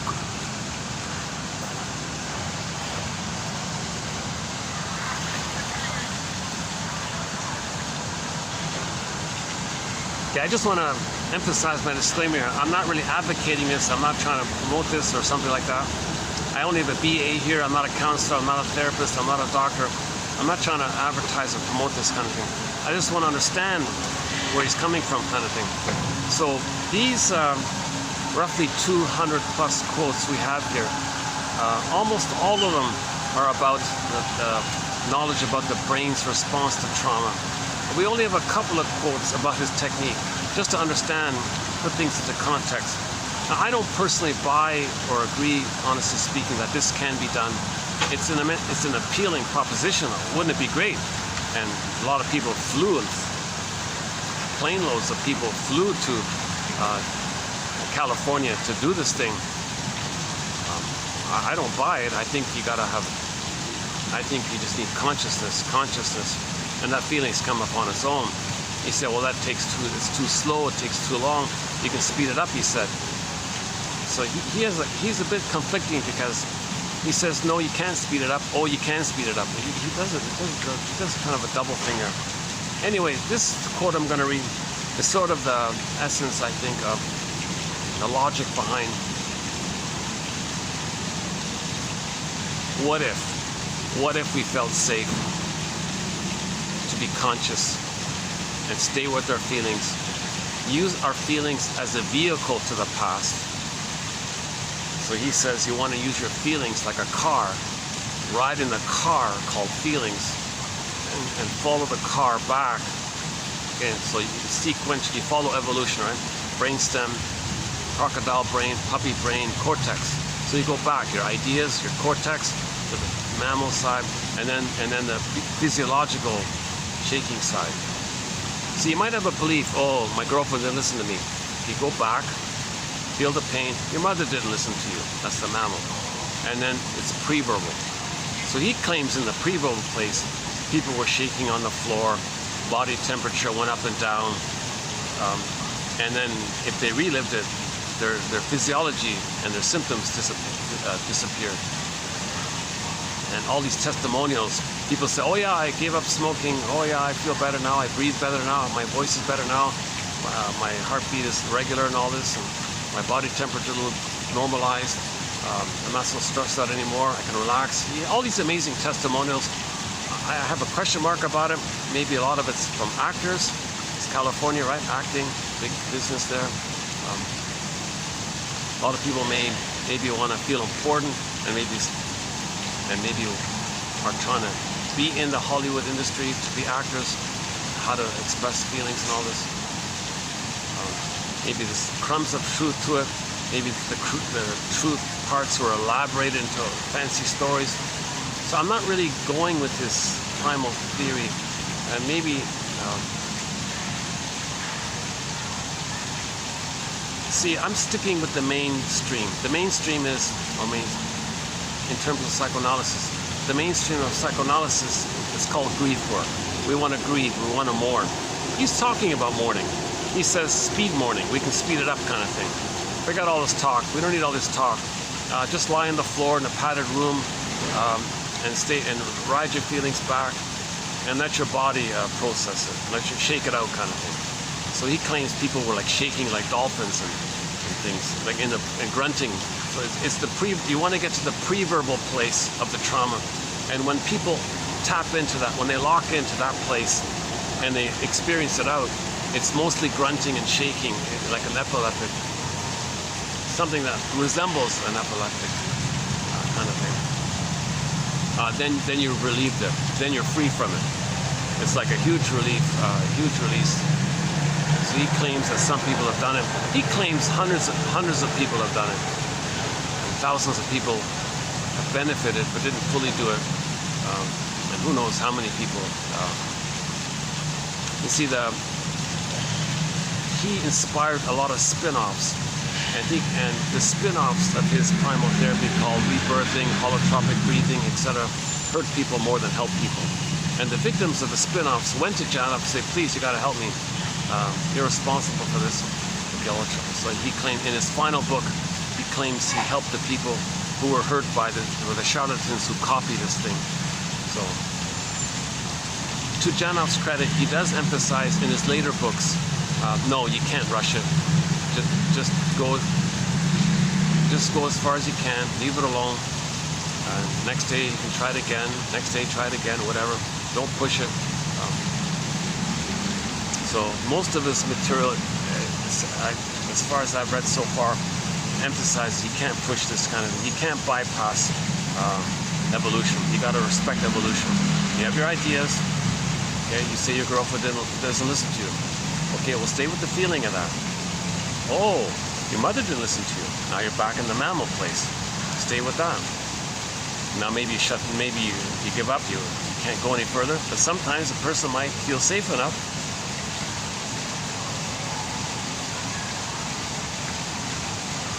to feel pre-verbally how you should have felt and feel what you couldn't have felt back then in the pre-verbal place. Then the physiology things takes place. And he says he measures people's vital signs and heart rate and brain waves and temperature. And he says he monitors this kind of thing to make sure everybody's okay. And if you click into a feeling, there's no hyperventilation. That's the point. There's no hyperventilation. So so the baby had oxygen deprivation, right? If you go back to that place, there'll be 30 minutes of deep, long locomotor breathing, because your whole life you've been holding your breath, so to speak. And now, there's this real hunger to get back your breathing and normalize your system. And that's not hyperventilation. He claims that there's 20 to 30 minutes of deep, long locomotor breathing, and there's no hyperventilation, because your body needs all that oxygen that you were deprived of originally, and you're clenched up. Not enough oxygen, and you're living with that constant state of not enough oxygen, and you get back to that place. There's room in the air. You're aware of what's going on. You're an adult now. You can feel that place, knowing that you're present. You're not out of it. You're not spaced out. You're present. You're present while you're feeling. So you want all three brains involved.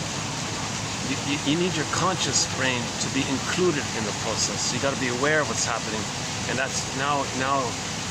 It's being integrated into your cortex, your human mind, and that seems to be the resolution of it, where you can fully experience, and your full body experiences what you couldn't experience back then. So here it is here. It's called a reliving episode. A reliving episode.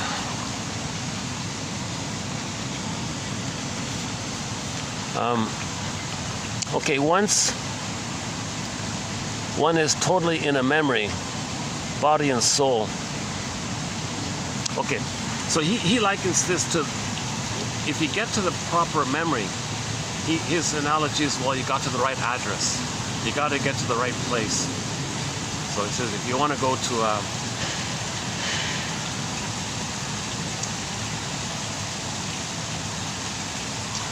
I was using Niagara Falls, right? So if you want to see Niagara Falls, you got to go to New York or Ontario, right?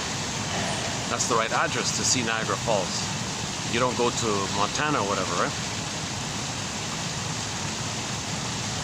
So we got to go to the right address. that memory, that early memory. That's the right address. So we got to get to that place, the right address. His other example was if you get to the right address, it's like ringing the bell. You know, in the fair, you hit the lever and the thing goes up the pole and you hit the bell. You got to hit the bell, right? A reliving episode. Once one is totally in a memory, so you clicked into that original memory, body and soul, and one has to relive a lowering of oxygen supplies at birth, the system acts as though there is this enormous need for oxygen and accepts deep, heavy locomotive breathing for a long period of time as a normal reaction. The brain system is crying out for oxygen, the brain that suffered anoxia at birth. Now, if that early brain system is not engaged, you went to Montana, right? Then there will be hyperventilation, dizziness, fainting, etc. If the person does descend to that early brain system, okay, they went to Niagara Falls, at the right address, Ontario or New York. They found Niagara Falls. If the person does get to the right location, they rung the bell, they got there, they discovered that everything is still intact. That memory, we can call it a frozen ghost. The frozen ghost is still there. The frozen ghost is still there. That memory is still there. It's still intact. It's still there. Like that frozen woolly mammoth in the block of ice who's been stuck in that block of ice for the past 30,000 years. The frozen ghost is still there inside of us. The memory is present and the person is, quote, back there. She is reliving the event with the brain system involved at the time, and therein lies resolution. Blood pressure can go from over 200 over 110 to 120 to over 80 at the end of the session. The memory has left its storehouse and has finally connected to the new brain, to the human brain, the frontal area, okay, the third brain. We react now as we should have back then. You see, we couldn't, right? We react now as we should have back then, but we couldn't. We were stuck in the amniotic sac or in the canal. We couldn't breathe as we needed. But now we can. There is obviously plenty of oxygen in the therapy room.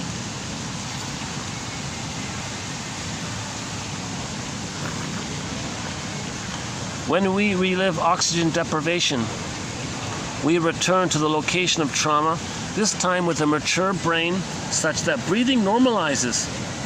Reliving the exact event enables the person to finally incorporate the event into consciousness. So there's the healing. You want to make the unconscious conscious. What is curative about reliving is that the repression, the frozen ghost, is lifted and freed. The ghost is laid to rest. And the system is reacting as it should have originally. Right? The system is reacting as it should have originally. Conscious awareness derived from feeling. Now, a purely cortical response to pain masks or represses but doesn't heal. So that's the wrong address. If you went to Montana and you're having these thoughts about stuff, you're having thoughts about your trauma, well, then you're just masking and repressing it. You got to go to the right address. If you get to the right address, you can do the locomotive breathing. If you go to the wrong address, you're hyperventilating.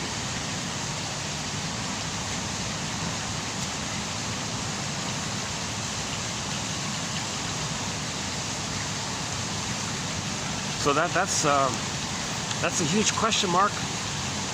Most of me personally doesn't buy it.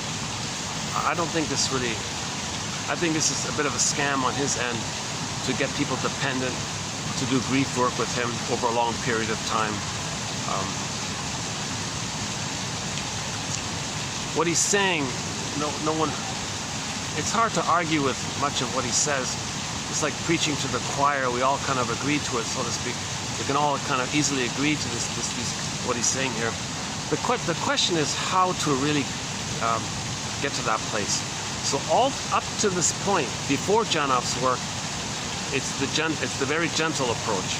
Just build knowledge, get into theories, models, object relations theory, developmental theory, Edmund Berger's theories. Just be interested in these theories, and then sometimes you get a dream. Things loosen up. Things are coming up in the dreams. Then you wake up, you had a dream, write it down, and free associate from the dream, and maybe you can bring more. So let the dreams tell you. It's like this in your soul today, John A. Sanford says. It's like this in my soul today, Core. Then you have the dream and you say, what does this dream remind me of? Now you're knowing what's going on. Okay? Maybe it's wish fulfillment.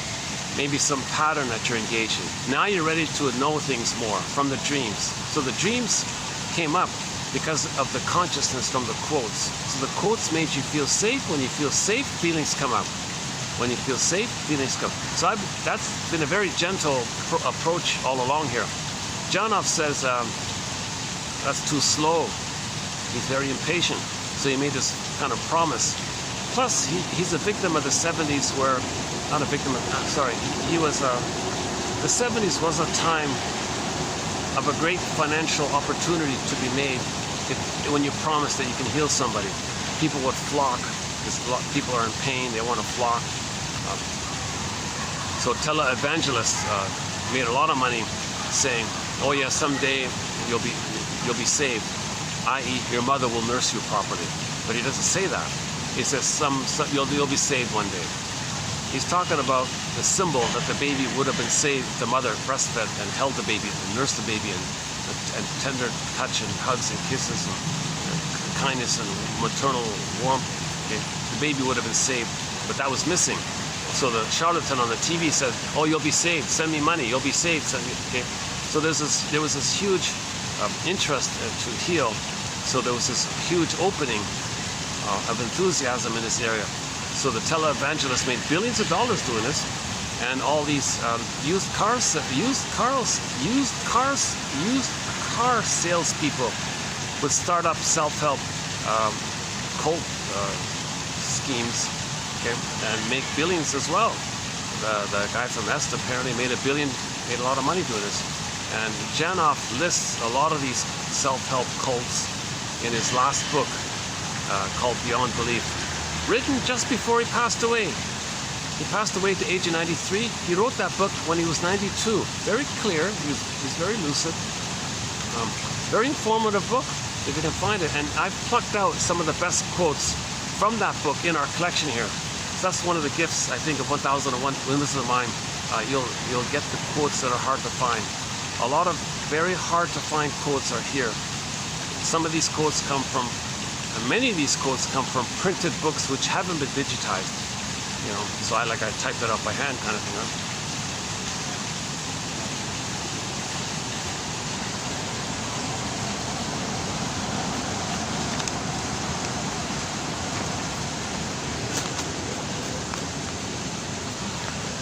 In primal therapy, the goal is to have our human brain meet up with our chimpanzee brain and then meet up with the lizard brain so that they can know each other intimately and can communicate.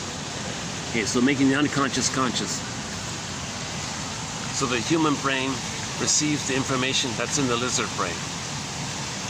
And we want the three brains to line up kind of thing and in the last video I was talking about the metaphor of a trio rock band getting along making music. Well, imagine three brains like that. Imagine three brains within a person forming a trio, forming a jazz trio, not a music trio of some kind, a musical trio. We want our three brains to kind of communicate and get along with each other, just like a good trio, musical trio does.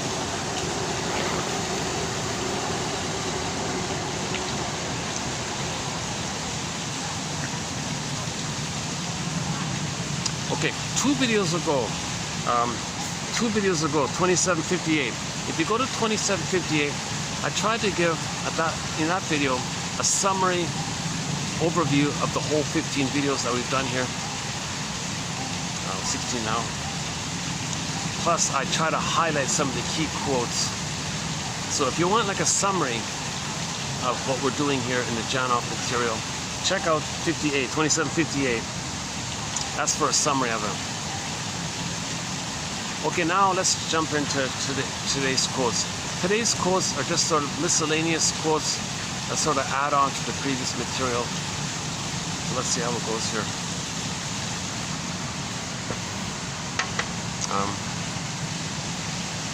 Hang on a sec. Oh. Okay, 1 sec here.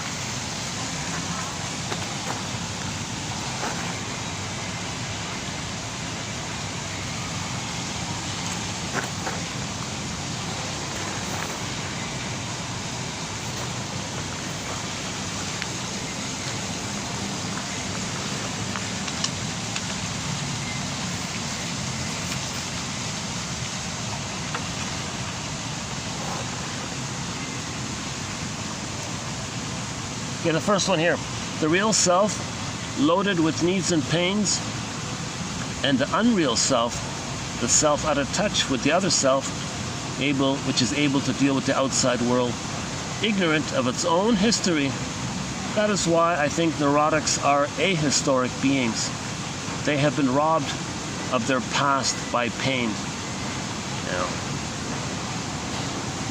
So, a quick image for this is a painting entitled Stepping Out by the artist Roy Lichtenstein. If you look at that painting, you'll immediately see it.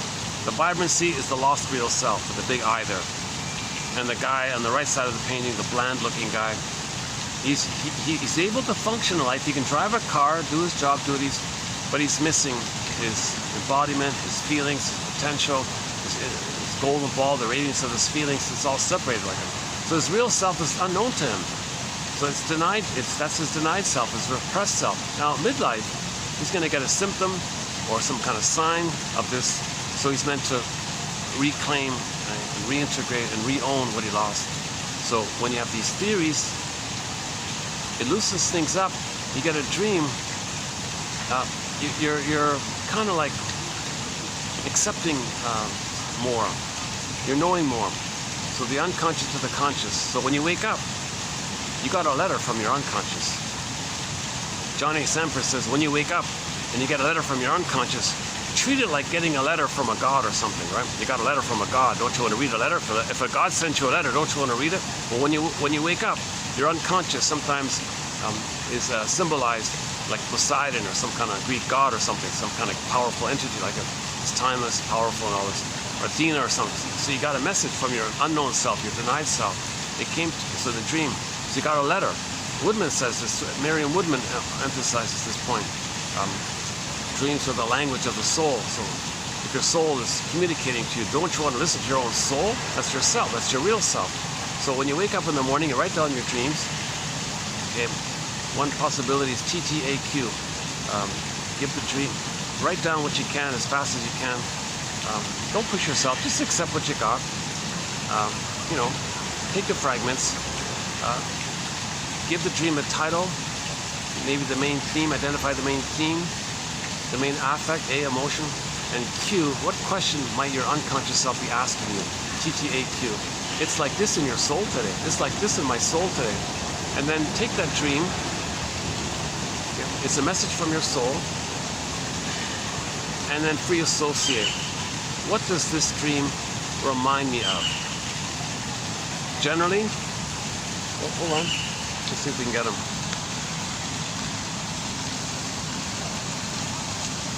I want to get his blue beak.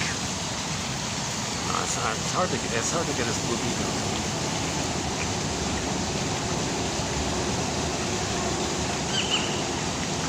Okay, I think we're okay here.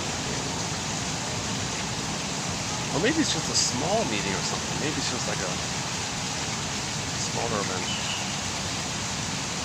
No, the whole parking lot is reserved for them. So it hasn't started yet. Okay. We'll leave here in a few minutes here. So we talk about a movie called That Uncertain Feeling. where the young lady dialogues with the tortured artist. That's her double self. Okay, Phantom of the Opera, she dialogues with the scary dude. Okay, that's not a separate character, that's a personification of her trauma, rage, pain. It's herself, dialogues with herself. Okay, Student of Prague, same idea. Okay, Otto Rank's essay called The Double. Okay. So dreams are like messages from our double self. So making the unconscious conscious. A lot of it can be about wish fulfillment in your fantasy. Okay, some need you want to get met. That can tell you about your personality pattern, what needs are you trying to get met all the time. It can bring up something that you're trying to feel finally. That's the key one. Dreams may bring up something you've been trying to feel all your life, and you could feel it in the dream a little bit. Now it's coming into your field, you're getting it. It may be a nightmare, that's okay. It's the feeling that counts. You're trying to feel what you couldn't have felt all your life. Dreams are trying to heal you. Or just to know some kind of theme in your life, a pattern in your life, what you're missing, grieving. So there's a lot there, right? A person who can sense what lies within him and no longer needs to deceive himself. To thine own self be true is hardly the neurotic's motto. So the neurotic, he's just replaying the past and the present. The present is a search for symbolic of mother's love. That's neurotic. So he's not being true to himself because he's not admitting the pain. He's still searching with an unreal hope, a relentless, unreal hope that he can still get mother's love. That's kind of neurotic like that. He's denying his feelings when he does that. That's also a defense against feelings, to repeat the past. Yeah. Still looking for mother's love in cookies or in material or whatever. Relationships or cookies or beer or whatever. That's a defense as well. A resistance also as well against the pain of not being loved by the mother. To thine own self be true. Well, the truth is there is unconscious pain, unconscious motivation. We have three brains. So when you say know thyself, embedded within that phrase, know that you have three brains. Why is neurotic behavior so incessant and predictable? Unmet needs. Okay, so he's talking about repetition compulsion. Repetition compulsion, okay, we're trying to get those needs. We're trying to get the need for a secure attachment style. We didn't get it, we're repeating it, so it's incessant. Repetition compulsion. Every neurotic is a music enthusiast, but he only has one record. He carries this one record with him everywhere he goes. Every time he sees a record player with never-ending fiery ardor, he spins that tune. Neurotics only have one tune, called the cry for love. Either they play themselves and get others to reject them, to replay the original thing directly. That's the clinger and the pleaser way. Or the more perverse way, called the stinger way, where they find others to play them. They play the shaming mother, they shame others to replay how the mother had shamed them. That's being loyal to the record, except instead of them crying for love, they want others to cry for mother's love for them.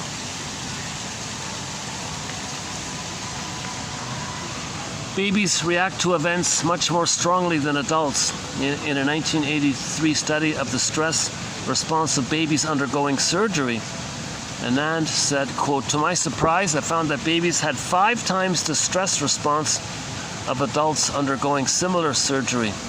Hormone levels, blood pressure, heart rate, and levels of metabolic byproducts all skyrocketed," unquote. The importance of this is that the response is obviously more than a baby can bear. Part of the response is blocked, gated, and held in storage, cold storage, for a lifetime, becoming the source of later tension.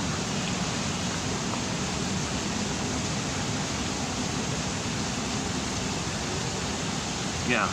So what you do to yourself, mother, while you're carrying your baby has a lifelong effect.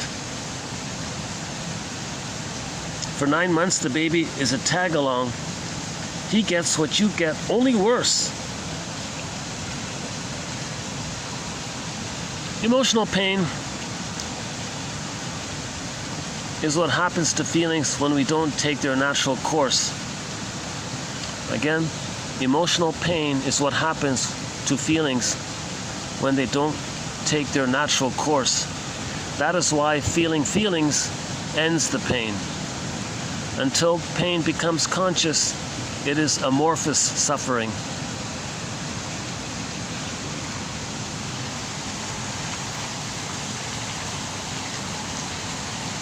If the mother could relax having a baby, there'd be a little slight pain, but it's not a painful pain.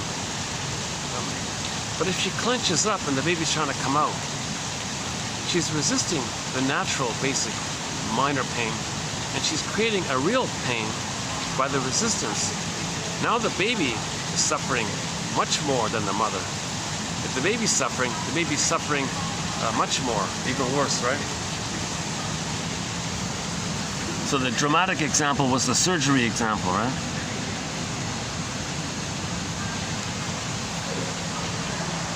Jesus Christ, eh? Poor baby. So let's say a mother and a baby have to have the same kind of surgery.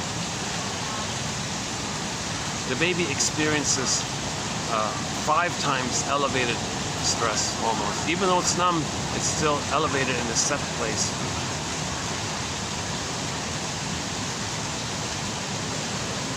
So that baby will be very tense in his life later on, OCD or an emotional eater, or always needing cookies, things like that.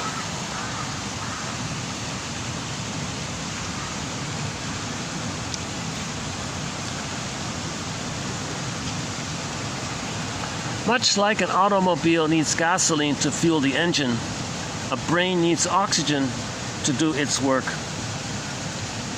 Heavy anesthesia or painkillers given to the pregnant mother at birth can seriously diminish the oxygen levels in the newborn. Okay? So if the mother takes painkillers, the baby inside's not getting enough oxygen. Oxygen deficiency may be imprinted into the entire physiologic system that deals with our memory. The hippocampus, low oxygen during birth, a template, prisoners of our hypoxic histories, prisoners of the imprint, prisoners of the template, prisoners of the pain, prisoners of childhood, etc.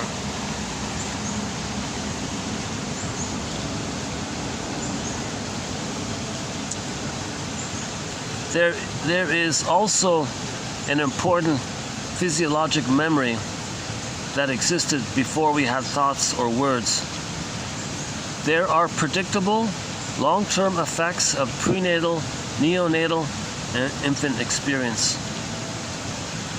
Repression diffuses pain's energy so that it is found in our high blood pressure, headaches, posture problems, etc.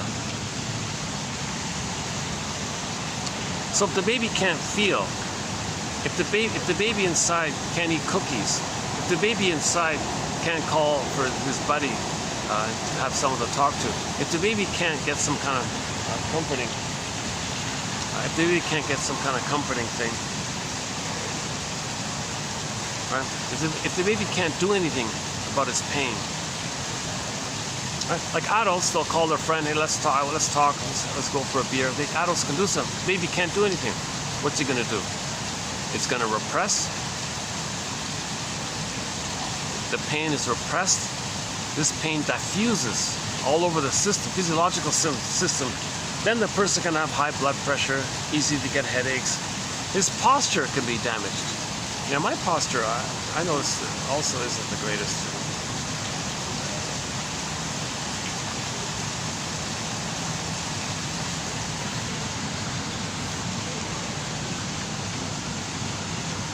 When children's needs remain unfulfilled, they are transformed into pain. When the needs of a child for love and affection, touching, and safety are not met, pain signals the system to mobilize and take protective action. the child is driven to seek fulfillment of unmet needs in one way or another. If there is no way for the needs to be met, repressive forces will stifle the need. Right?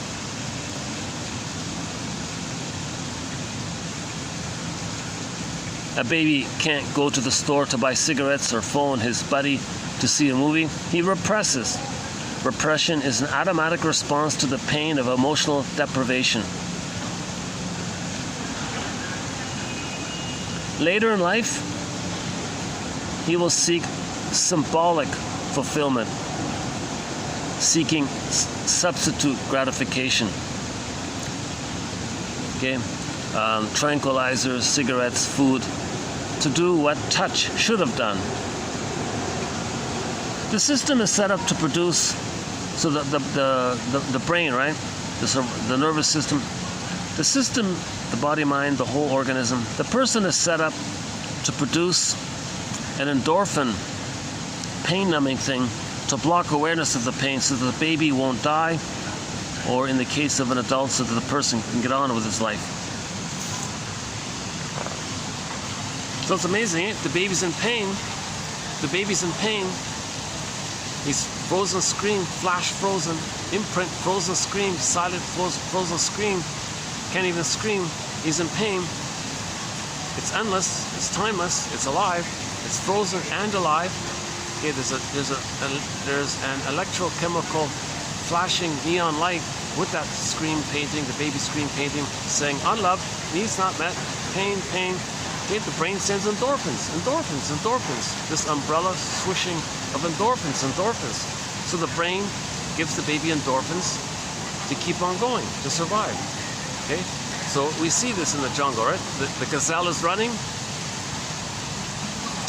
and the lion maybe takes a bite of his leg or something. If the gazelle were to admit the pain, he'd be a goner. So the gazelle's brain sends the gazelle endorphins, numbs it. If he's not aware of the pain, it's a survival mechanism to keep him running. And sure enough, the gazelle escaped and he survived. So him not feeling the pain helped him to survive. So humans are mammals. We feel pain, we get the endorphins. So in a way, if somebody's traumatized, they're going through life like a wounded, bitten gazelle, unaware of the pain, but it's numbed over and we're still going. So we're like wounded gazelles.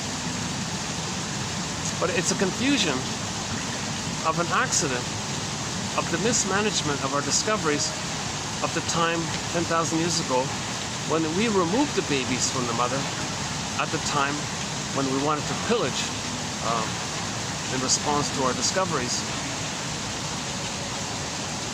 Okay, that's another whole topic. 2725, part 3 of 3 for more on that one.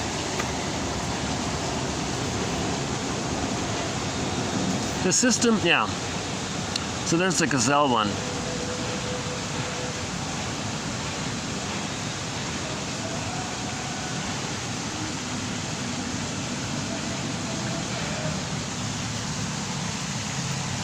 So in effect, we created ourselves.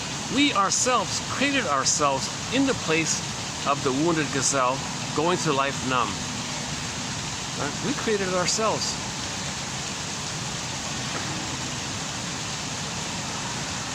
When babies were removed from the mothers 10,000 years ago.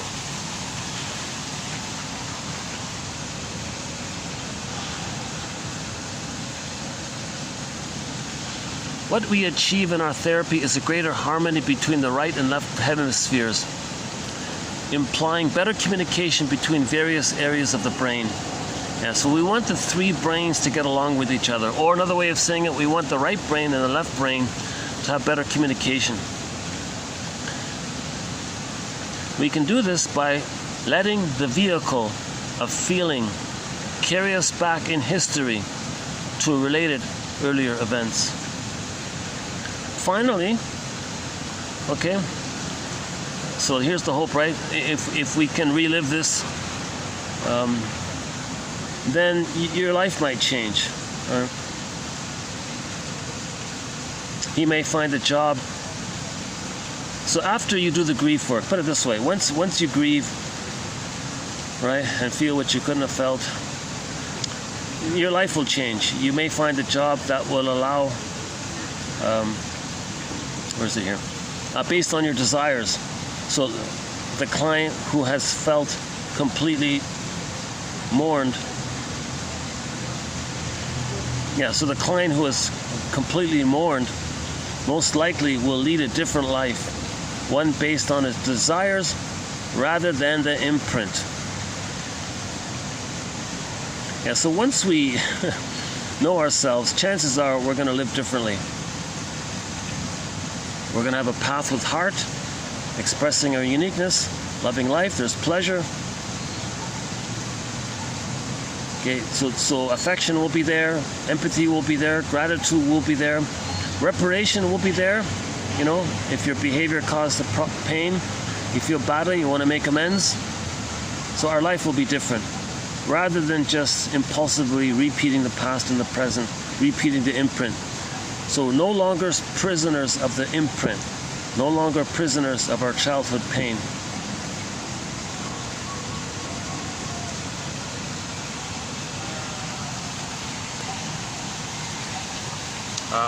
We don't have any quotes on ADD, but Janov has one quote about it.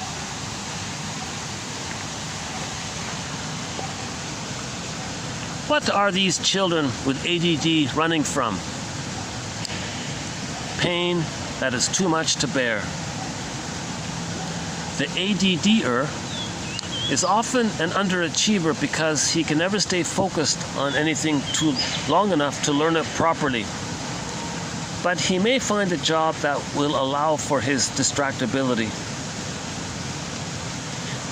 ADD, it's an underlying pain that surges upward and interferes with our thinking mind, the neocortex, which keeps the brain from disciplined cohesion.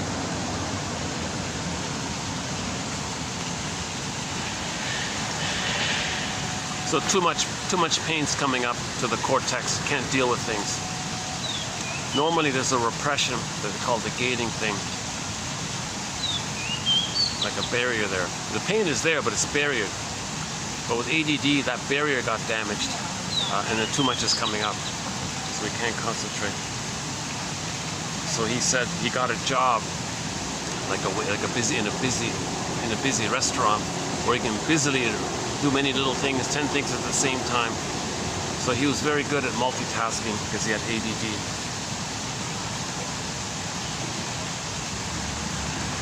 Okay, we don't have a thread here. I'm not going to comment too much about it.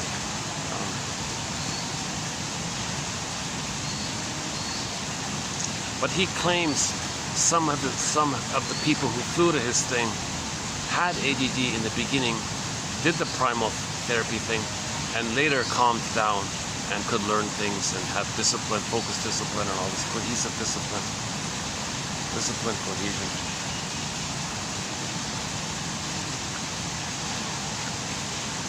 Mothers who were war children frequently gave birth to anxious children.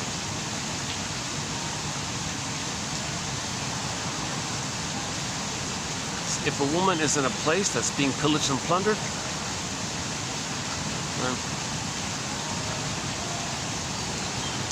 and she's traumatized by it, she's a war child, or a victim of the plunder system, put it that way.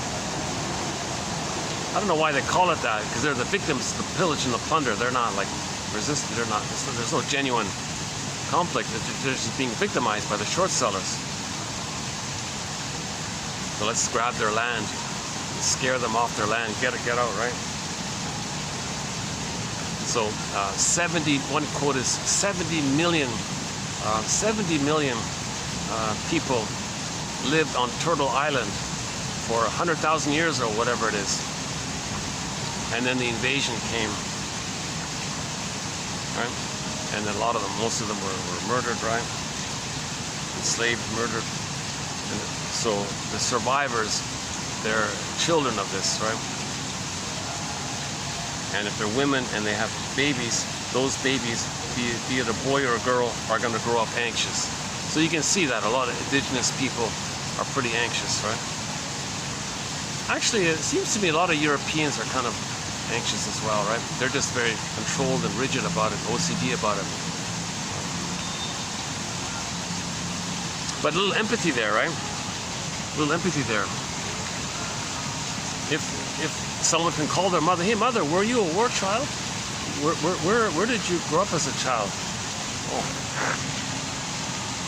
Let's try to change my seat here. How about this way? Do it this way. Oh, that's not bad with the greenery.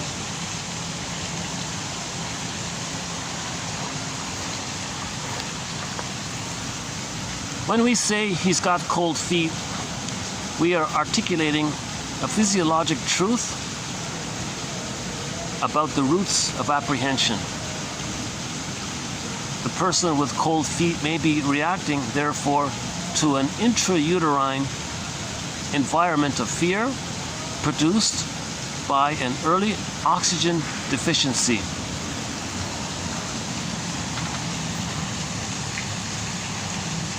So people with poor circulation and all this, because trauma in the uterus caused everything, the blood to go to the vital parts, right? So the extremities didn't get enough blood, right? So if a person goes through life generally with cold hands, cold extremities, likewise with the expression cold feet, he's afraid, right? Got cold feet. He was afraid. Well, the source point was in the uterus. There was trauma in the uterus, and he had cold feet and cold hands and all this, right?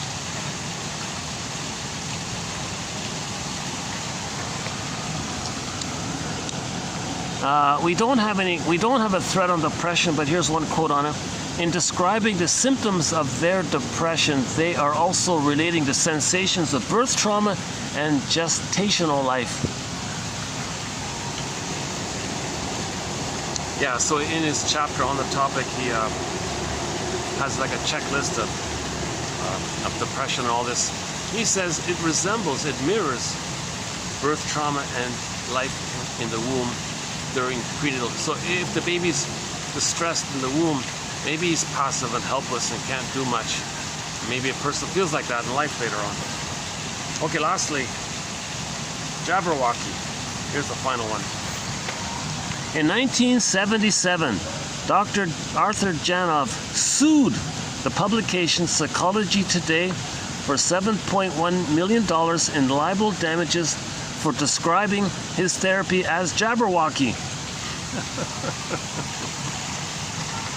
And I thought, I got a little aha moment. Okay, maybe that was the end of it. So, obviously a major publication that's approved and all this as part of the plunder system. Keep people unaware, entertain them with trivia or whatever. And if they said that Janov is saying nonsense and all this, and then he tried to sue them, oh, then they would crush him, right? I mean, they would shadow ban him or something. And sure enough, he was only famous in the early 70s. Now I got a clue here. In 77, he complained to the short sellers, the whole establishment, whatever you want to call it, right? And then they shadow banned him. They wouldn't publish his books anymore, right? He had to self-publish. Now, he got some advantage because he got major celebrity endorsements earlier that made him famous. His first book sold 1 million copies right off the bat. He became an instant millionaire with that first book, right? There's a clip on YouTube with him in his fancy house on the shore, on the waterfront and all this. So he obviously did pretty well. But the point is, why didn't we hear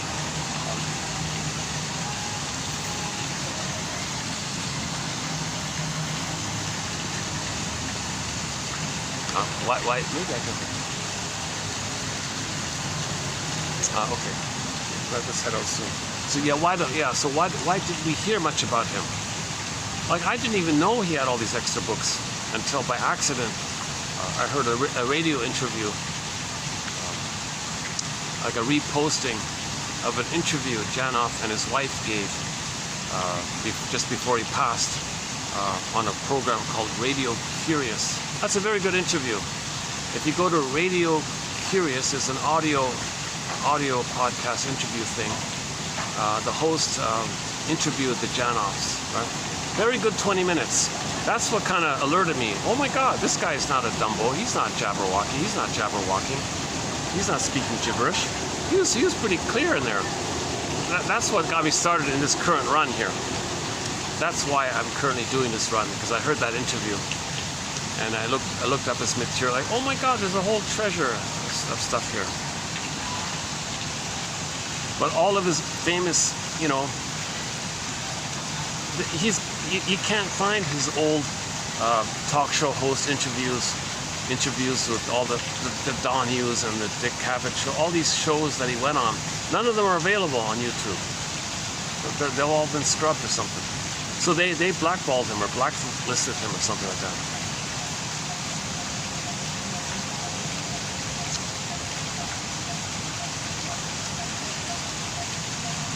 And my guess is it started with this thing when he tried to sue Psychology Today.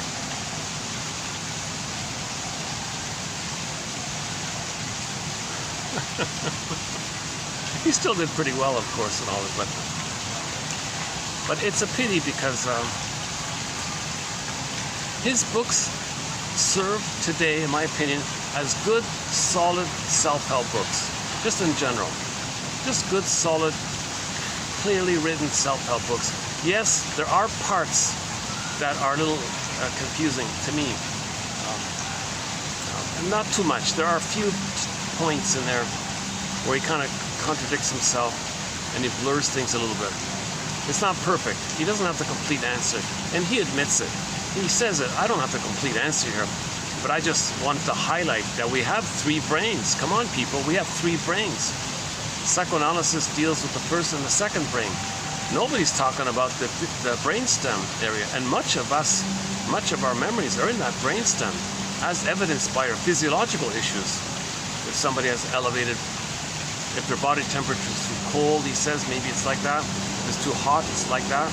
Like if somebody's running a constant mild fever or something, that's a sign of trauma in the first brain. The physiological, biological responses communicate that trauma. We learn about prenatal trauma, birth trauma, through the physiological issues, biological, neurochemical, neurochemical area. So if our shallow is breathing, if our breathing is shallow, okay, cold poor blood circulation. Oh my God, I wonder what Janoff would say about hair loss. Yeah.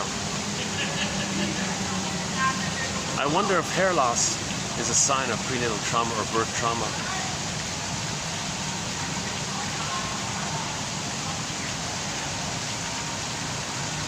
You know.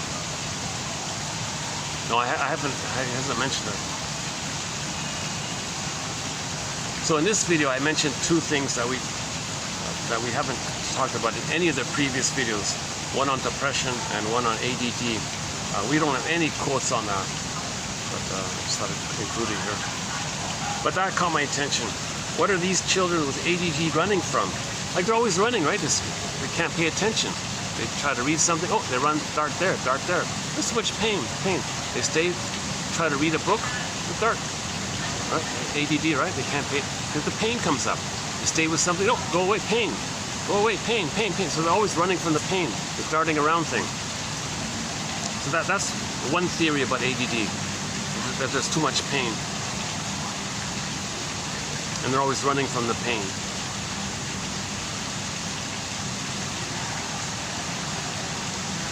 And therefore you can't concentrate and stay focused on something.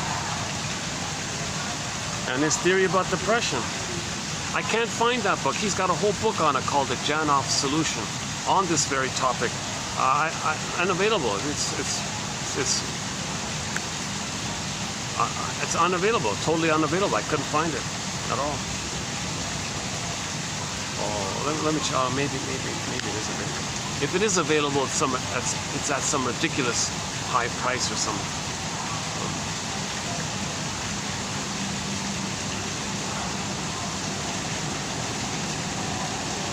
In general conclusion, he thinks most issues in our health, most health problems or most health issues come mainly from prenatal distress syndrome, prenatal trauma, birth trauma, perinatal trauma, trauma shortly after birth or early childhood. That whole earlier area, because most of that creates imprints in the brainstem, and those imprints are constantly sending messages to the brain. Send more endorphins, send more endorphins. Maybe the brain runs out. The inner pharmacy runs out of supply, but the demand is still there. Then the person runs cookies. Give me cookies. Trick it, like force it. Okay, then they want more cookies. Okay, or what about repeating the disappointment with mother? Well, mother failed you. Okay, search for a symbol of mother. It's going to fail. You reunite the trauma bond. Pain, endorphins. Pain, endorphins. False promise. Okay. So, jocose, morose, bellicose, comatose. A great hope fell. You heard no noise. The pain was within. O cunning tale that let no witness in. Baby had a great hope. That's jocose, excited. Mother, hi mother, very excited to bond with you and have my paradise with you. Jocose, it fell. He's sad now. Now he's going to be angry. Bellicose, morose, bellicose, and then endorphins is the comatose. So Bergler says we can replay that with the drinks. You run for the beer, whatever. Now you're autocratic, you're leaving the abusive mother, and you yourself are going to get what you need by the symbolic mother, symbolic spirits. So the spirits can be a symbol for mother spirit. Now you're excited, so that's the jocose.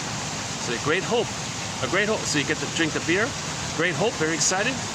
Oh, it didn't work, did it? Morose. Now you're sad.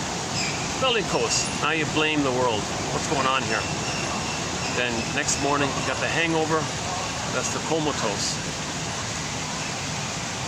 So we're replaying the whole thing to recycle the whole thing to get the comatose, meaning the endorphins. So hope, pain, endorphins. Hope, pain, endorphins. Just replaying this whole thing. Now, the brain can provide a natural supply already, but if the pain's too much, it searches outside for it, or with false beliefs to reclaim it. So that's a whole major part of Janoff's theory about searching for symbolic. So half of the, I don't know, maybe a good third of the quotes in this batch, in this run here. So we've done 16 videos here. Let's say 200 quotes. I would say about 100 of them, close to 100 of them, are on this issue of beliefs giving you hope, the dope of hope. And the dope of hope, the placebo, the dope of hope triggers the serotonin, the safety, pain, endorphins. Serotonin, pain, cortisol, endorphins. Serotonin, pain, cortisol, endorphins. So the hope, so you turn on the TV, the televangelist, okay, gives you, they sell the hope, the merchants of hopes of dope. Right? He calls them the merchants of hopes of dope or something. One day you're going to be saved. Now you feel safe. You're connected to mother. Mother's going to save you. When you feel safe, you get serotonin. So you turn on TV, oh, you're going to be saved. Oh, mother's there.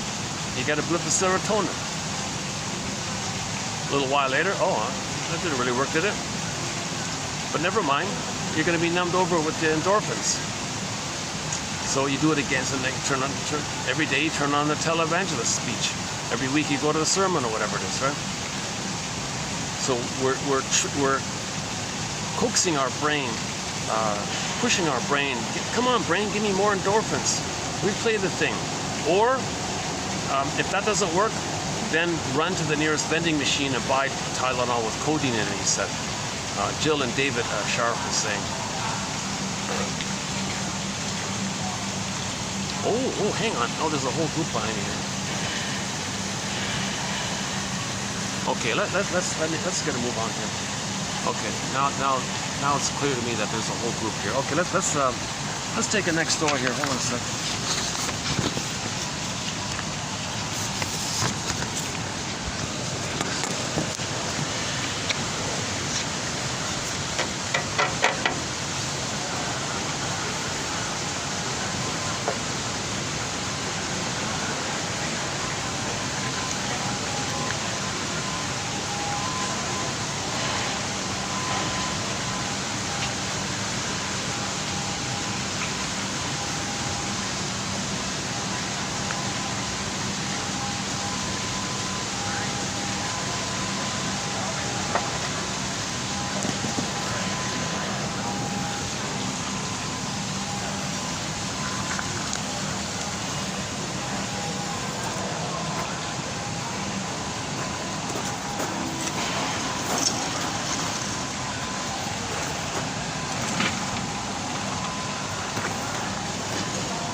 Yeah, I still don't know what this tree is.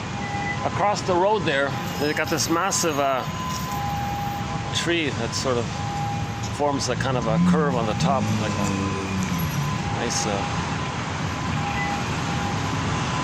It's quite a nice tree, isn't it? Yeah, look at that. Eh?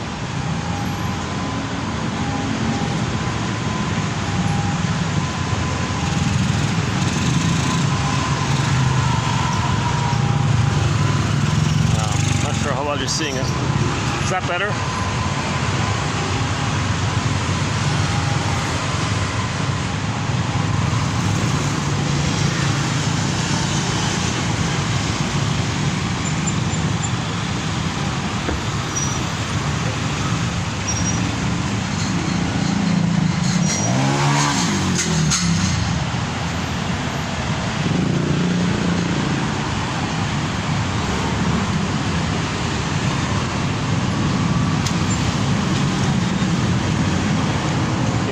This is not a, too bad I can't use this.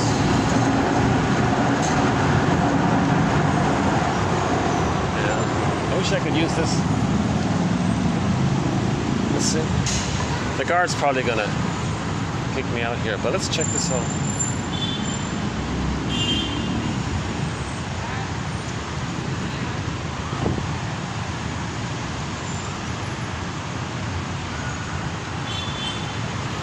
All right.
horsetails, Cape jasmine.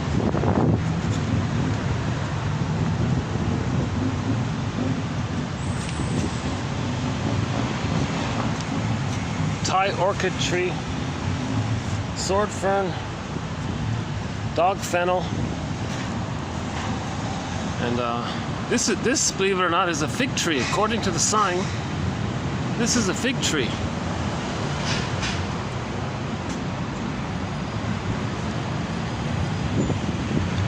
Oh, here's the dog fennel. Yeah, they call these dog fennel. Look at that. Thai orchid tree.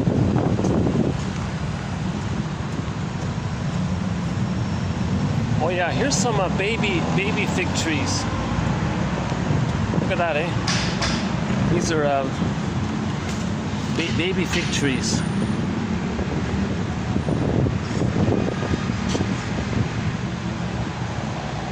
Oh, this is the flame flower, right? Is that what it is?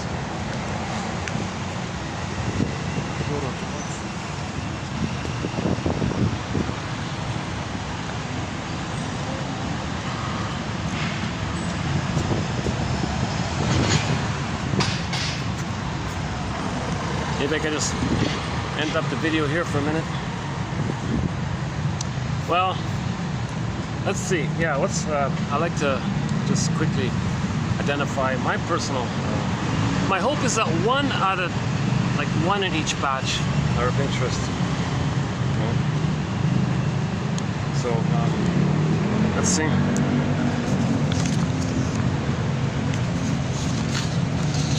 Yeah, I think this is not bad. The first one, right? The real self. Well, the real you. Okay, unmet needs, pain. That's the real you. The unreal you is out of touch with the real you, but this unreal you can deal with the outside world, hence the famous split, right? A person can still get 10 PhDs, 10 medals, 10 awards and all this. They can deal with the outside world, but they're missing their feelings. We live to the extent that we feel. There's a famous split like that between the real self and the adaptive self, or the false self, or the functioning self, or social self, or whatever we want to call it. And this unreal self, he calls it here, is ignorant of our true history, of our true self-history. That is why I think neurotics are ahistoric. Yeah, you're not including your past as part of your story. You're pretending as if your past didn't exist. Oh, get over it. You pretend it didn't exist. No history. Oh, you have a history. How could you deny a history? Well, neurotics have been robbed of their past by pain, oppression.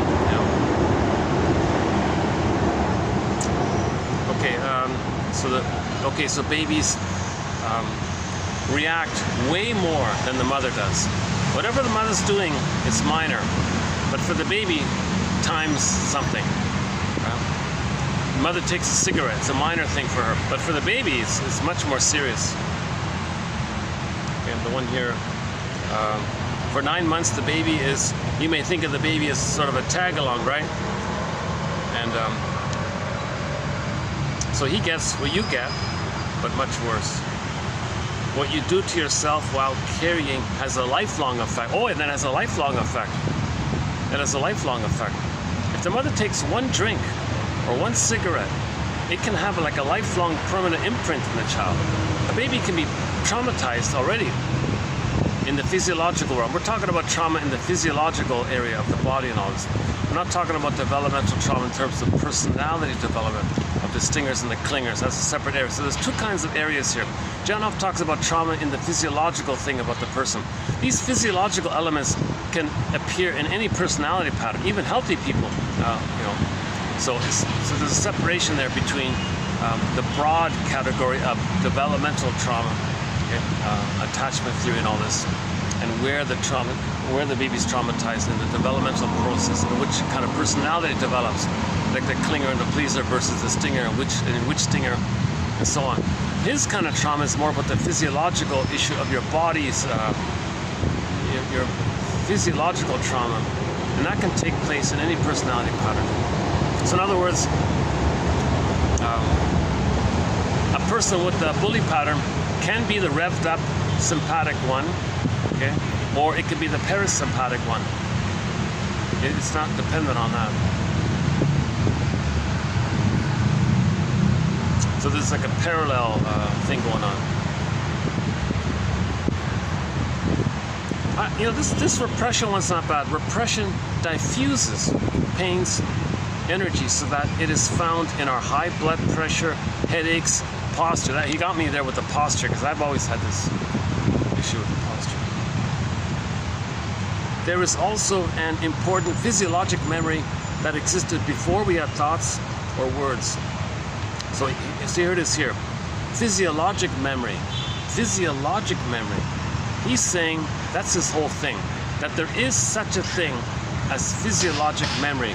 This physiologic memory, okay, shows itself in poor, shallow breathing, poor blood circulation, easy to get headaches or poor posture, etc.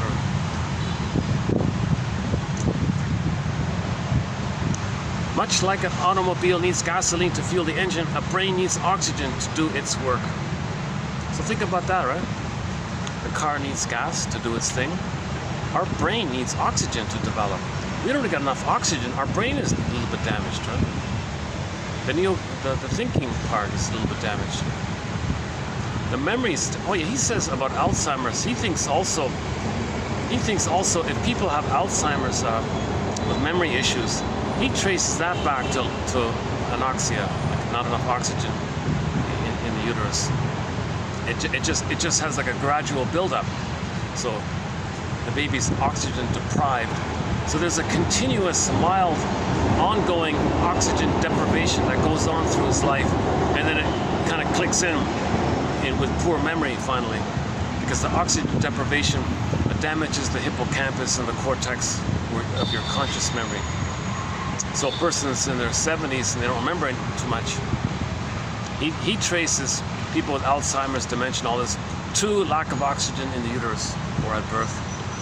Oh yeah, that's another point, yeah, we didn't include here. Yeah, so if the mother takes painkillers, heavy anesthesia, that'll affect the oxygen in the child. And he says not only that, he theorizes if people have like a reduced lifespan, that's due to oxygen problems as well. So a mother is actually, he thinks that a mother may deprive their children of years of their life by this. Prisoners of our hypoxic histories, prisoners of our childhood template, birth trauma template. Okay, oxygen deficiency may be imprinted into the entire physiological system that deals with memory. Yeah, there it is, the memory. Deals with memory, right? Oxygen deficiency may be imprinted. So the oxygen deficiency is imprinted in the memory. Not enough oxygen, not enough oxygen. And the physiological response by that, and it's set there. And that's going to affect our memory. Memories like in the third brain, right? It's the hippocampus and the cortex. Because there's not enough oxygen for the third brain and the second brain and third brain, right? There's not enough oxygen for our more advanced brains, put it that way. So that could lead to the buildup, and finally they get, gradually it builds up, so finally they get memory problems and all this. I'm going to assume people are very... Wow. There's a whole... Yeah, it's Friday. It's Friday. Maybe they're... Yeah, it's Friday. Friday night, right? Let's see, what time is it? Friday. What time is it? 6:20. Yeah, so people are going home for the weekend.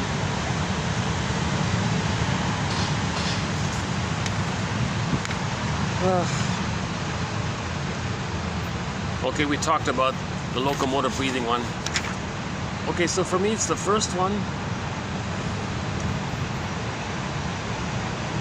The repression one, number two. Posture, the first one, the posture one for me.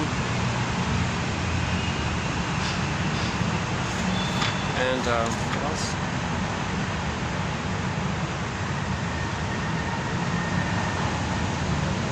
Yeah, and just the whole idea that the brain is set up to send the person endorphins to numb the pain, and that's how the baby survives. Because if we were to admit the pain, if the gazelle were to admit the pain of being bitten by the lion, he'd be a goner. He doesn't want to admit it.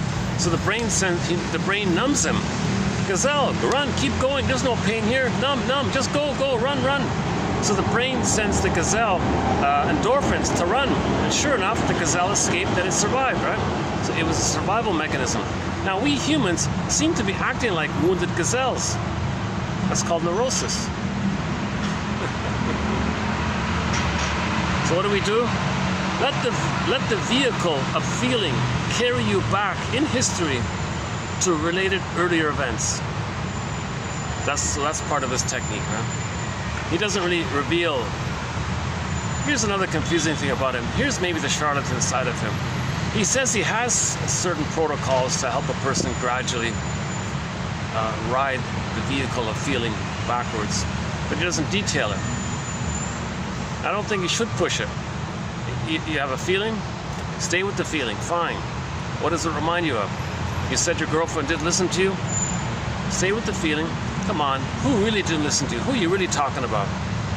Okay, yeah, you weren't listened to in childhood. Okay, now you're getting somewhere. Now, if you can really feel that, you might cry about that, right? Some relief there. Every time we cry, there's a bit of a cleansing. Yeah, this war children one, Jesus Christ. You don't hear that phrase too often, you know, she was a war child. It doesn't mean necessarily that the place, it's confusing. They should say mothers who were victims of the plunder system. These mothers frequently gave birth to anxious children.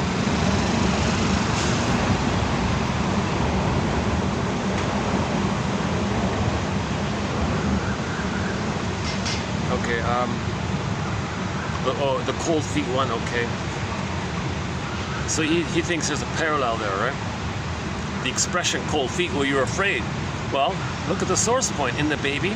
The baby may get cold feet, cold extremities when there's stress, and all the blood and oxygen have to go to the central, the middle part to survive. Right? Yeah, and finally here, 1977, Dr. Janov.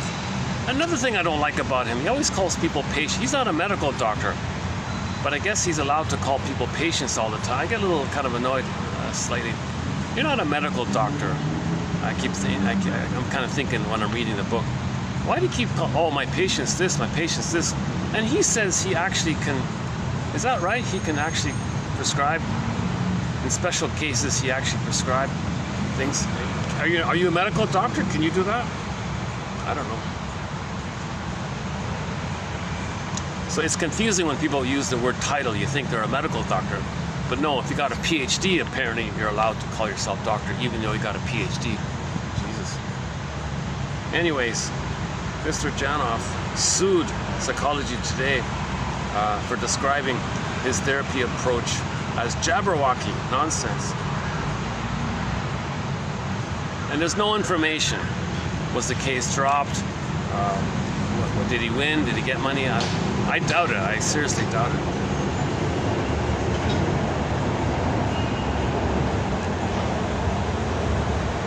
Most of me thinks you can't do this to what he's saying, that it's a scam. Most of me thinks that this, being in a padded room, you know, and lying on the floor, having a helper there, you're really going to relive that birth.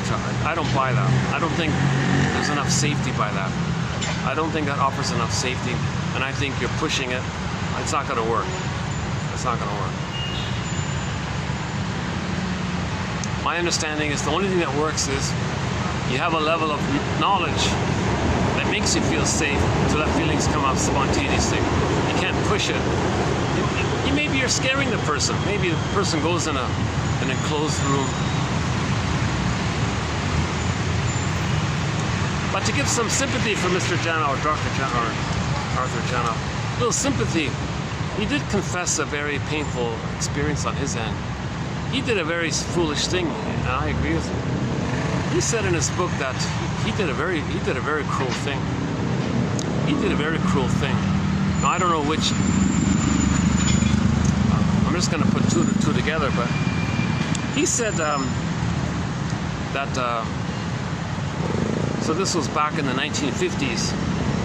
He heard about some kind of program by the hospitals about baby care. He signed up for it and followed it. If you read what he did, I can't believe anyone would go along with this. But he went along with it. And now one of his children, maybe it's that one he's talking about, did have an early passing. His daughter from the first marriage had an early passing. That daughter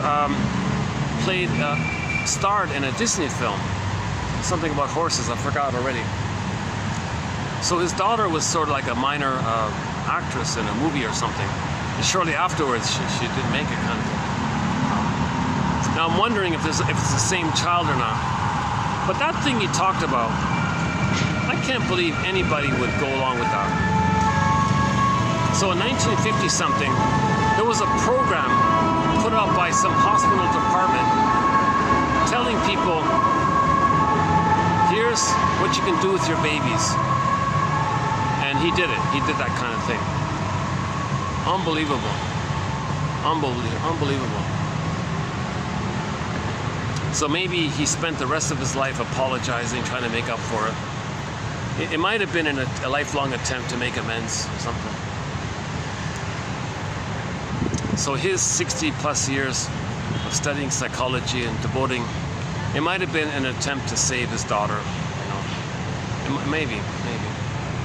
Not save his daughter, but understand what happened and express his regret and teach others, don't do such a thing. So yeah, I think maybe he's taking the pain of his mistake and trying to help others. Don't do what I did. Be aware of prenatal trauma. Be aware of birth trauma. Your babies are people. Feelings are us. So I kind of have, on that end, I have sympathy on that end. What are we doing here?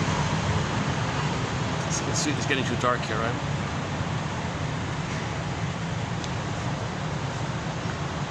I'm wondering if there's a rooftop I can go to. Let's see.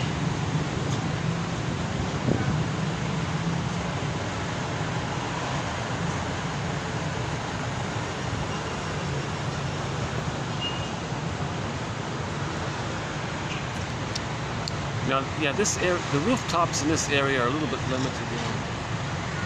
There's only one real decent rooftop, but when you get there, you gotta. They bombard you with the question, "Do you have a reservation, sir?" And it's pretty busy, and they might let you in for like a minute or something.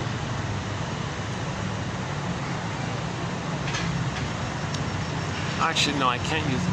This place has on the 7th floor. No, on the 11th floor. This place here has a minor view, but it's kind of cramped. It's very small. I don't want to accidentally get somebody looking at a camera or anything. Yeah, I don't have anything to really show you at the end here.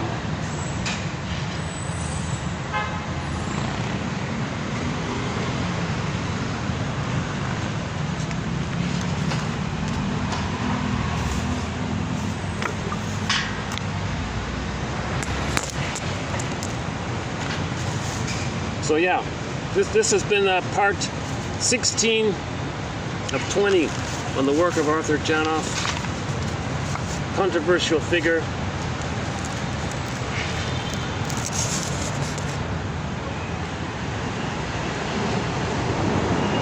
My personal affirmation of his work is just say to yourself, I have 3 brains. That's it. Just say to yourself, and just consider that. I have 3 brains. Okay. Stem, the nervous system one. Okay. The feeling, the mammal, like the normal. And then your thinking cortex. And hold that you have the 3. Keep it like a line like that, right?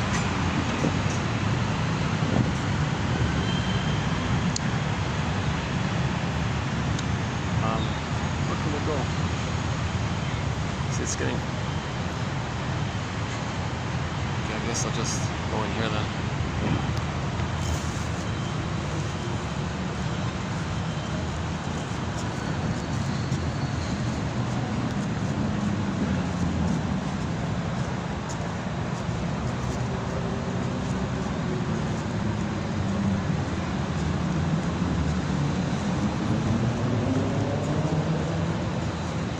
Let's go on the other side.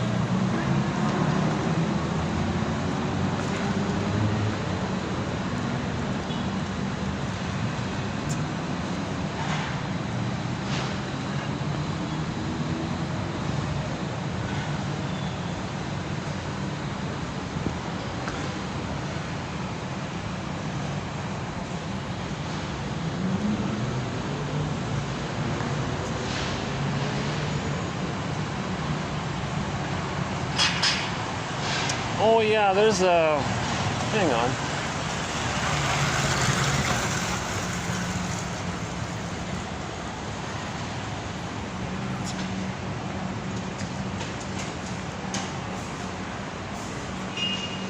Oh, it's pretty busy. Yeah, let's not go in there. It's too busy inside.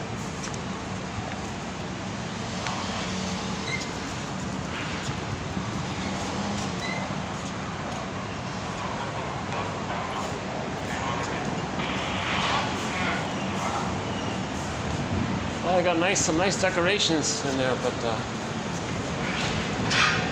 it's popular.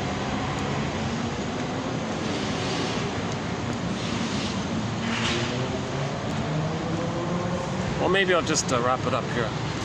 I don't think I'm going to come up with any humorous ending or funny thing to say or something to... some inspiring thought or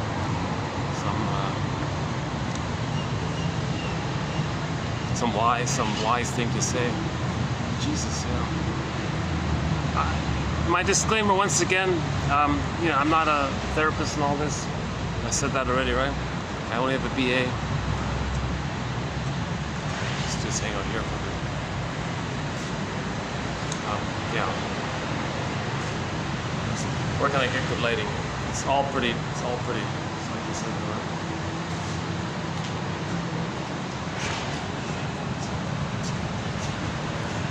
Same thing. It's always hard to get lighting here at night.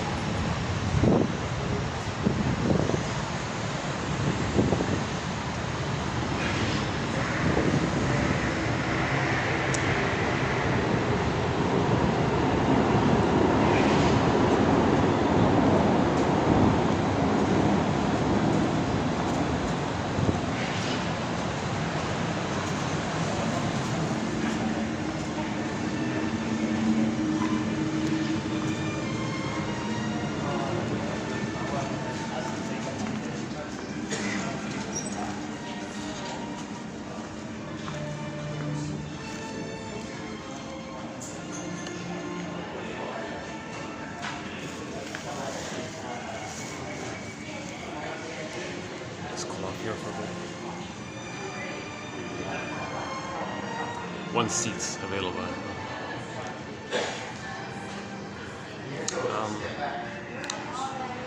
Yeah, so yeah, my hope is that somebody will resist or take the temptation. Take the temptation.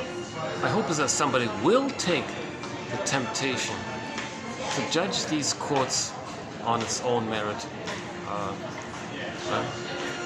like to focus on the quotes. So I'm like the mailman or something, the messenger or whatever. So yeah, what I'm trying to say is don't judge us by yours truly. I haven't been analyzed. Oh, this is distracting. I haven't been analyzed. I haven't done any kind of therapy thing.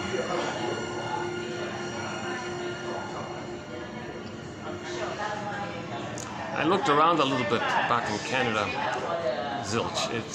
They're not into it. Psychoanalysis. And what's that? Blaming the mother? Seriously? That's what you think it is? Well, analyze that. That's anger. What's anger? That's from the brainstem.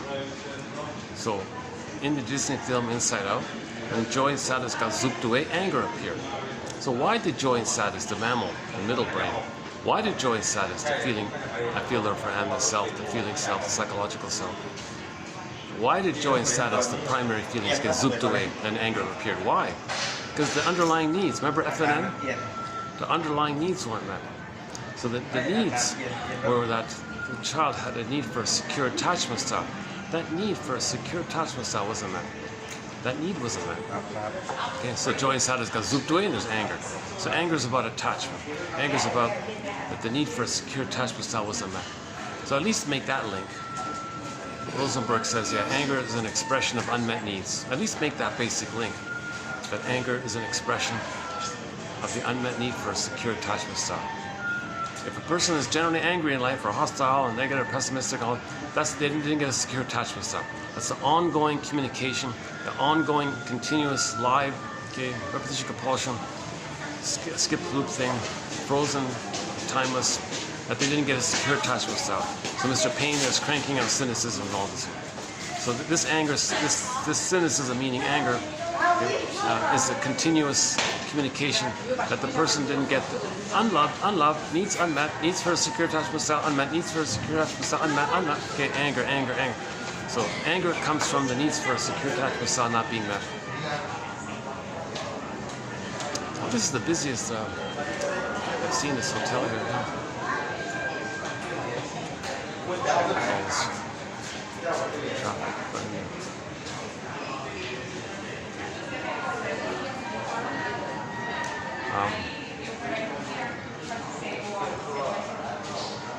Sorry, there's a big jumbo screen. There's a big jumbo screen there selling their, promoting their rooms and all this. And sometimes they flash some distracting things.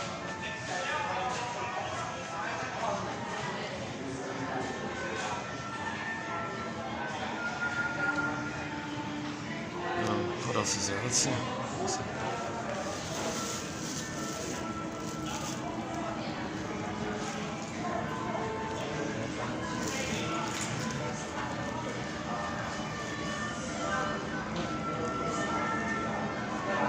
These guys are gone. All right.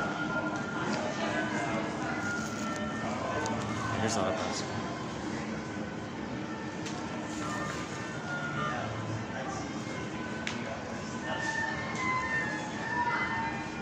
Oh, is that what it is? Chinese New Year? Is that what it is?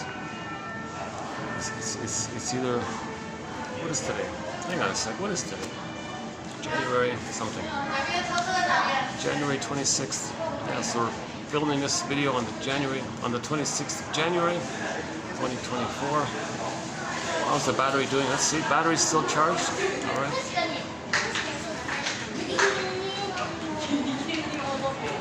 You know, I was thinking also about myself. Like, I feel like I'm trying to know my story and communicate my story covertly through the quotes, maybe. Like sometimes I'm discussing the quotes a little bit. Maybe a part of me is trying to know my story, and you know, I have the fantasy that I have a fantasy audience kind of thing. So it's symbolic. So it's not really being listened. I'm not really being listened to. But sometimes when I'm talking, I'm free associating. I did get one experience of having a dream from some of the quotes that really kind of brought up an old fear kind of thing. And I'm confident it came up by the material of the quotes. That's where I'm coming from, where I think it's a slow, safe thing to do. And I agree with Janoff. Don't do these. He says, don't do these special breathing techniques, these so-called long, cyclical, slightly. You exhale a little longer, and you loop it around, keep it in a cycle. But every time you a little exhale is slightly long. And you keep on doing that. Apparently, it can regress a person because you're breathing the way you should have breathed back then. So don't bypass something. Like let your healthy breathing be the result of insights and feeling and nature's drive to heal you. Let your physiology be normalized as a response to awareness and thinking and all that. Don't bypass that. It's called spiritual bypassing. So Janov was saying with these mock primal therapy, pseudo primal therapy called the rebirthers and the holotropic breathing and all these other self-help weekend workshops or self-help seminar things. Because it's very dramatic, right? It makes you feel important. Everybody's screaming on the floor, but most of it's acting, most of it's discharging tension. Discharging tension of the pain you're feeling. That's not feeling. The pain is because you're not feeling. When you're not feeling, you feel pain. That builds up tension. And you express you vent from that place. You didn't express your feeling. You just released the steam on the kettle thing, but you didn't express your feeling. So that's not healing kind of thing. And that was today, that's one of the quotes in today's batch here. This one here about that. And there's another one. So we have two quotes to that effect here. Let's see here. Okay, I think it's let's see, 1, 2, 3, 4, 5, 6, 7. 1, 2, 3, 4. The fifth one in today's batch. Emotional pain is what happens to feelings when they don't take their natural course. So the feelings turn into pain when your feelings don't take their natural course. That is why feeling feelings ends the pain until pain becomes conscious. In the meantime, it's amorphous suffering. Yeah, so in the meantime, it's amorphous, this dispersed, vague suffering kind of feeling.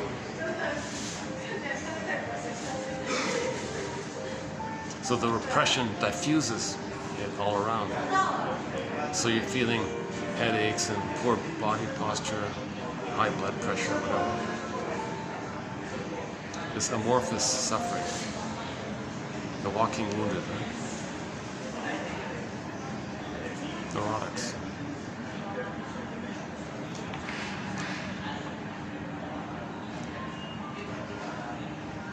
Much like an automobile needs gasoline.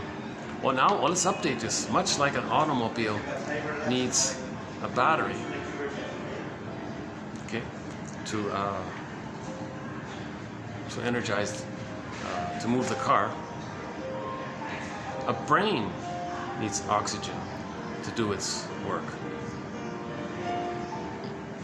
Mothers smoking and drinking, taking painkillers, anesthesia, etc. This will diminish the oxygen levels in the newborn. Low oxygen during birth can lead to an imprint or a template, and then the child becomes a prisoner of their own hypoxic history. Oxygen deficiency may be imprinted into the entire physiologic system that deals with memory, i.e. the hippocampus. So if the hippocampus is not getting enough oxygen, then you have poor memory later in life, he said.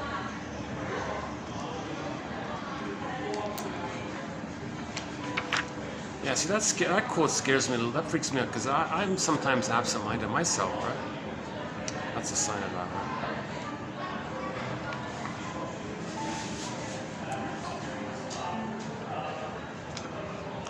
But you know what?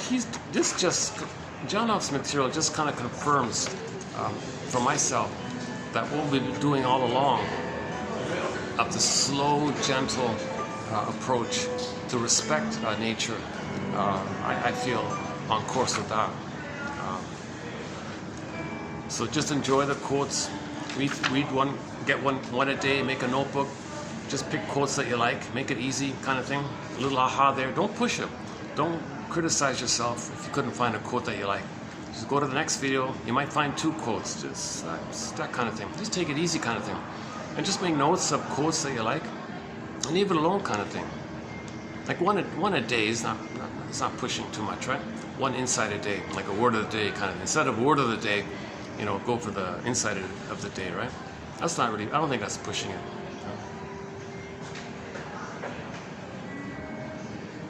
Or whatever. Maybe for some people do it once a week, twice a week, I don't know. Whatever feels right. And then increase it according to your comfort. Make it comfortable. Don't push yourself, right? Because you'll just reject it if you're pushing yourself. So make it easy. Make it easy. That's why Robert Bly said, okay guys, 10 minutes a day. Just read 10 minutes a day. 10 minutes a day.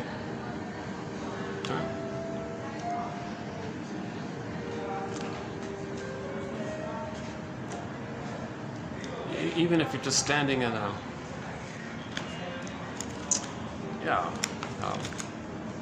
in the car, you can play the podcast, the audio of the book, or the audio book. 10 minutes a day. But I would think that if somebody starts with fluffy self-help stuff, it's going to lead to looking for deeper material. So I think a good place to start personally is the comic psychoanalysis. The comic. 1955, in 1955, a comic came out called Psychoanalysis. Only 4 issues were put out, but boy, they did a great job. 12 therapy sessions using 3 fictional clients. I think it was, what was it again? 4 sessions with Freddie, the first one, 3 with Ellen, I think, and 5 with Mark. So 3 characters there. They talk about transference, repetition, compulsion, self-defeating behavior, family systems theory, the overeater, the womanizer one, separation anxiety, and more. And dream interpretations in there. Attention seeking is in there. Attachment, a little bit about attachment theories in there. Patterns are in there. They did a great job. That's an amazing. They did a great job. 3 years ago, on the 26th of February 2020, almost 3 years ago. 4 years ago, minus a month. So who cares?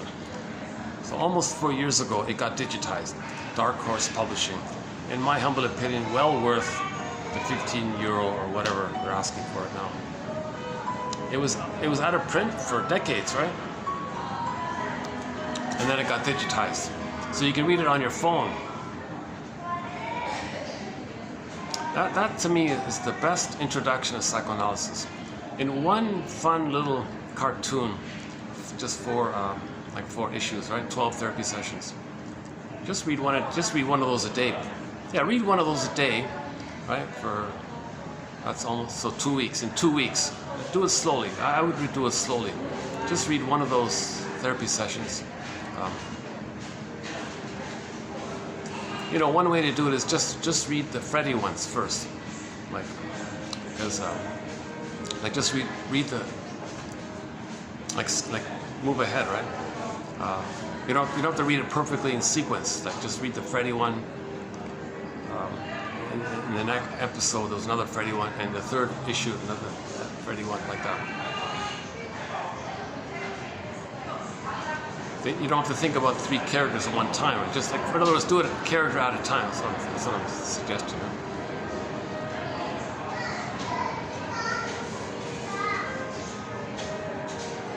That TV series In Treatment, there's parts of it that are okay. Yeah, parts of it are okay. The last season was a washout. The first 3 were doable, I guess. I don't really remember much of it, to tell you the truth. I remember liking it when it came out. But anyways, the comic psychoanalysis is a good place to start. The Enneagram's not bad. You focus on the lines there. Like when you feel safe, you move along the line to another point. When you feel stress, you move along the other line to another point. It's not a bad little theory.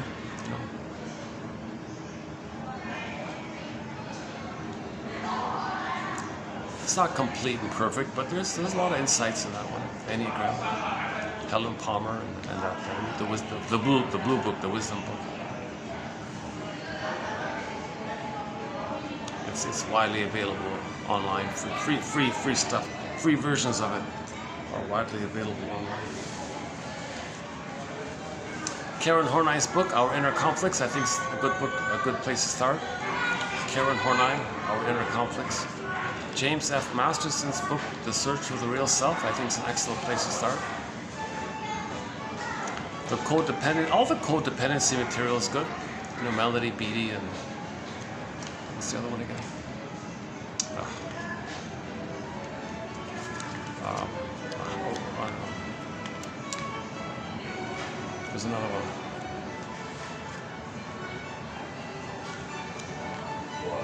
That Roquel Lerner book's not bad. Roquel Lerner about the object of my affection is my reflection. Regarding narcissism, it's not bad. Jeanette Paris's book's okay. Wisdom of the Psyche.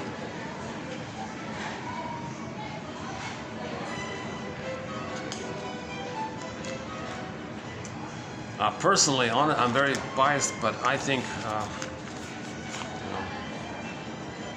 this right here. This right here just represents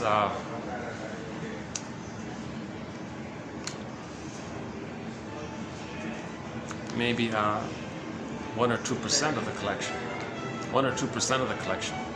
Imagine this times at least 50 or 60 or 70. Imagine this times, let's just say 60. Imagine this times 60. And we cover 60 topics. This Encyclopedia of Insights is roughly subdivided into 60 chapters. So one chapter would be like this, right? So the work of Janov is like this, right? We got a book like this on projection. Can you believe it? One on projective identification. Emotional eating. The body bears the burden. Interpretations of myths and fairy tales. Is that right?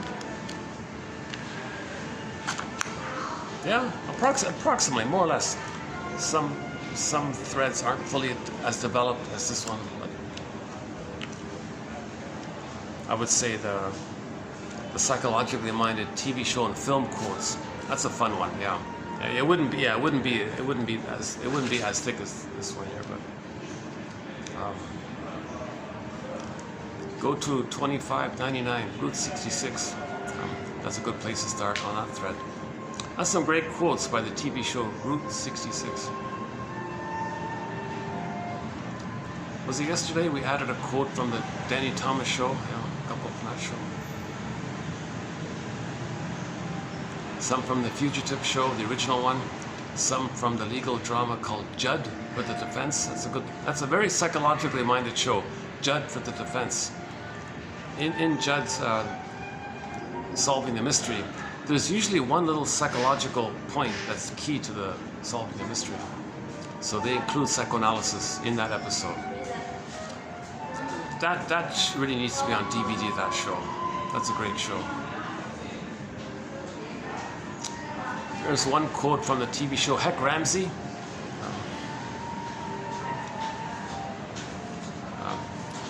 The lead guy there, Heck Ramsey, was worried about whether or not the girl he was dating, whether or not she was emotionally available to be in a relationship with him. She said, "Oh, don't worry," referring to her past. The past is to be remembered, not lived as the present. That's pretty good, right? The past is to be remembered, not lived as the present. So she felt that, she understood that. So that gave him reassurance that she's emotionally available to love in the present, not linger in the past, replay the past, transfer the past to the present, use him as an emotional reincarnation of her past husband onto him, and battle it out with the mother, with him, and so she can enjoy the present with the guy in the present, with him in the present. Yeah, that Heck Ramsey, starring Richard Boone.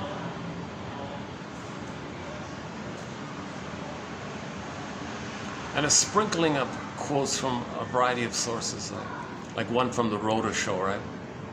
And one from Side Order of Life. It's those painful memories that make you who you are.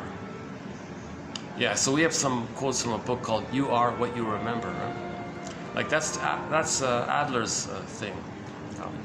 What's your first 3 earliest memories? You know, maybe that's like the point when you can start to like a dream. You wake up from a dream kind of thing. And there may be like a pattern in your life there. If you identify your first 3 earliest memories, there may be, that's a theme in your life, those overall, right? That might point to a theme in your life, one of those 3, or all 3, or 1 or 2 or 3.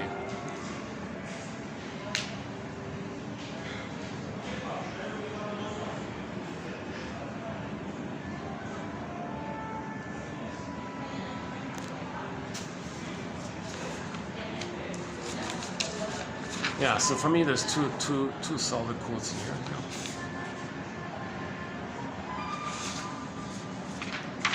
Anything else here? Cold feet, ADD. So that's the first quote we have on ADD, right? What are these children with ADD fleeing from? They can't sit still, right? Attention deficit disorder. Their attention goes there, their attention goes there, their attention goes there, up and down, left and right. Well, there's too much pain. In this, stay on this, too much pain. Like you say hello to them, and there's pain, so they dart away, they run away or something. I can't look at you, I can't talk to you or something. It's pain, right? Maybe Asperger's is sort of like a milder version of it, right? Maybe Asperger's. Right? The ADD-er is often an underachiever because he can never stay focused on anything long enough to learn it properly. That makes sense, right? Unless he finds a job that requires his hyperreactivity. Yeah, so maybe if he worked in a busy restaurant and had like 20 tables to take care of, he could be successful, huh? And if there's not enough customers, he'd freak out, right? You want to keep busy.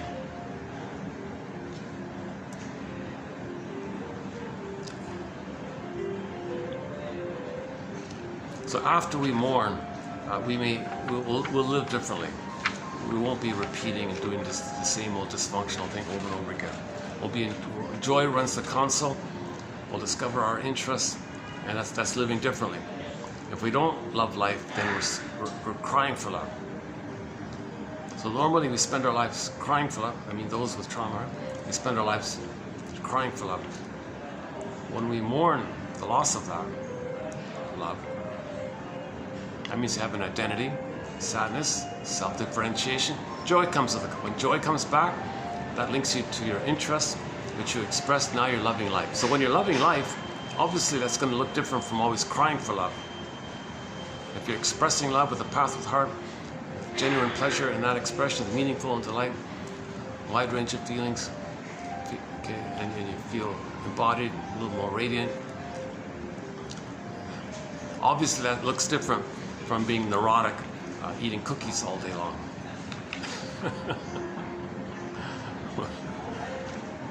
I'm simplifying things here.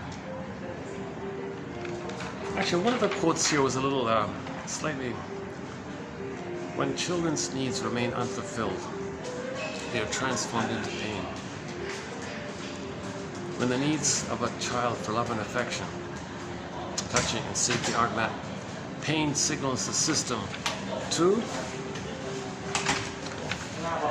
there's a door right there, to mobilize and take protective action. Oh, there's a stairway right there.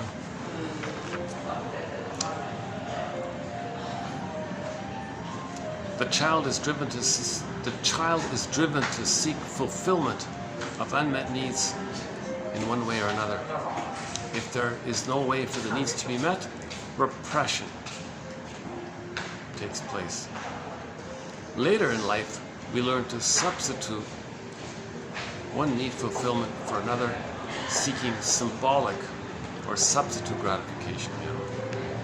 Yeah, in one quote, it was like in the brainstem, the circuitry was baby looking for the breast, or mother's breast, the breast mother. Okay, so then when the other brains develop in, it gets to the cortex. Now the cortex is responding to that loop, but doesn't know it. So, but it's searching for what it's searching, but it doesn't know it because the middle part's damaged. We can't feel it. So it ends up searching for a symbol of the breast or mother's love. Now this symbol of mother's love could take two forms, either with the food and the cookies and all that, or the hope and disappointment.